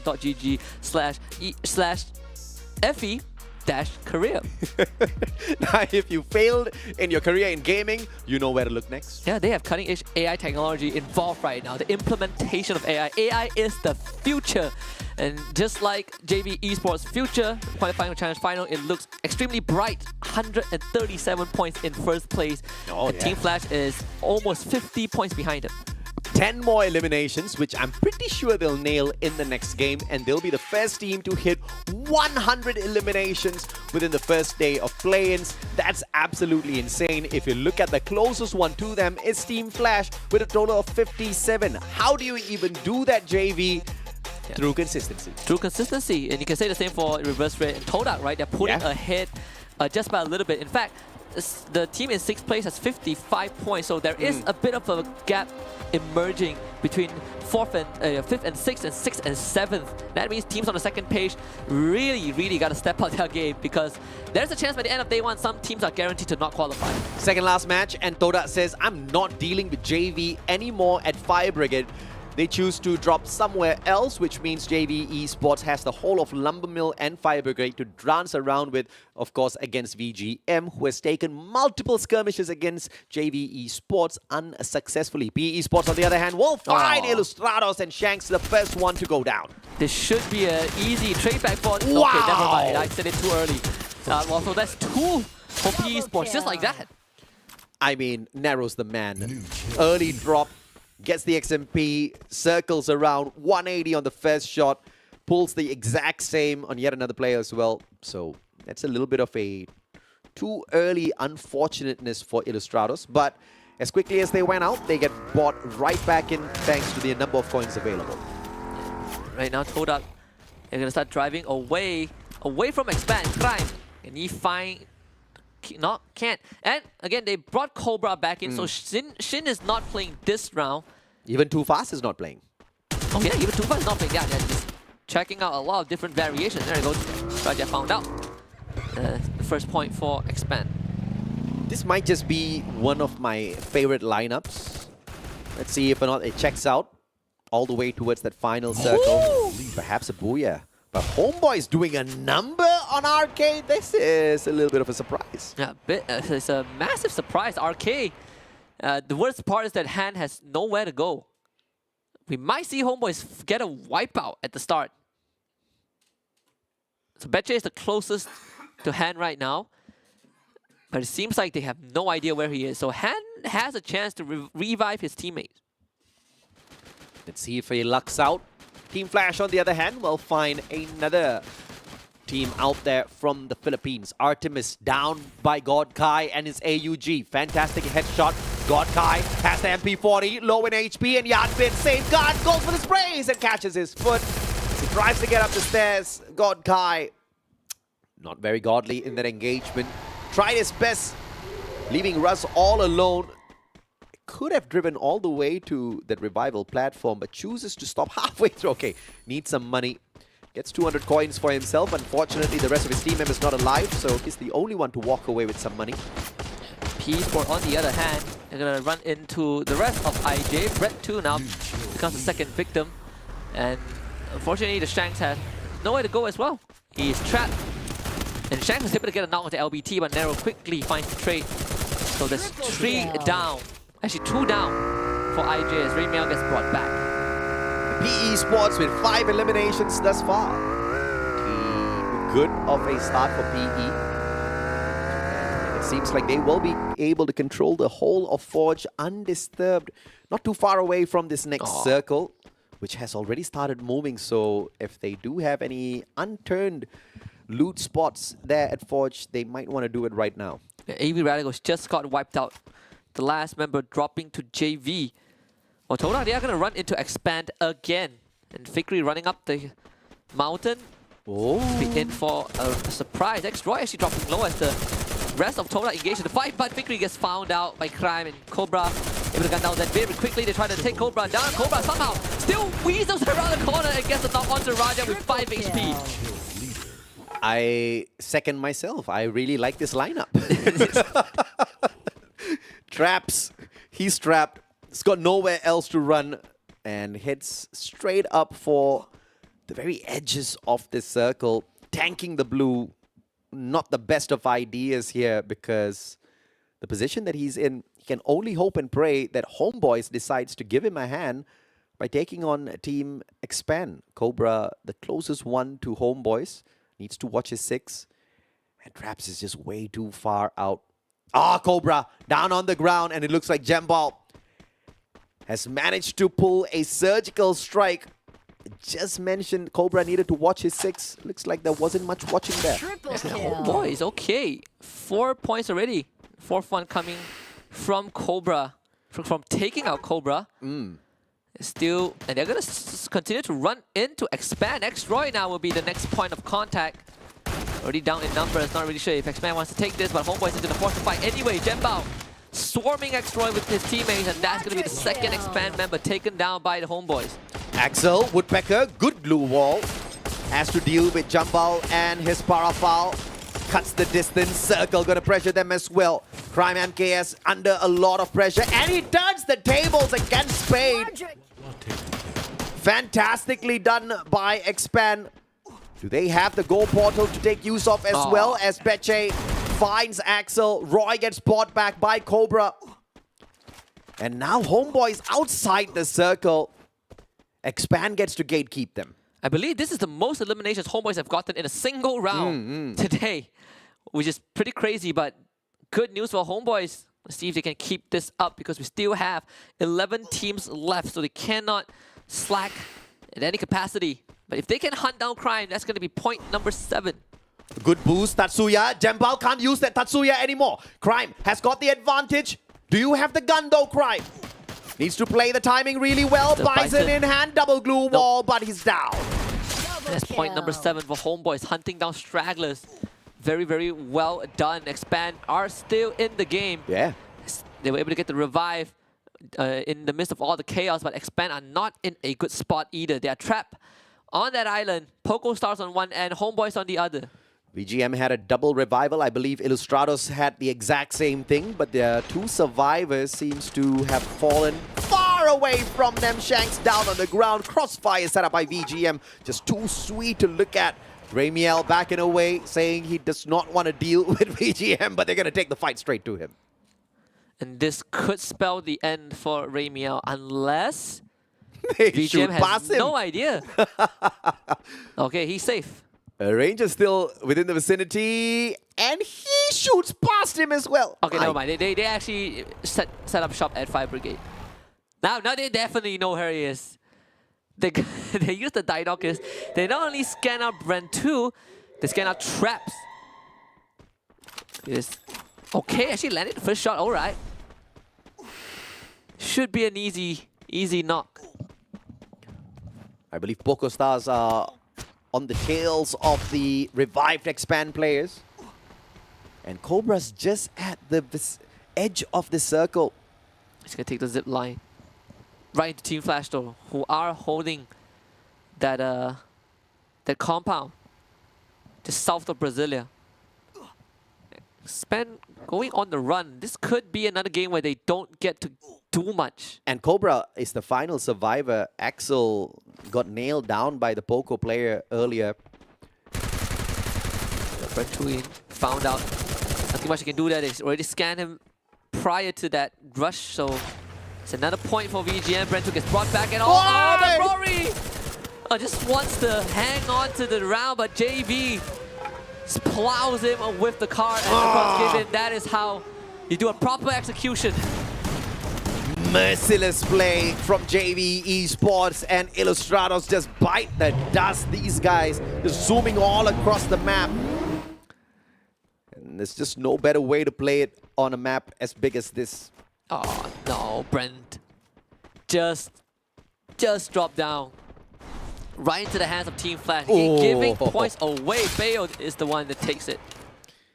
Flashy plays once again from the Vietnamese squad, and Ramiel, the final survivor, has a vending machine right in front of him to play for.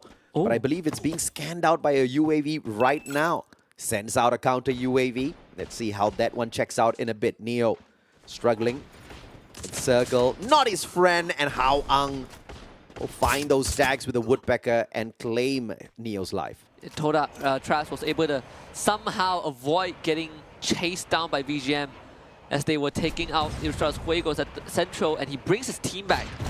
They're all going to land in a pretty safe spot unless PocoStar takes the zip line. We'll check back to that in a bit. Saming wipes out the remnants of ranking Esports. They might find themselves Nero as well, who is pretty much stranded. Cobra traveled all the way outside the circle to campsite to look for a revival point. But unfortunately for him, that revival point had been used, so he now needs to track all the way back towards either Brasilia or Fuse, play his chances, and pull a full squad revival. His best chance is Fuse, but JV is there, so PocoStars on the other hand, starting to run down the members of Homeboys. Beche, Luffy, Jembao, they're all gone. And this is Homeboys' last stand. Spade, with just 1 HP left, Fio also gets knocked by Ras. And Homeboys out in 10th place despite an explosive start. No more revival platforms, therefore Cobra is the biggest loser out there, still looking for a way to bring Team Expand back in. Homeboys out in 10th, which means it's a great chance for them to perform slightly better here and catch up with their Malaysian brothers. Ramiel and Cobra will have a skirmish outside the circle in a little bit based on their earlier trajectories, but VGM still skirting around outside the blue, not heading on in just yet. PE, they're gonna run into reverse red. Saming out in the open. Too many angles to look out for. Puts out the gold portal, but just down before he could use it. And now Diamond and Nameless in the same spot. They do see Narrow though, and the blue zone pushing in. It's gonna start threatening them. Nameless just gets bombed. Charge Buster finding 2 in a row. This man is on fire. The PE Sports is gonna wipe out reverse red without much resistance. Yeah, Ban's on fire for sure. 3 eliminations back-to-back for him, courtesy of the Charge Buster. PokerStars, on the other hand, 18DA looking for a full team save here. Picks up the first. Mercy, shown some mercy. Leem as well. Raz, the final player. Illustratus Huegos does not get to run away too far. Ramiel really low on that HP. A sliver of health. And it is Limit with the final bullet. And Illustratus Huegos, unfortunately, out in the 7th spot. There's JV now on the hunt for the final slithering snake out on the battlefield as well, keeping Expand alive, down in the 6th spot. And JV this time looking very, very healthy. Pretty much ready for the final stage of this game. PokerStars drops the gold portal onto mainland, finds themselves Shin bleeding out on the ground. The rest of Team Flash trying to provide help, but they have been scanned out by PokerStars. So this response should be very well formulated. Yanbin drives towards his teammate. He needs to give him some help right now. Just able to reach Shin in time. PokerStars now having Team Flash surrounded, and Bayo somehow takes out Leem with an RGS. How is the setup for Circle 5 going to be? UAV sent out by Poco. PE Esports doing the exact same. Does it scan the players of Toda though? Missing them just by an inch. Toda found the circle again. Yeah, smart plays for Toda. Are we going to see the third Booyah? Are you going to lose your mind? We are getting very close to that moment. Depends on what JV, the PE has to say about it, right? Toda scan. They actually missed JV the first time, but again, the triple Alvron now being put into use. Scanning limit only though, but JV getting dangerously close to the edge of the circle, the circumference of the circle. They will have to keep PokerStars with 18 deals in the fight against Yanbin. The Charge Buster paying dividends, but Yanbin is bleeding out. Taking to the blue, needs to try and heal himself and survive for as long as possible, but it's not doable. Shut Up is the one that finds him. Yeah, Shut Up. Beautiful backstab. Yanbin was already left for dead there thanks to that ice grenade. Super low on that HP, barely hanging on. Mal Mercy being shown absolutely none by Shut Up. Those Drogon shots and the beautiful Tatsuya burst combo with a shotgun. Just too beautiful to watch. Raz flies on in, but Shut Up finds his back. PokerStars, Tatsuya burst backs away, and Raz survives to play another spot, but not for long as Shut Up follows it up with a Woodpecker. I mean, JV Esports back to try and get the second Booyah for themselves. And look at this circle. It is staged. Destiny has it. JV against Todak in the center, and Todak now faces the biggest trial today. Fikri already got knocked out. JV slowly pushing in, and PE Esports, they're watching this unfold. Is this a good use of the Go Portal? We will find out in a little bit. It has put Cougar up on top of this roof, right above Team Todak. Todak can't do much against them, but PE Esports from afar can snipe Cougar out of the equation. And see the Go Portal actually put out by PE Sports already. They're going to reposition to take 2 angles at once, but they actually showed up around the compound. Not really sure if it's on the roof though. Nero is still watching his team from afar. Torak now with a big scan. PE Sports, 2 players outside the circle. Not so sure exactly what the ideation is there. Hao Ang, Nero, Ban all together. They've got the Go Portal, but they're not linking it up at all. JV Esports, on the other hand, have a Go Portal to work around with that puts them right outside of this battle. So 2 Go Portals used by JV Esports for some brilliant repositioning. And they finally join, and look at that, Cougar and Protete, they both get 1. JV taking out the members of PE slowly but surely. Surgical dissection. And you have Shut Up on the roof. This is big from Shut Up. as the rest of PE caught completely off guard and gets funneled into a corner, but you have Todak waiting on a separate angle. PE Esports might have just met their end. Shut up, takes down Hong Ang with the ice grenade, and the rest of JV are just surgically dismantling PE. Toda just trying their very best to sneak away all of those eliminations down at the bottom. LBT, can he get to the rest of his team members? Hao Ang trying for the pickup, but Cougar is smashing down his glue walls one after the other. PE Sports able to keep more up, but down they go. Ban and Hao Ang forced to pull away. Cougar finds the shot onto LBT as well. Easy 2 eliminations for Mr. Cougar as he hops on into battle. PE Sports still there. Ban gets shot in the back. Chargebuster. Oh, Cougar is so accurate to take him out. And now it's Todak against JV. And Todak again, a low kill count game. But this is what they've been doing, and it's been successful on the second floor. Here we go, Todak floods out the second floor and runs into a landmine placed by Cougar. And this is just disaster for Todak, and there's nothing left in the tank. Victory, the last hope of the team, but no triple booyah for them. It's JV that strikes back with their own. JV Esports instead now looking for their own triple booyah, and guess what, man? There is one more game left for them to do exactly that. If #1 spot wasn't good enough, if leading by a huge margin in that #1 spot wasn't good enough, they're looking for the triple as well. Yeah, all they do is win. Oh, no booyah, man. They win. Get booyah, they win. There's no winning against JV. It's No winning crazy. indeed. You look at the points that they have, you would think that they're more than 2 booyahs. Yeah, absolutely. I mean, it's a impossible task that JV Esports had, beating 170 points, but I think they are pretty much on game to do exactly that, right? The last time we checked them out, they were at about 137? Yeah. If the next game just goes average, they would have done it. Yeah, absolutely, man. I mean, crazy stuff. Asking 170 points from one team in one day is a little bit too much. But these guys delivered. They have outdone everyone, including themselves. They are bringing in just a world-class performance into this play-ins. And you thought removing 6 teams was enough, but no, JV is still here.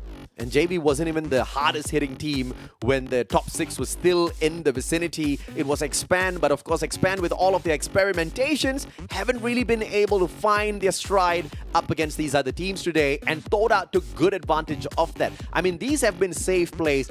I mean, some might have an issue with that because they're not picking up those eliminations, but I say if you are guaranteeing yourself some placement points down there in the final circle, you are doing some good job, some good work in a Battle Royale match. If you're looking to just qualify, then sure. But if you're looking to win a trophy, then that's where the elimination points come into play. But nonetheless, it's just JV.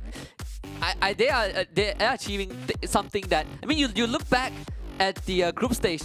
This team finished 8th place. Yeah. The 8th place team is now so far ahead in 1st. I mean, this is just a impossible performance that JV Esports is showing us here. The consistency is mind-blowing, and surprisingly, the consistency is not just being shown by JV Esports, but by Toda as well. I mean, the numbers definitely do not match up to each other, but in terms of getting to that final circle, Toda of all teams getting it done 4 times in a row. 4 times in a row. I mean, pretty impressive. And they got 2 booyahs. Very impressive. Very impressive. So Toda, pretty shocked. They're going to be safe in top 6 for now. We know for a fact that first place is not going to be contested by anyone else because JV has that on lockdown.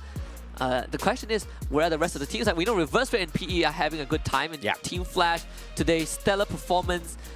Expand, PocoStars, these are the teams that are struggling. And PocoStars, for a matter of fact, bit of a surprise. I mean, this time around, they were okay in terms of how many points they picked up. But in the previous matches, I totally agree with you, man. They have been no-shows. And, you know, we're talking about the Indonesian region here. We're talking about PocoStars that actually has shown us some pretty good games in the past, but not really hitting the mark this time around. And which reminds me, so last season, I believe it was last season for SPS, I remember making this meme where VGM was just about to qualify for Challenge Finals, and they lost by 1 point. or a half a point or something. I remember there was like there was a system where you can have 0.5 points for whatever reason. Yeah, they divided the points. Yeah, and then VGN lost by like 1 or 2 points. But right now, VGM, they're having an average performance, but not enough to guarantee them a top 6 spot. I think based on what we have seen so far from VGM, there's a high probability they get the job done as long as they can stay away from early skirmishes with one specific team called JV Esports. And that's for everyone. Specifically VGM, I think there's been too many early clashes with JV, which they could definitely make some good use of. And it's mainly done on Purgatory, right? They drop towards the small islands down at the bottom. All they need to do is just stop doing that. Yeah, just change your drop spot, something, right? I also asked this question to Arbento. Was it Arbento or Olvi? I think I asked it to Olvi, right? Because this man used to stream a lot of Free Fire, he knows his stuff. And I was like, well, what happens if you are a team and your drop spot is always contested and you always lose? Do you fight or do you change drop spot? He gives me the best answer ever. He was like, get good. Just get better and win the fight, you know? Because you eventually have to fight. So you might as well get good at it. Obviously they need to get good, but I would say start by changing the drop spot first, right? Because at the moment you haven't gotten good yet, so perhaps not the best time nor place to try to improve on the fly. But taking a look at the stats in this matchup, it seems like the hot start that a lot of these teams had in these matches have been slightly downed with everybody waking up in the competition. They're getting average games with some decent numbers. Yeah, and we're seeing some teams who, you know, even teams that wake up a bit later, they are showing consistency. Right? I mean, Todak. You know, Todak is one, PE, Team Flash, pretty crazy, reverse red, you know. And Ranking Esports kind of fell off a little bit, Expand, woke up early and then went to sleep early as well. But this is JV Esports, loadout, no difference, a double Avron, a Dreki, and a Beaston. We're going to be seeing this consistently leading up to Challenge Finals, unless there is some sort of a patch. Yeah, I mean, shut up. Of course, interchangeable guns for him. This time it's going to be the Parafal. Usually it would be one of the shotguns. If you can have it, why not? If you can pick up a Groza, why the hell not? Just take it and abuse the heck out of it. But JV Esports, either way, they know how to work all of that damage. I mean, pretty consistent across the board from them. I would say about 2,100 damage average from all 4 players. Yeah, and just... it's a very united team, you know, play together, and a lot of times the individual players, you mentioned that they play with confidence, but they're also willing to take risks knowing what they're capable of, right? Sometimes you see one player from JV who is just 10 miles away from the rest of his team, but he gets the job done nonetheless. Once more, JV is the team that dealt the most damage. At this point, it has become a norm, and I don't know, someone has to stop them, right? And Toda has been able to consistently get into that final circle. This time though, they do not sneak into the top 3 because they had barely any engagements on their side as the surviving second squad. So therefore, Poco as well as PE Sports will gladly take those places away from them. They had like, what, 1 elimination at the end, so that's just 10 points. Pretty unfortunate, but that's that's the life that Todak chose. And no, it's working out for them. We'll take a look at the game standings. Let's see how much that JV got. 28 points. Poco coming in second with 19. PE 19 as well. Expand with 12. Team Flash with 11. And Todak, again, they only play for placement. So despite coming in second, they are placed 6th on the game standing. Now, one of the more aggressive games for Expand with this particular lineup. Perhaps if they were a little bit less trigger happy, they could have gotten into that final circle, but if they were less trigger happy, we wouldn't have found those 7 eliminations on their side. They need to find a way to balance this out through their in-game leader, which unfortunately was not playing with them here. So they need to find that clear balance. Who's going to be that shot caller, that perfect shot caller whenever Too Fast is not within the ranks playing those matches out there? So far, there hasn't been a clear solution, a clear direction to that. It feels that way, so... I mean, Expand, they still have some time, right? It's all about qualifying, so coming in first is secondary. But, of course, this would not have been possible without all the friends and partners behind the scenes who made this happen, starting with the one who visualized and brought this to reality, Snapdragon Elite Gaming, and that's why it's called Snapdragon Pro Series, when winning matters. So thank you very much to them. They've been with us from the start until now. It's been, what, 3 seasons? Almost 3 years? Fantastic stuff. And they have the chipset to go along with it. And the chipset has to be fitted in the phone fit for the chipset, and it's the Galaxy S23 Ultra. So thank you very much, Samsung Galaxy, allowing us to share the epic and level up our game. And of course, if you think that the device is not enough, the chipset's not enough, you perhaps can chuck down a good can of Monster Energy, unleash the beast within, because that's exactly what each and every single one of us needs to do on a daily basis if we want to dominate. Yep, check them out at www.monsterenergy.com/gaming. And last but not least, if you want to expand your horizons and check out some career advancement opportunities, DHL has just the one for you. They're implementing cutting-edge AI technology into their workforce, so you can check it out at esl.gg/fe-career. We're going to head for a short break, and when we return, it's the final game of the day, and we'll see if JV can break 170 points.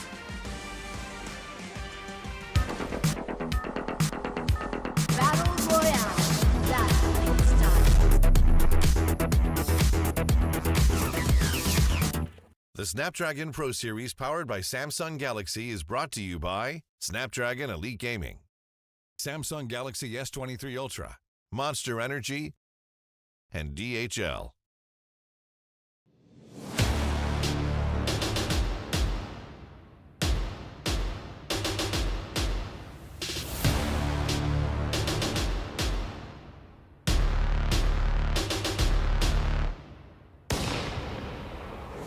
Long nights, sharp daggers, cold steel, blood dripping down the wall, blood rushing down the hallway. Ooh, yeah. Take my hand, walk with me. I'll show you silver and gold. I'll show you rubies and pearls. Welcome to the brave new world.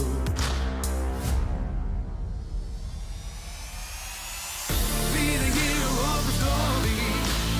Take no prisoners or reach up for glory. Be the ruler of the city. Victory belongs to the brave. Be the hero of the story. Take no prisoners or reach up for glory. Be the ruler of the city. Victory belongs to the brave.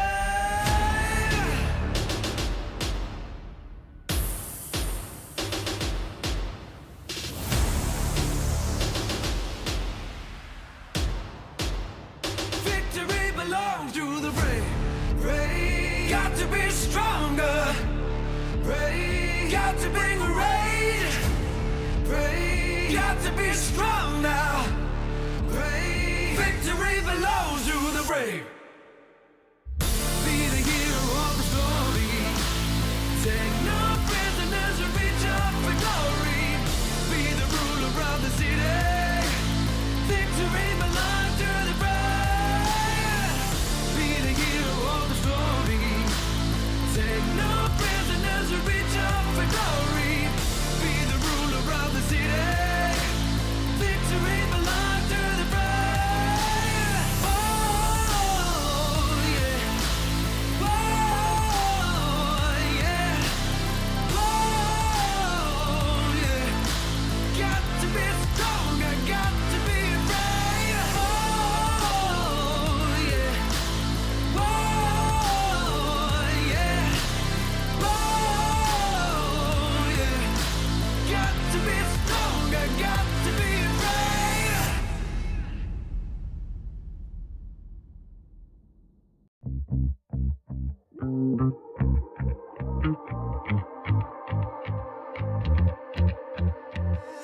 I stay breaking my own limits, and I won't say I'm not gonna win it, 'cause this crown's made for me. You just wait and see. All my haters getting bitter 'cause I'm working overtime. It's my moment, and I own it. Stay in focus, and I show it. You know I'm taking the night, feeling it right, stealing the light.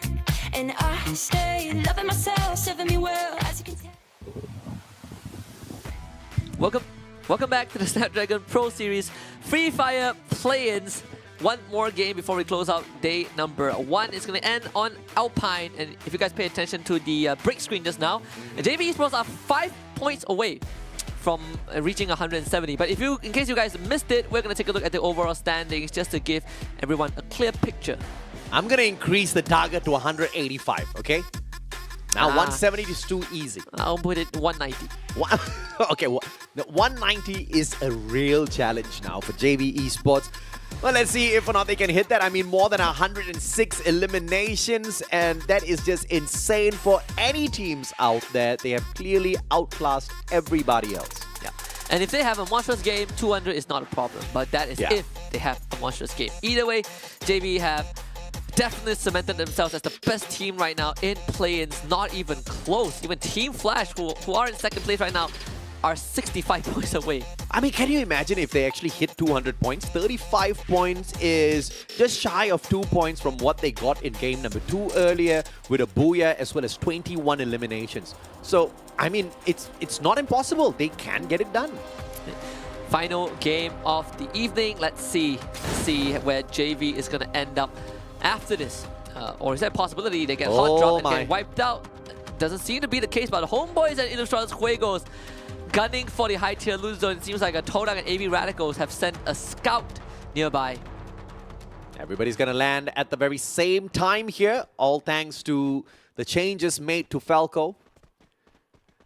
So nobody gets an advantage with the timing of the drop, but the high tier loot zone offers you quite a bit that you do not find out there elsewhere. There has been a reduction of the total number of drops of the level 3 helmets as well as vests that you can find anywhere outside of the blue circle. Well, PE Esports just got wiped out by reverse red. There's a way to get some things done, and you know that's one way to do it. Less than a minute of play, and PE's out. And this definitely stings a little bit for PE, but I think they have a decent cushion to work with. So not all is lost, but they definitely are done for the day. Todak, on the other hand, are going to be receiving certain shots from Spade. There's just a scout from Todak, traps all alone. And that's going to be a little bit of a distraction that plays against the homeboys as they continue to focus their shots onto traps, going in for the elimination. They find it, but Ilustrados Juegos, who are listening to each and every single shot, have now started their ambush. But the advantage here to homeboys, though, they do have that high ground bird's eye view on the side of Spade, Jembal and Betche to back him up, and a flank setup as well on the right-hand side for homeboys. Yeah, Raymia tries to aim for a shot, but it's made really, really hard with Spade on top of that building. They have to somehow get him off of that vantage point. And IJ, despite having the full team, it's hard to push into homeboys. Homeboys decide to spread out. Jembal and Luffy on one side, Betche on the other, Spade as the support.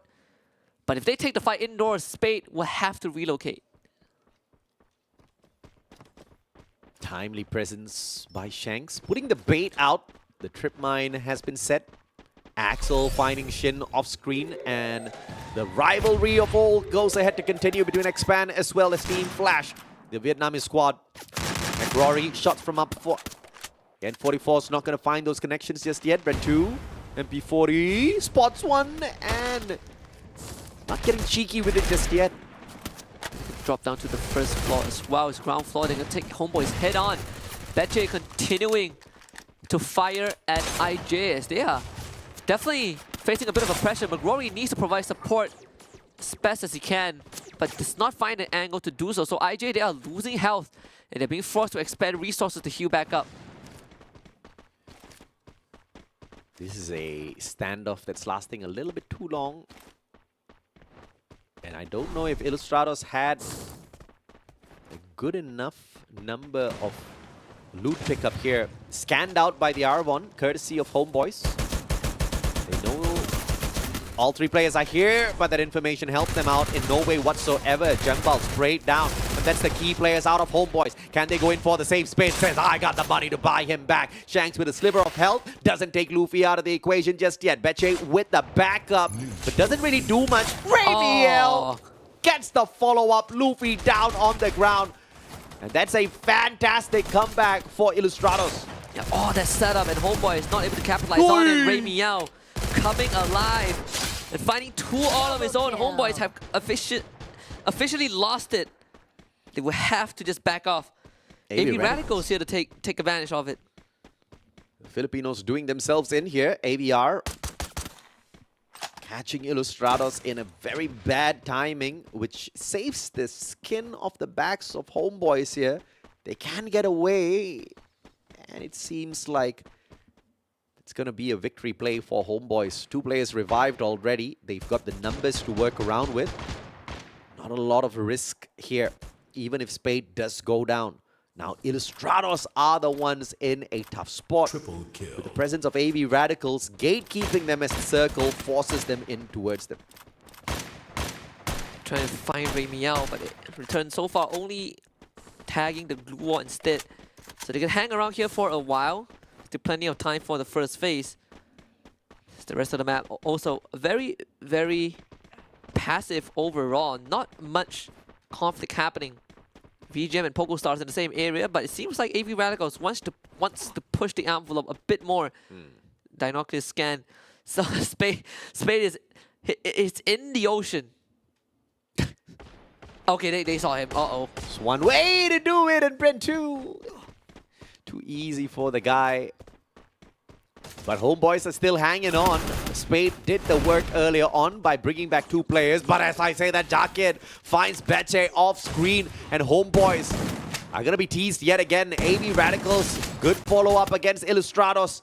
Pushing them to a tight little corner. Brent 2 really low on that HP. If Return finds his back, this is going to be the end. Shanks really low as well. Return Pro God finds yet another follow-up. And now Ramiel this time. Triple kill. He's going to be the victim as Return finds the circle around. Brent 2, does he get caught out? UMP in hand? Oh, they saw. Oh, hey, what? They somehow survived that. Uh-oh. Doesn't find that final connection. Needs one more shot. No way, right? No way Return loses this. He's got backup there. Ah! He Okay, still okay. got sprayed. All right. That could have gone a whole lot worse. He's lucky he had backup. Oh, man. Russ just ran in there, got sprayed down. And Brent 2 was there to save the day, all thanks to his little chaotic friend. Okay, only 1 revive. Ramiel should be able to get out of this. Unless okay, AV never mind. Radicals. Someone saw him. You hear the gunshot. Someone saw him. Ooh. Oh, who's this? Expand challenges Saming. It's a 1v1. And I think they were going for Diamond instead. But Saming is the one that got tagged up. So I think the logic is, we know where Diamond is. Yeah. We'll chase after Diamond and then we'll tag the other guy. So we know where he is after we're done with his teammates. Ooh, and there you go, they found him. Straight down. 9 eliminations already for Expand. They are hot on this game. And it looks like they maintained my favorite roster from the previous game. So let's go, baby. Let's see if they can get to the final circle. Without too fast, right? This is what the 5th iteration of the day, I Hey, think. no offense or get too fast. I love you, man. But this is the 5th iteration of the day. sometimes I like some, aggressive action out there from Expand. Oh, wow, they found Jimbao. He is so toasted. He is gone. But it's just him. I think Homeboys also are in recovery mode, so they're very far away. So Expand has 9 eliminations. This is about time they rack out some points because the past few rounds have been quite miserable. Yeah. Not getting much points off of that. So if they can survive long enough, it could boost them close to the top 6. Or they're closer to the top 6. Time of the match itself can give Too Fast a lot of time to really assess his team's performance, see what's being done right. Raja definitely not having things go right. He got surrounded. The Toda still alive and kicking. They got a full squad revival earlier. And they got that revival again onto Raja. This team continuously pulling their players back in. And thanks to the new factors that involve getting revived, you still do get revived with some of those free fire coins. So not all is lost. They have to eventually fight though, because AV Radicals are pushing the return. 4 HP. Okay, Victory pops his head out for the knock. What a good one. Unfortunately, cannot get any secure though. Is he gonna do it? Is he gonna do it? Oh, Victory! Beautiful backstab, the unthinkable from this man. I mean, the beauty of that play, backs away, sets up a good glue wall in the corner, leaves enough space to run up the stairs, gets one knock, goes up, gets another knock on the backstab. I mean, the guy is a wonder child for sure. But can Toda make the best out of this? Or will they allow AV Radicals to slip through their fingers? Grabs trapped in a tight little corner, gets the glue wall down and out of the equation. Sees two players, but Russ is there for the save as he hits a double. Oh, a collide from Russ. That is not what you want if you are Toda. Another situation where they came so close. Kaviki did the heavy lifting, but he just needed his team to back him up. But Raja, he just got revived. He was not able to join the fight, and Toda forced a hard reset, and this time they have no resources to go for a revive. To make things worse, Raja is stuck in this building. There's just totally a lack of coordination from Toda there in that engagement. Fikri was a star player, but you saw the backup from Russ just being a little bit premature, and it kind of checked out in his favor, right? Because he lucked out, found two players right in front of him. One pop of the Trogon finds two players. You can't really be more glad with your plays than that. But Raja has a double vector. Maybe he will be able to show something. Hey, the good old days. Good old days of the vector came away. It was that was the meta that made Cobra famous. Somehow, he did get the knock though. He got the knock. They claimed each other's lives. Unfortunately, he was the final survivor for Toda. So that brings an end to their run. I mean, their fantastic, consistent run has ended early to start. But I would say with how they performed today, I'm happy with it, right? This is, you know, they have not gone this far in a long time. So, okay, Toda, you get to, unfortunate final round, but you get to reset. Godkai finds Sprint 2. AV Radicals have 9 eliminations also. So the bottom teams are starting to show a bit of their fangs. And it feels like 6 out of those 9 came literally from Illustrados because they just kept reviving their players. Yeah, basically. That's a good way to put it. We probably would have like 90 total knocks by the end of this game. VGM. Well, Expand finally has some breathing room. Where is JV? Okay, they're at the bottom. At the southern side. Up against RK, potentially this could be an engagement that gives 4 points, or maybe RK just wants to wake up against JV this time around. Because Limit is still not in this battle. Neo, good grenade. Backs up Wang. Wang up on top, and Hand is there down below with the Trogon. Jumps up. JV slowly circling around. Circle, Precious Cougar as well. Javid on the left, and Mercy fighting Nameless. Reverse Red getting caught out by Poco. What a white flank! Oh, holy what Limit. a shot! You cannot take your eyes off of this man, and JV getting a full wipeout. The whole team still standing. Poco Stars on the other hand now receiving a lot of punishment from Team Flash, and Team Flash just mows them down. Poco Stars initially with the advantage, but they were teasing Reverse Red, who were far off, and Team Flash took that opportunity to pull that succinct backstab and instantly put an end to their ferocious run. Now one final survivor on the side of Poco. It's all up to Liam to play this game of survival, but even if he does survive though, where can he bring the rest of his team members back from? There's no vending machine in or around his compound. Needs to survive. Liam, one final shot, gets it against Shin. And Poco Star still standing, but Artemis says not for long. Out they go in the 8th spot. 7 teams remain. VGM standing tall on this group. Saming trying to kind of slip through. JV is out. In the hands of Reverse Red, Yan being able to find Exposy. And finally, a game where JV not going to be a part of the top 6. It's a free-for-all. Look at that. Expand, Navy Radicals, both still standing strong with the full squad left alive. At least we get a breath of fresh air perhaps with the winner of this Booyah. Could it be Expand? As they make their way in towards the safe zone, the skirmish that VGM will be able to set up against Expand would be pretty deadly, all thanks to that bird's eye view. And the one team that could undo the position of VGM is Team Flash, all depending on whether or not they have those snipers. That's M82B and the AWM could be crippling, but it's the AWM out of Ranger, and VGM does them in. Yeah, Team Flash, they are most likely going to be toasted. And by the way, the 6 teams remain. 4 out of the 6 teams are teams on the second page. So this is going to be an interesting round. Team Flash, though, not having a great time at all. Optimus has to do with the rest of VGM as his teammates just get absolutely blasted. I mean, great setup. They knew that Flash was going to be their biggest adversary in this map. And they took great offensive action to take them out of the equation. Now, one final survivor out of Flash. Can Artemis be the one that delivers the squad? Has got the Trogon in hand. VGM, all 4 players alive and kicking, making their way to the opposite side of the field. All thanks to the portal. Expand issuing the kill command onto Saming again. I believe the second time. Saming just not catching a break. EV Radicals, though, having a good position. In fact, Expand is below them. Homeboys, Spade doing great, just surviving. Xroy looking for an opportunity. And in the meantime, AV Radicals will just take the pot shots against VGM. VGM dealing with them, throws out a goal portal, cuts down the distance, jumps straight in to shut down Spade. And now it should be a battle between Expand as well as VGM. If Expand steps away from this battle, perhaps they stand a better chance. Red Diamond down and out of the equation. The shots from Expand, they pull this far away as possible, leaving AV Radicals to deal with VGM. Very well done. They took care of Diamond and took the spot on the west.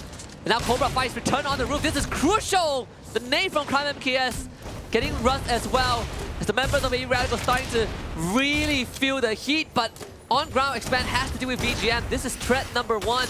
VGM closing in, and Crime MKS finishing Rust with the nade. Kabi on the second floor, forced to barricade himself. Expand has to pump in the damage. A Ranger on the flank, Cobra has it covered. Very good reposition from Expand. It's now 16 eliminations, AJ. And the pickup is there as well. Expand looking for a massive booyah here. But the question is, can they deal with AV Radicals? This time, the Filipinos have truly woken up, but those grenades have all run out. And God Kai has got none on him as well. The Drogon in his hands, no more than enough to take those pumps against Crime MKS. Xroy trades him out with a charge buster, and is still alive. VGM right behind them, though. Can Tana and Kabi get the job done? It's a 3v3. Actually, it's a 3v2. No, Tanya's got Exo. Eli's in the hands of Roy and Cobra. Can they get the job done? Can they finish what they started? Right around the corner, it's Cobra with the Trogon in hand. And looking for Tan as well. They're going to try and double up onto him. A 1v1, but Roy That's it. finds the knock, but you need to get the finisher. Kabi is going to be there. Roy is all up to you now. Cobra is back up. Roy finds the corner, and Expand have done it. 21 eliminations and a booyah to close out the day. 21 eliminations gives them 33 points, and Expand from not doing much just pulled a juggernaut of a victory for the final game.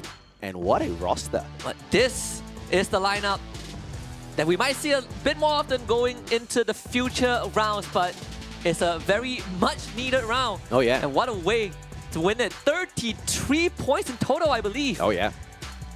I mean, superb performance. They took on VGM fair and square, AV Radicals fair and square. They baited AV Radicals into a hot fight with V Gaming, took down the final player of Reverse Red. VGM dealt with the final player of Homeboy. Spade was trying to play his best gameplay of survival, just couldn't get the job done. But Expand just took no breaks in this match. Every single opportunity for an engagement, they hopped right into it. And this is that aggressive formation of 4 players that Expand could potentially line up a little bit more in the future. Yeah, could lean into it. I would definitely love to see more of it heading into tomorrow and Sunday. Perhaps this is the magic that they have been searching for all this while with all the experimentation, right? It does fit what the current meta demands of most of these teams. And it's been a long time since we've seen Expand members put in a situation where they needed to clutch and then the individual prowess pulled through. Oh yeah, absolutely. I mean, Cobra having a great day overall. I mean, Cobra's plays were absolutely spicy. We saw him initially with that engagement against Ranger, who was taking that backstab. If Cobra had gone down, Expanse run would have ended right there, but the guy said no, not now, not this time. Continued the push because the player that got knocked down just before that by Ranger was the one and only Crime MKS, one of their hardest hitters, right? Oh, yeah. And then he got taken out of the equation, all thanks to AV Radical's God Kai, and the team had to depend on their star player Cobra once again. But of course, we also had the returning X-Roy, the guy who left Expand high and dry, looking for greener pastures in Axis, finding out that the grass is not greener on the other side, came back to make a fantastic return. It is the story of the prodigal son, and I believe he's going to take it all the way to redeem himself. Yeah, I mean, he definitely has quite a journey to redemption, right? Yes. The one season, the one period where he left the team, he missed a world stage appearance. And I actually told him straight up that he was the cause that Expand did not do even better on the world stage. If he had been together with the squad, they would have walked away with an extra $60,000 US easy, and it's all on him. That could be all possible. on him. But there is road to redemption. I mean, the new year just started. We have a new roadmap for competitive Free Fire, and we have Snapdragon Pro Series. So Absolutely. if they can make it to Challenge Finals, I mean, you look at if you just look at money, it might not be as much as compared to the world stage, but the opportunity is still there, right? Oh yeah, Who knows? absolutely. Maybe they could be top 6 and make it to the next stage. Mobile Masters, that would be crazy. The way I look at the whole Snapdragon Pro Series is it gives a good breeding ground for some of these pro teams to really test their best against each other to prepare for the world stage. Oh, yes. And in the meantime, make some good money out of it. So in every single circumstance, this tournament is giving all of the Free Fire players the very best, and we just can't thank them enough for it. Yeah, we've been running for what, 3 seasons, which is crazy, right? We've seen the format change. Back then, we had some 0.5 point division, which was quite hard to calculate. Yeah. But I think the core format is still one of the best I've seen. The Snapdragon Pro Series is just one of those flagship tournaments that actually helps pro teams remain as pro teams, right? Because, you know, where else can you get your income from? You can't just depend on the official circuit alone, and this gives them a good place to kind of practice all of their gun skills, which clearly is doing them a lot of favors. Yeah. And I mean, how often do you get to scrim against teams like, you know, your 2-time world champs? No, not that much. often. Not much. And in a competitive setting also. Absolutely Because correct, sometimes, even doing scrims, some teams might just be trying out stuff. But when you put something on the line, then it's a whole different ballgame. Correct. In fact, one of the biggest banes for a lot of aspiring players is the off-season, right? That is correct, fills up the gap. This is perfect. Absolutely right, man. I mean, it fills up the gap by throwing in competition that they cannot even find in their own home base. I mean, within Malaysia, if you want to have Expand go out there and scrim, they'll probably become worse in the following season. They would win everything, but lose in the long run. Exactly correct. And this just keeps them hot on their feet. I mean, look at the fact that today they couldn't perform at all, and it clearly annoyed them, right? They wanted to go on this burst mode, and they did exactly that for the final round. So good on them, but of course, you need more consistency if you want to catch up to players and teams like JV Esports, who have been, I mean, nothing short of phenomenal, but they kind of bombed out, man. The 190, they didn't reach the 190, but... I mean, if I'm JV, I'm happy, all right? 170 at least. I give you that. Good job. The fact that we're asking for 170 at the start is already a tall task for 90. They did it. And they did it. They did it, They exceeded 170. So, correct, I mean, they can rest well. The last game is like, we performed 7 games in a row at the highest level. You drop 1 game, it's a throwaway, okay? Yeah. It's a throwaway for JV. But that being said, though, it's just the play-ins, and we're looking for the remaining 6 teams to get into those final dates. It's going to be played over 2 days in Bangkok, Thailand, which of course you guys know you can sign up for right now, and entrance is absolutely free. To see Free Fire played at its very best on the Southeast Asian stage, I mean, I wouldn't go too far. And of all places, Bangkok, I want to go back to Bangkok. Yeah, I miss that place. I miss the my environment. favorite place now. My favorite country, Thailand. Miss the food. Miss everything. I miss everything in Bangkok. Scan the QR code. Registration is free. The only thing that you need to worry about is actually getting a plane ticket. Yeah. Because you know, every It doesn't come with the scan. yeah, we don't give you, You the plane wish. tickets. You get your slot at the venue for Yeah. free, and you get freebies if you're the first 500. So you can do it. Start planning your trip and make sure your passport is valid. You Yeah. know, don't go and expire passport. At least 6 months, all right? Don't go when your passport is about to expire in like 5 months. You're not getting on a plane. You sound like you've been hurt by this experience. No, I have not been hurt, but I am very aware of this. It's my biggest fear is buying a plane ticket, going to the airport and realizing my passport does not have 6 months. My biggest fear is getting to the airport and forgetting to bring my passport. I don't know which one is worse. I feel like bringing everything and not getting through is worse than forgetting to bring it. Fair enough, man. Fair enough. But of course, hopefully we see you guys there. But it's not the end of the planes just yet. This is just day number 1. We haven't even taken a look at the overall standings of day 1 just yet. We've got 2 more days of play on Saturday and Sunday, same time, exact same place, where these teams will do whatever you saw today all over again. Will we find the exact same Titans or not, of course, is yet to be seen. But clearly there was a step up in terms of aggression for the final match. Remember I said that we're going to have at least like 90 total knockdowns? Yeah. We exceeded that. We have 103 total knockdowns. This match alone, 60,000 damage. What an explosive game. I mean, God Kai is definitely a testament to explosive. The guy was the glue wall absolute demolisher in this matchup. 16 glue walls taken down just by him, and I actually didn't see that many glue wall melters out there. I doubt he ran the Ignis. So, yeah, there's quite a bit of bullets wasted by the guy. And we see the exact same meta run by Expand. Super aggressive, a 4-man Tatsuya, 3 R1s, and a Beastin Crime MKS with a grenade in hand. Exactly what Todak did as well. Triple R1 and a Beastin, and overall, this is the first time I believe we've seen, actually not the first time we've seen this iteration. I think I saw it in the group stage, but even then, it had some problems to plug, right? Like the question is, without your shot caller, without the captain in the game, who leads the team? Well, I guess if everyone is on kill mode, you kind of lead yourself. And I'm very, very pleasantly surprised by the results. High kill count, and look at the accuracy out of this squad, man. I mean, Crime MKS, of course, with the 15% accuracy, excusable. He was mainly playing with those grenades, which you're not gonna, do a lot of justice to your accuracy. But Axel on the snipes with a 41%, Cobra with the shotgun on a 38% accuracy. I mean, get out of here. This was a clean play from Expand. All right, it's time to give him the Vector Akimbo again.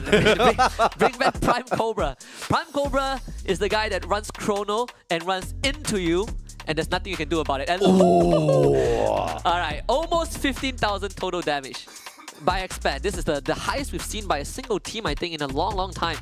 Yeah, they kind of outclassed, who was that? Our JV Esports by a few hundred on the damage this time round, but they did kind of match up with the total number of eliminations as well as points picked up for placement. 33 points, that's what JV got on game 2 earlier, and Expand nails it on game 8 this time. Look at that, 33 points, juicy points by Expand. And V-Gaming also having a great game, 24. AV Radicals with 19 is a great game for the teams at the bottom, or at least worse at the bottom. Reverse Bit 14, Team Flash 9, and JV Esports got 8, so barely breaking past 170. And just when you thought Homeboys and Toda actually got a good grip on the competition, Expand just obliterated them in that final matchup in terms of performance. And, this has to unnerve you if you're from Malaysia. Yeah, Homeboy's getting a bit of a flashback. Well, at least the roster getting a flashback from before. I mean, this has happened. Expand cannot count them out until the very, very end. Correct. See how much this affects the overall standings. Expand just like that in one round. They are in top 6. JV, of course, still in first place. Team Flash second. Reverse Red third. Not much has changed. Toga remains in 4th. Expand now in 5th. V-Gaming in 6th. And Poco Stars gets pushed all the way down to 7th. Thailand's playing for top 2. This is insane, man. Of course, day 2 and 3 is going to be a tad bit more difficult to deal with, as we are bound to see the rise of teams like Poco Stars as well as PE Sports. Not even forgetting Team Ranking Esports that has been pretty aggressive out there. Just not a lot of luck running their way. Two teams, of course, we want to focus on a little bit here as well as Toda as well as Expand. We can see there is a total of 4 points difference between them. But the major difference here is Toda's clearly hanging on with those placement points. They need to start getting those eliminations as well out there. Yeah, and you look at the last two teams, right? Both Ilustrados Juegos and AB Radical just not having a day at all. Yep. And it's not a far stretch to say that this could already be the end of the road if they don't buckle out tomorrow, because the gap is starting to get impossibly big. Oh yeah. Yeah, it's pretty crazy. That's the state of the play-ins right now. 2 more days until we find the 6 teams that will enter the Challenge Finals. And remember I told you guys about what comes after Challenge Finals? Now it's time to reveal the ultimate destination. It's the Mobile Masters. We have a video, in fact, to let you guys get an idea of what it is. So enjoy.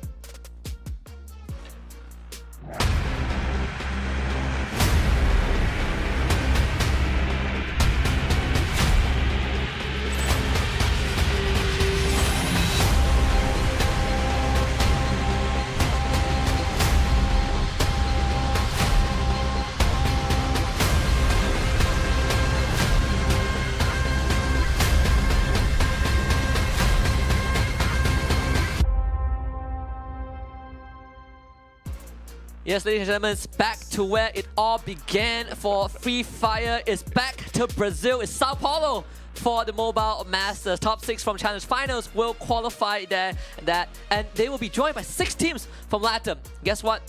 Brazil just won the World Championship a couple months ago. Sao Paulo's like my dream stage, man. We've got 2 of my main games there, Call of Duty Mobile and Free Fire, both of the grand finals.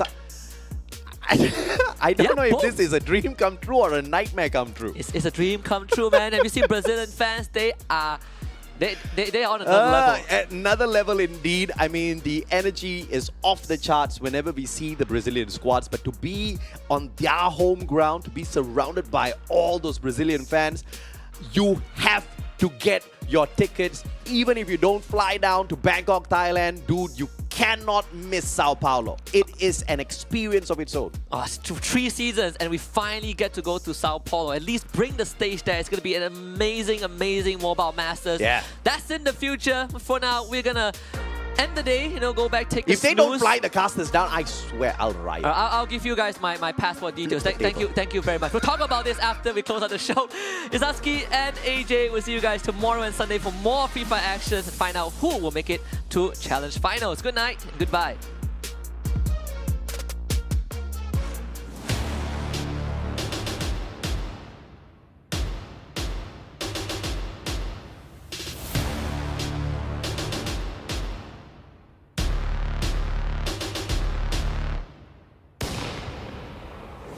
Long nights, sharp daggers, cold steel, blood dripping down the wall, blood rushing down the hallway. Ooh, yeah. Take my hand, walk with me. I'll show you silver and gold. I'll show you rubies and pearls. Welcome to the brave new world.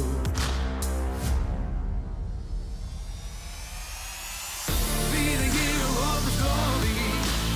Take no prisoners and reach up for glory. Be the ruler of the city. Victory belongs to the brave. Be the hero of the story. Take no prisoners and reach up for glory. Be the ruler of the city. Victory belongs to the brave.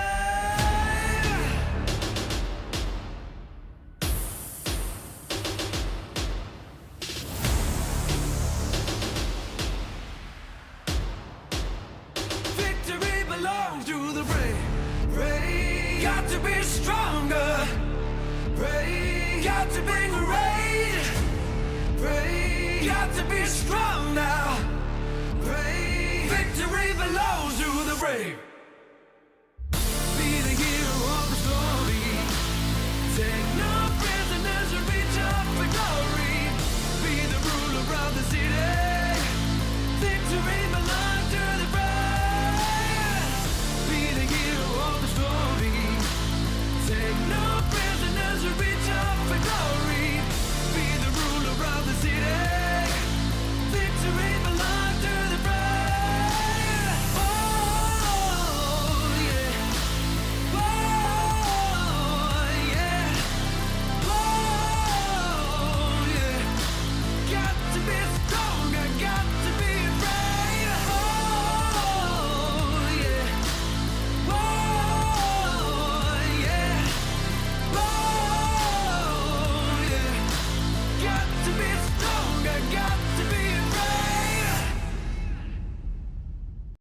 The Snapdragon Pro Series powered by Samsung Galaxy is brought to you by Snapdragon Elite Gaming, Samsung Galaxy S23 Ultra, Monster Energy, and DHL.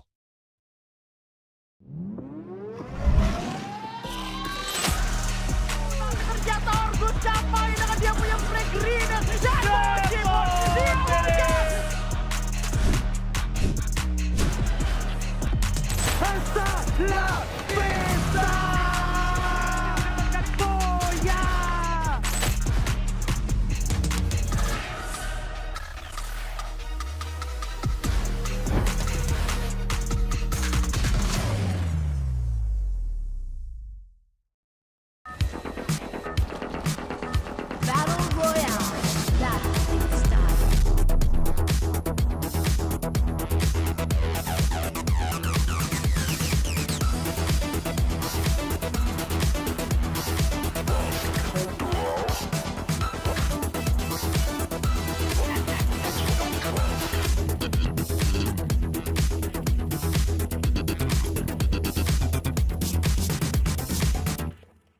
We are the champions.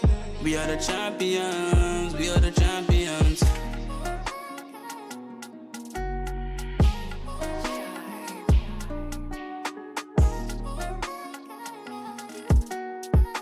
We are the champions. We are the champions.